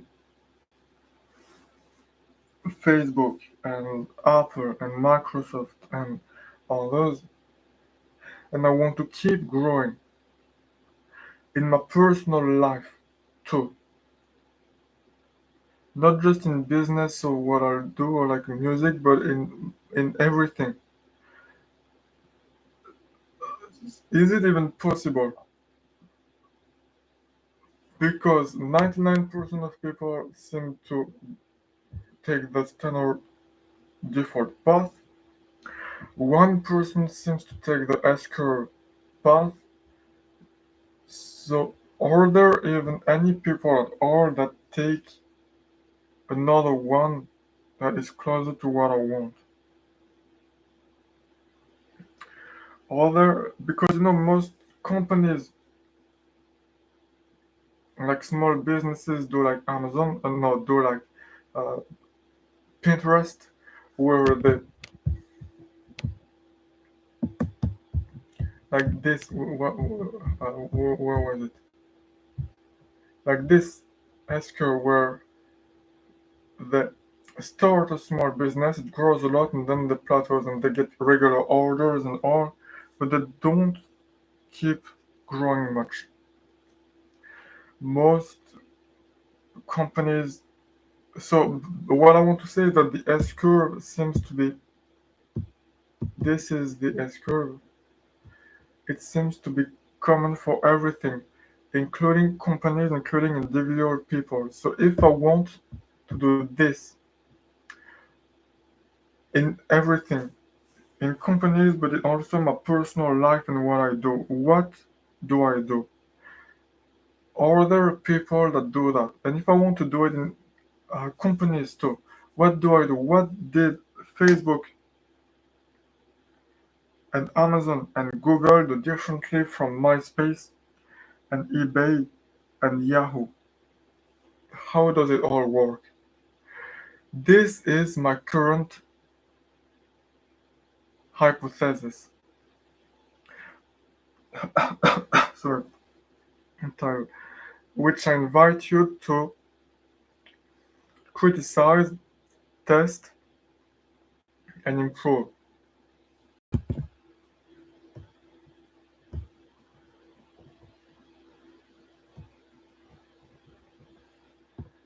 I like the bottom right face where I forgot where I am. Am I a truck? someone was a ghost unicorn, someone was a uniform.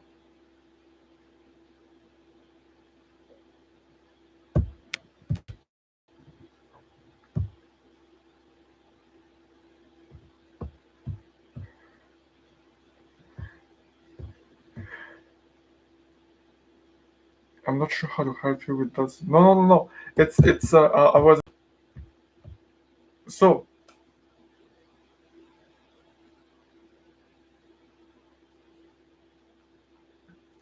That's what I was trying to research, and that's what I want to share. The results of what I've learned so far, which is that what do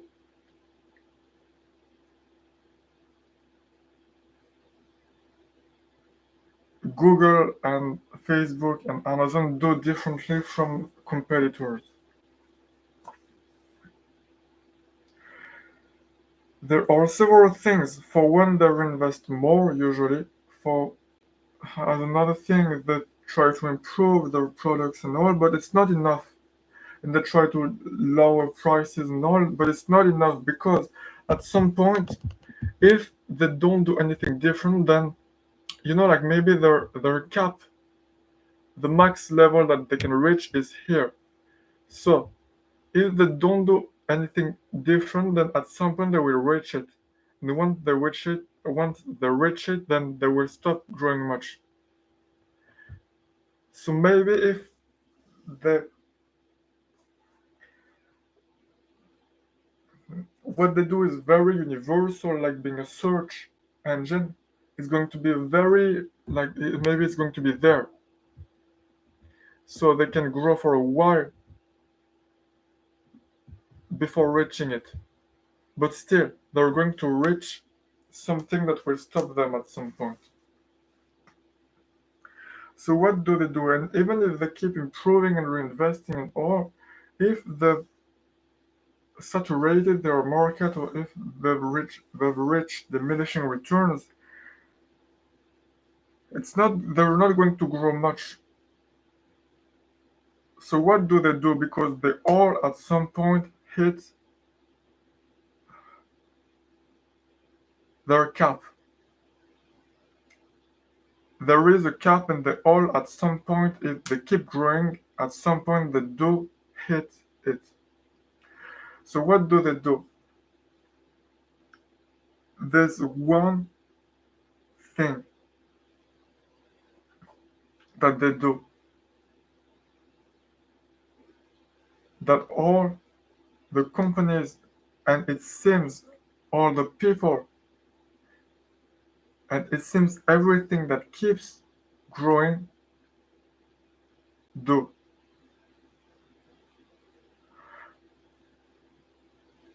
And this thing is that if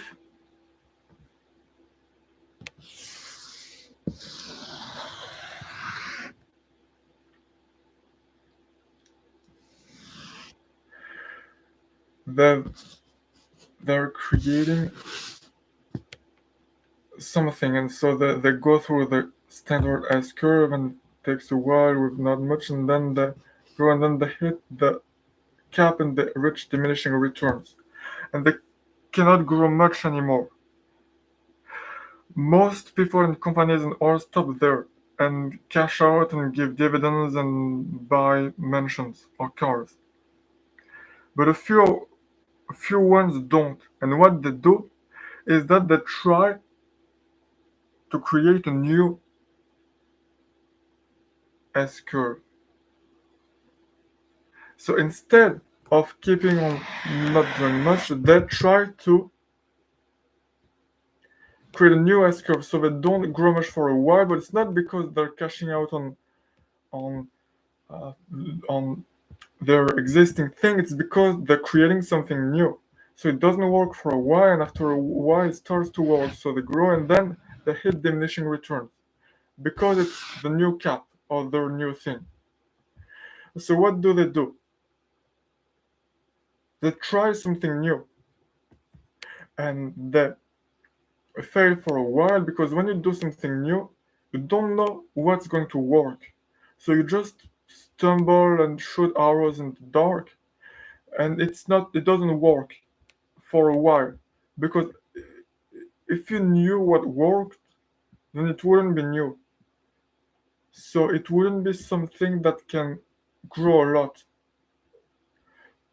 It wouldn't be something that can change the world much. So if you want to do something cool and interesting and big and exciting, you're going to fail a lot because you're figuring out as you go.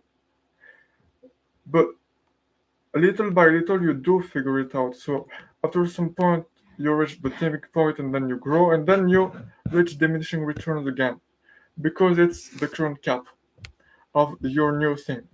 And then you try something new and something new and you create something new. Sorry, messed it up. So something new and then something new and then something new, and you keep on creating new things and new S curves and new bets, and in the long term this curve kind of looks like this curve. It kind of looks similar, which is an exponential curve. So how do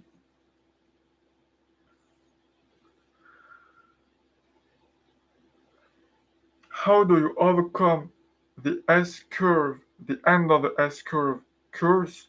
You create a new S curve. How did Amazon overcome reaching diminishing returns in their market, which was books people buy online? They started selling CDs. Then, how did they overcome reaching diminishing returns in selling books and CDs? They started selling toys. And then, like small devices, electronic devices, and then more and more things. Then they started selling in Europe, then in Asia, and then they started side projects like the Kindle, the e-reader, and then Amazon Web Services, and then they bought Zappos, and they started uh, um, Amazon Prime and Amazon Prime Video and all that. And so the 10 years later, 20 years after their creation, they're nothing like the online bookstore where you can buy books that they were when they began. How did Google overcome the curse of what are we going to do when everyone uses our search engine? It's not exactly like that, but it's a simplification, but it's a useful simplification. They worked on creating Gmail, Google Drive, Google Maps. They bought YouTube. They bought Android. Uh,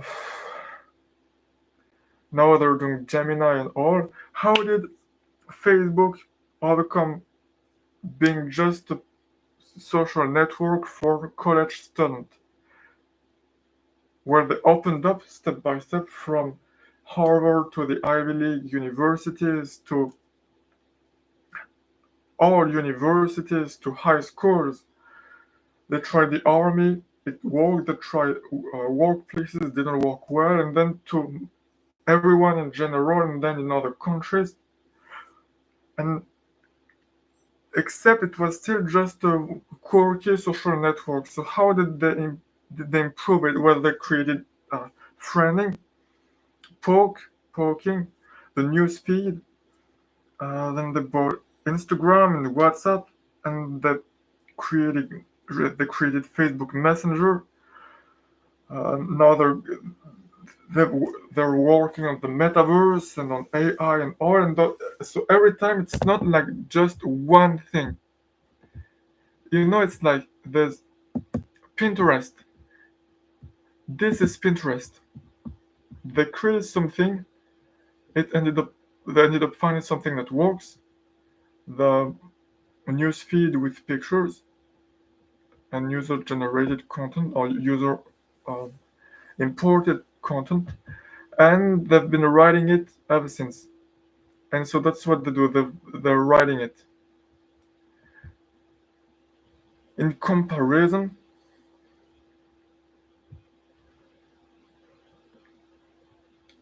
this is Mr. Beast, who started at about the same time. He made gaming. Wait, this is the same color. He made gaming video. This is not a good color. He made Minecraft videos. Then, after a while, he reached diminishing returns, so he started making gaming videos. Then, diminishing returns, so he started making challenge videos, counting to 100,000. Then, diminishing returns, so he started making videos where he gives money to people. Then, diminishing returns, and let me switch my color. Then, he started making videos where I need another color. Let me try to make it work. Then he started making spectacle videos. Then it's reaching diminishing returns, so he started the burger companies. Then the chocolate. Sorry. Oh wait. Okay, so no. Okay, so and the chocolate companies and the YouTube related startup and the toy company, and so you see, and or like Elon being a weird kid, going to Canada, then it's great, but it's not. You get diminishing returns pretty fast, although Canada is more safe than South Africa. So going to university, then going to the US, then creating a startup, internet startup, selling it, creating um, a rocket, no, creating another bank internet startup, PayPal, selling it, creating a rocket company, joining a car company.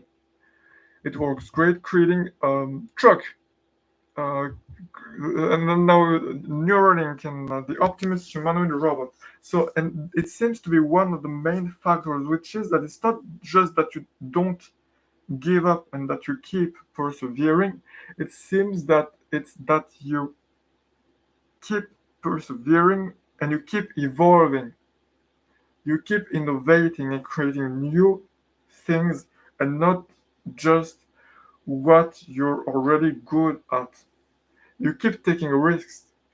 So you, if this is correct, if what I'm talking about is correct, though do keep in mind that I'm not believable and I'm not very far yet.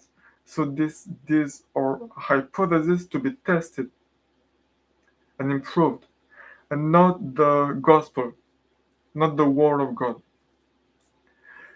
But if this is at least partly correct, then you're partly right. Um, so kid, sorry boy, because it is partly about taking risks, trying new, evolving, innovating, keeping on trying things, not just improving what you currently do, but trying new things. As a company, as a person, as a group of people, as a country, as a species, going into new directions, going towards new directions. And so, if this is the case, then it solves this, which is that how do you solve? I don't even know what needs to be solved, but how do you solve living a sad life or a life where you don't feel like this all the time, but from time to time, when you let your guard down, you feel like something is missing? Well, you keep trying new things. And when you feel like you've reached the end of what you can learn or how much you can grow in something, you start something else. You keep trying to grow and learn and improve and evolve. So you do like exactly like at first, exactly like the black one. Oh, wait. You do like the black one, so you just grow when you're a kid and you learn to read. Or then you start doing like the orange one and you create a first project and it doesn't work. And then after a while, you still keep improving so it works. And now you're at the top of the S curve and you start to plateau. So you start something new. You created you've become good at creating Minecraft videos, so you start creating gaming videos. Or you've created a startup that you've sold, so now you create another larger scale company. So it doesn't work for a while as you learn, and at some point you still keep learning step by step. So at some point it starts working and you grow. Then you reach diminishing returns. So now it's not very fun anymore to create gaming videos or challenge videos. So you start making videos where you make people compete in challenges like TV shows and you give away money, or you start creating a rocket company, or now you've expanded into books and CDs and toys. So you create the Kindle or the Fire Phone. And it may or may not work, but eventually you iterate towards something that works. Maybe you're creating Z auctions and it doesn't work. Then you create a different thing and it doesn't work, but your third attempt, uh, which becomes Amazon Marketplace, does work. So you do it, and at some point you learn and you keep growing, and then you reach diminishing returns and you do something new and and you stop when you die. So eventually later on you get cancer and you die, but it seems much more fun to keep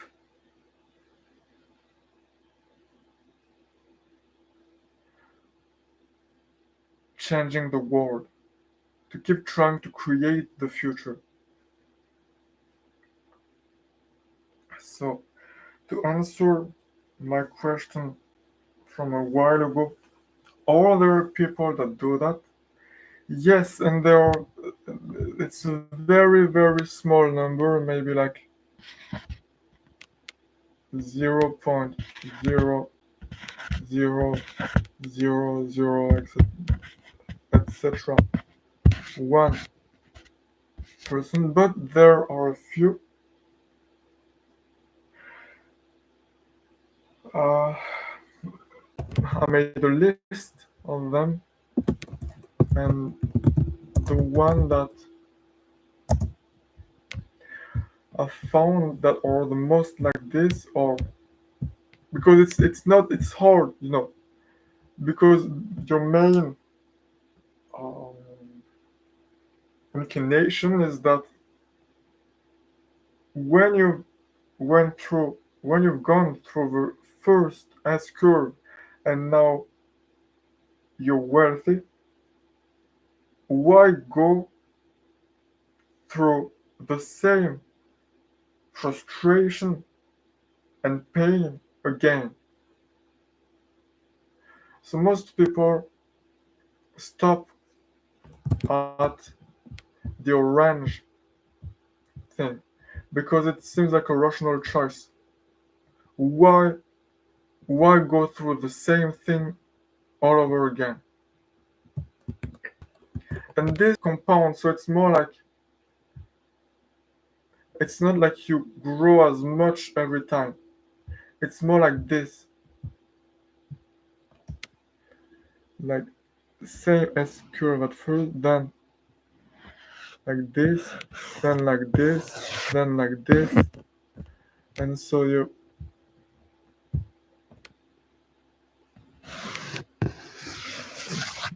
it's more like this in terms of scale. It's not like in terms of impact. It's not like PayPal was 2 times the impact of Zip2, and then SpaceX was 2 times the impact of PayPal. It's like SpaceX was like 1,000 times the impact of Zip2.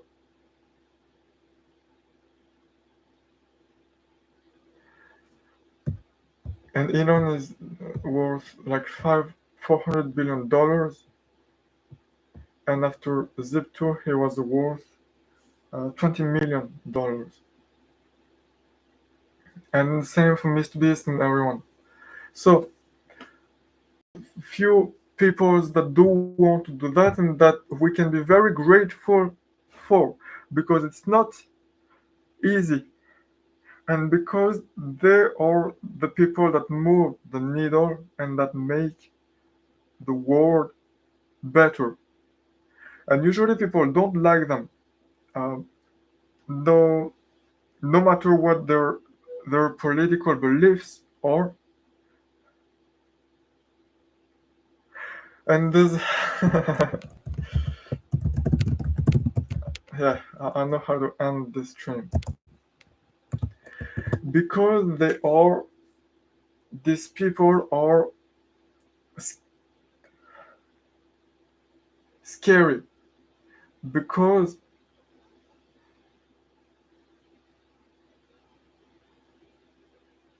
you can't really control them, because they're weird,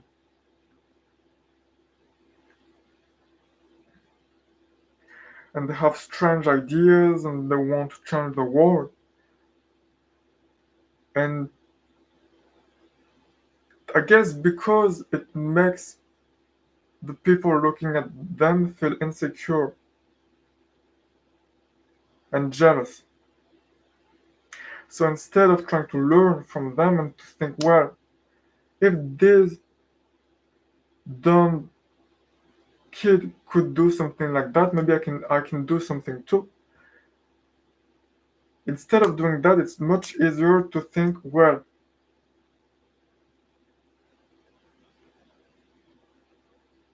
this dumb kid is just dumb, or evil, or incompetent, or I don't know,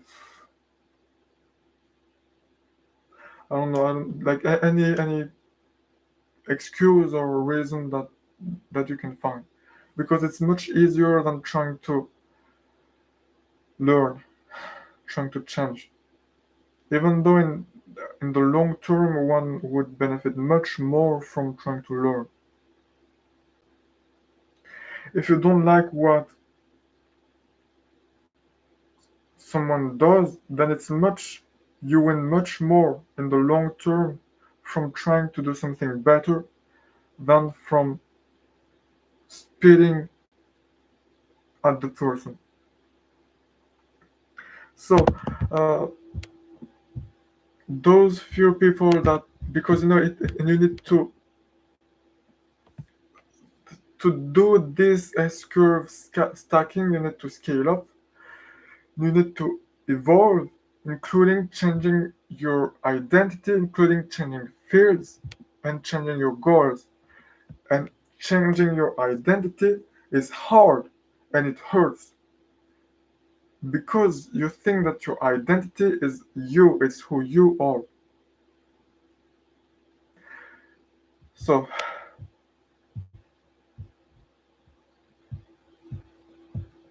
yeah, but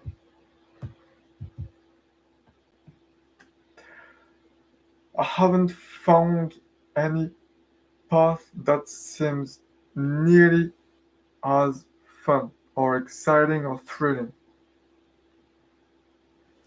So these are the few people that I've found that are the closest to this. There's Elon Musk, Genghis Khan, maybe Napoleon and Caesar. There's Alexander the Great, maybe Jeff Bezos and Mr. Beast, who may become like that. And that's about it. That's about it. It's all the people that I've found, and there are fictional characters too. There's the maybe the guy in that time I got reincarnated as a slime, the slime main character. Um, maybe Shiroi in Log Horizon. And maybe Goku in Dragon Ball, Son Goku, and that's about it. So yeah, that's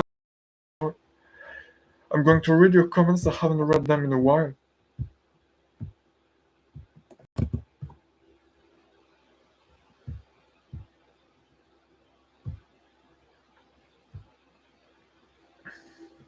I might go to bed soon. My brain's not working right. Okay, so it's just Suki Kid that left. So yeah, this is what I wanted to talk about.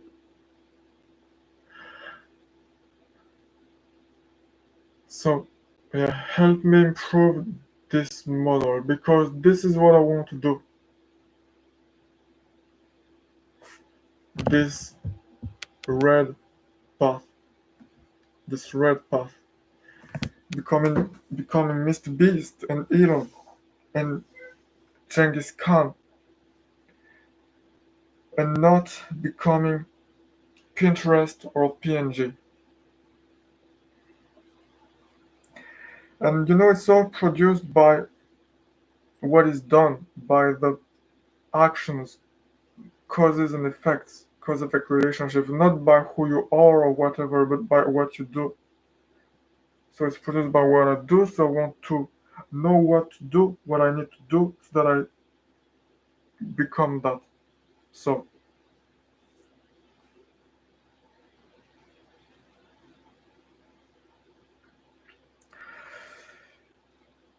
write in comments any idea or anything that you have related to that, or any criticism, or any data, or anything, and we'll test and improve this idea.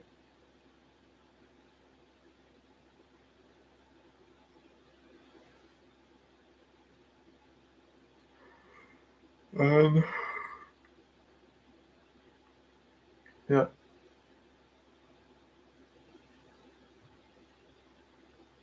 we'll try to make something. I'm very tired, so I'm going to go to bed.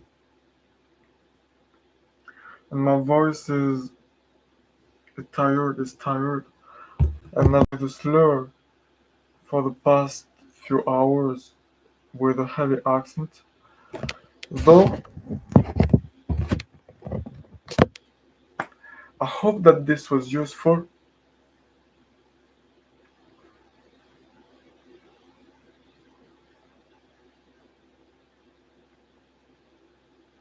Write things in the comments, please.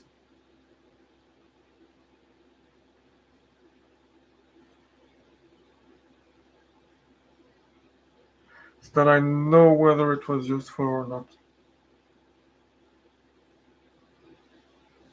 And I'm going to end the stream by reading a speech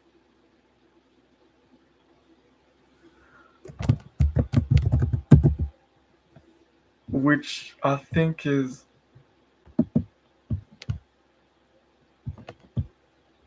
uh,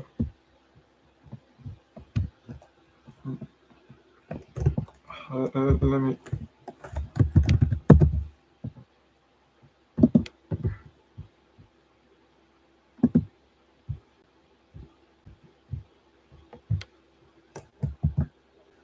Okay, I found it. So I'm going to read a speech which I think fits the theme. It's an advertisement by Arthur, written partly by Steve Jobs. The name of the speech is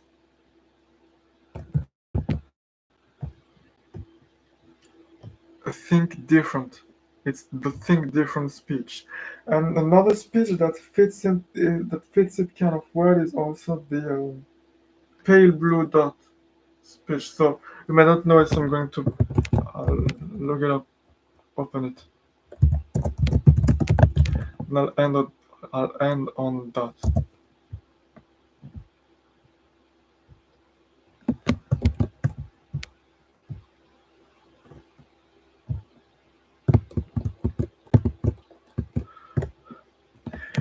Here's to the crazy ones, the misfits, the rebels, the troublemakers, the round pegs in the square holes, the ones who see things differently. They are not fond of rules, and they have no respect for the status quo. You can praise them, disagree with them, quote them, disbelieve them, glorify or vilify them, but the only thing you cannot do is ignore them. Because they change things. They invent, they imagine, they heal, they explore, they create, they inspire, they push the human race forward. Maybe they have to be crazy. How else can you stare at an empty canvas and see a work of art, or sit in silence and hear a song that has never been written, or gaze at a red planet and see a laboratory on wheels? We make tours for those kind of people, while some see them as the crazy ones. We see genius, because the people who are crazy enough to think they can change the world are the ones who do.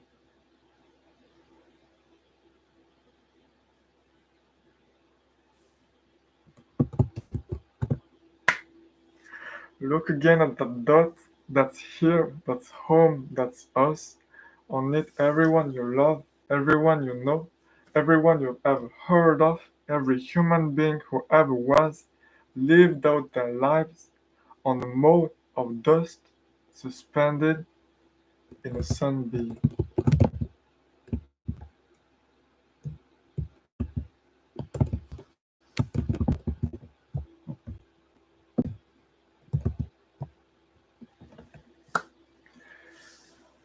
So, you know, if the sky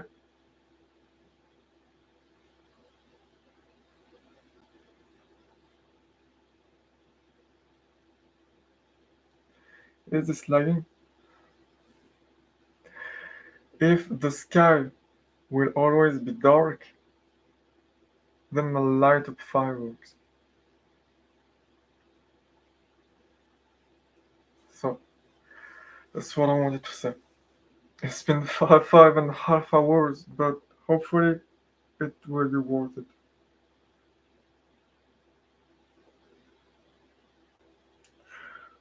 Hopefully, because I'm really tired. It's a big cost. It's a cost. But yeah. Join my crew. If this resonates with you, then join my crew. And join my crew.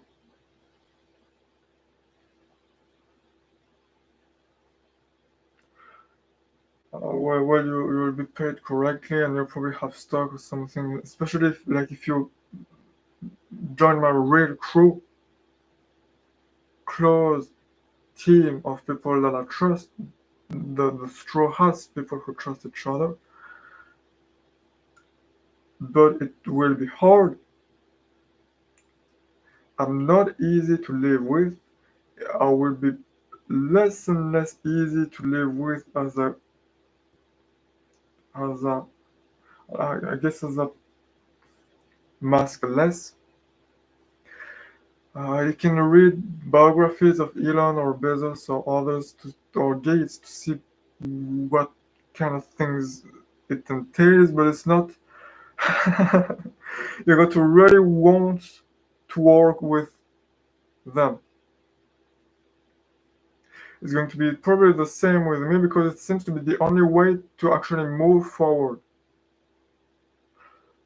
If you are very careful about not stepping on people's toes, then you just don't move forward.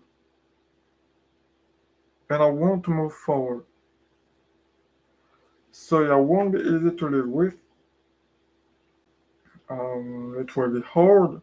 It will be emotionally hard. There will be some times where we have to persevere for years and decades with no progress and no success. We'll probably go bankrupt at least a few times, maybe repeatedly.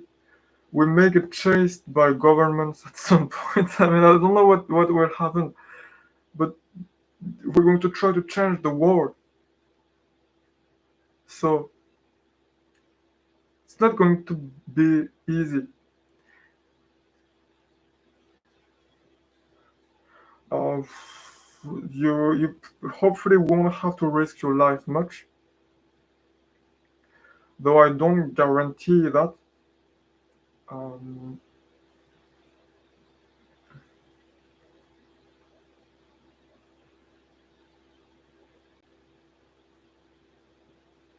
it will be a lot of pain all around from persevering for years with no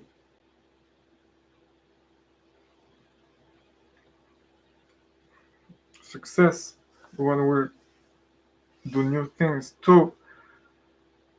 Me having no social skills and it will just get worse.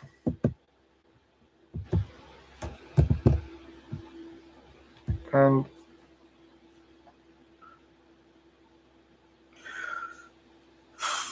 like it's for most people, it's probably not a rational choice to become part of the Straw Hats. Who would want to join the Straw Hats? It's much better to look from the sidelines.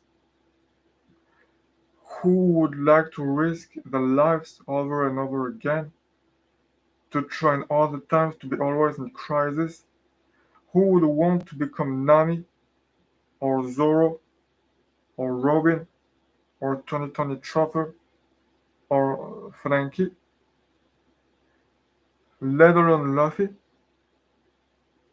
Not many people. If you're one of those people, join me. That's my speech. It's going to be hard. I mean, you'll get a lot of rewards in the long term, but don't count on them as for making your decision. Make your decision as if you would never get paid anything because we will probably go bankrupt at some point, maybe repeatedly. So we won't have any money anymore. No money for a while. And I'll probably personally go bankrupt a lot of times because there will probably be a lot of times where there's a very big chance. And I don't want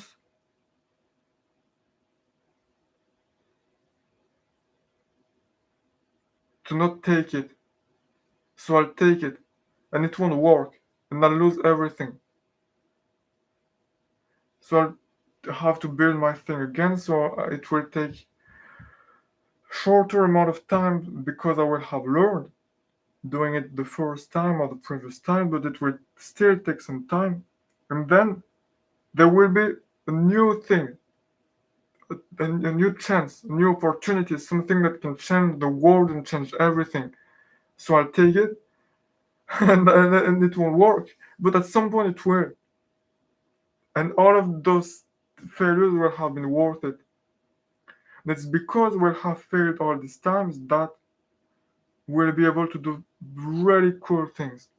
So, and it will be like a feature, not a bug. Intentionally taking very high expected value bets, although they have a very high chance of failure, but the expected value is positive. So there's a 99% chance that it will fail, but if it succeeds, it really changes everything. We'll take this kind of bet every time, so we'll lose a lot of time. So join me. This is my speech, my recruitment speech. You won't consider that you won't get paid anything at all. You will get paid, but I can't guarantee it. It's going to be very hard. It's going to be not fun a lot of times. We'll probably get into a lot of fights. And like just trying to be transparent and all is going to be not easy. We make a lot of enemies, from other companies to governments to people.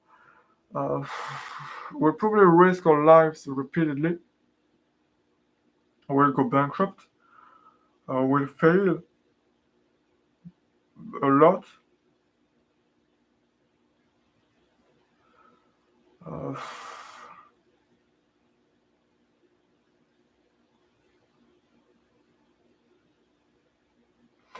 yeah, that's what I can offer. That's what I can offer. Join the Straw Hats.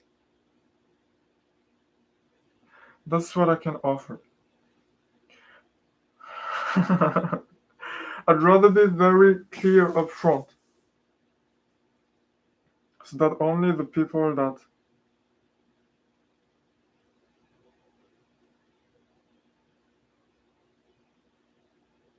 really want to do something come. If you don't want that, then don't come. It will just be wasted time, and I don't have time. We won't have time. So yeah. If this speaks to you, and if what I talked about during this live stream speaks to you, uh, and if you don't mind all that I talked about, join me. You won't find anything that is much better. The second best one might be joining Elon, or maybe OpenAI, or maybe Mr. Beast in the future.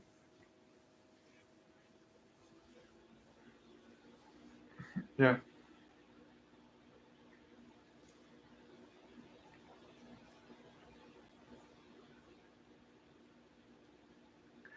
But we'll try to be the main characters. We'll try to become the main characters in humanity ever, in the history of the universe.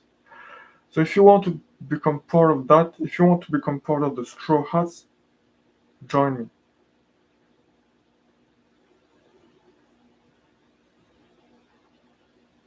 And we'll get cancelled, and there will be controversies. You could pick any sentence that I just said, and it could get me cancelled, just a single sentence in the past few minutes that I talked. And there will probably be uh, assassins at some point.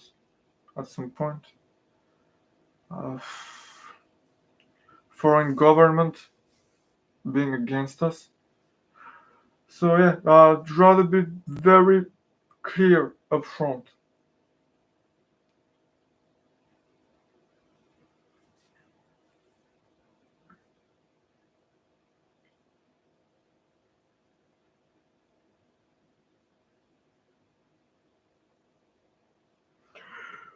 But if the sky will always be dark than the light of fireworks.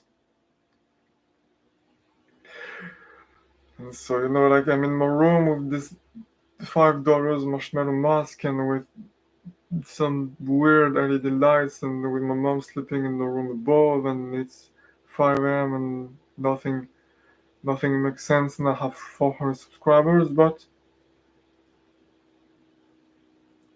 I'm taking very big risks by saying all that. I mean, like, I made a song about being raped. How that, that how stupid can I be? But I want to be vulnerable and I want to be myself so that the people that are fine with it come. I said it in a weird way, but I think that's it. So,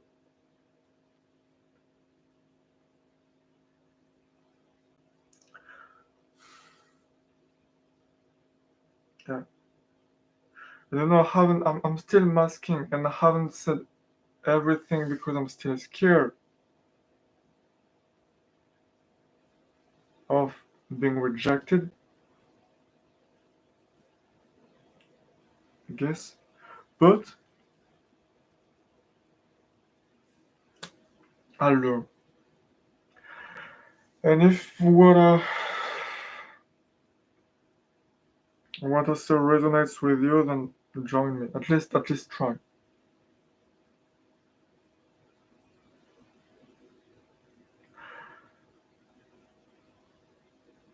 Because the people who think they can change the world are usually the ones who do.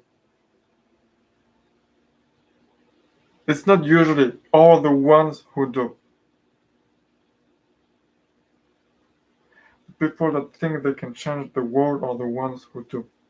So join me and let's go do some mischief and change the world.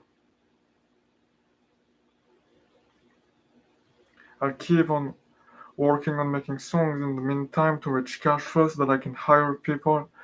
And the first people I hire will suck because I'll hire just whoever is available locally. But then later I can have more capital and I can hire people like you.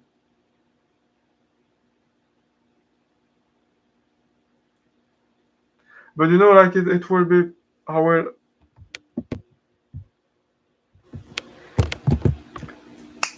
okay, I will, I guess I learned to be a leader and all. I'm just a kid, but I learn.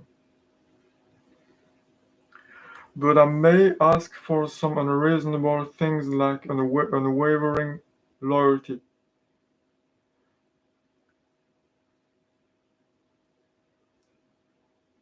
to need to be able to trust you no matter what. So if you want to join the Straw Hats or whatever equivalent and to change the world, join me. It will be hard,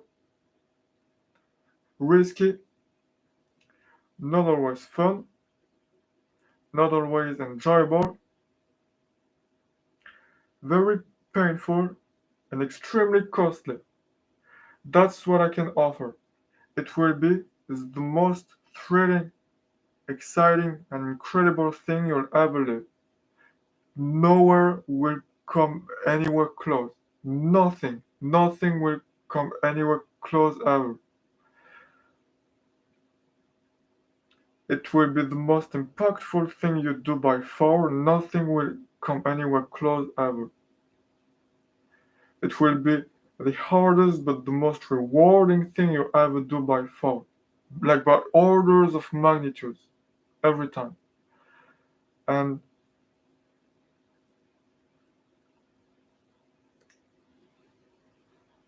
I don't guarantee that because we may get into fights and you may leave being very angry and all, but in the long term, once dust has settled, I think this is the one thing that you won't regret having done. But if you don't join me, you will regret it forever, because you'll see me and the people that join me arise and change the world and create the future, and you think to yourself, that could have been me.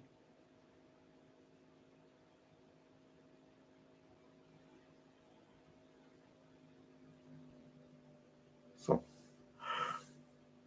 join me and we'll create the world. I'm very tired, so I'm going to go to sleep. See you. Think about what I said, and all that I said in this stream. Everything. Write comments or things, or or like I don't know. I don't know.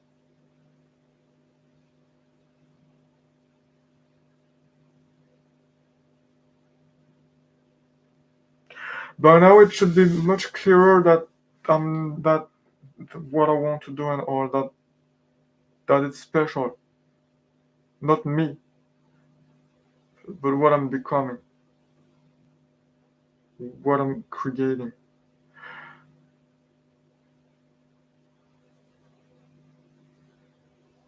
So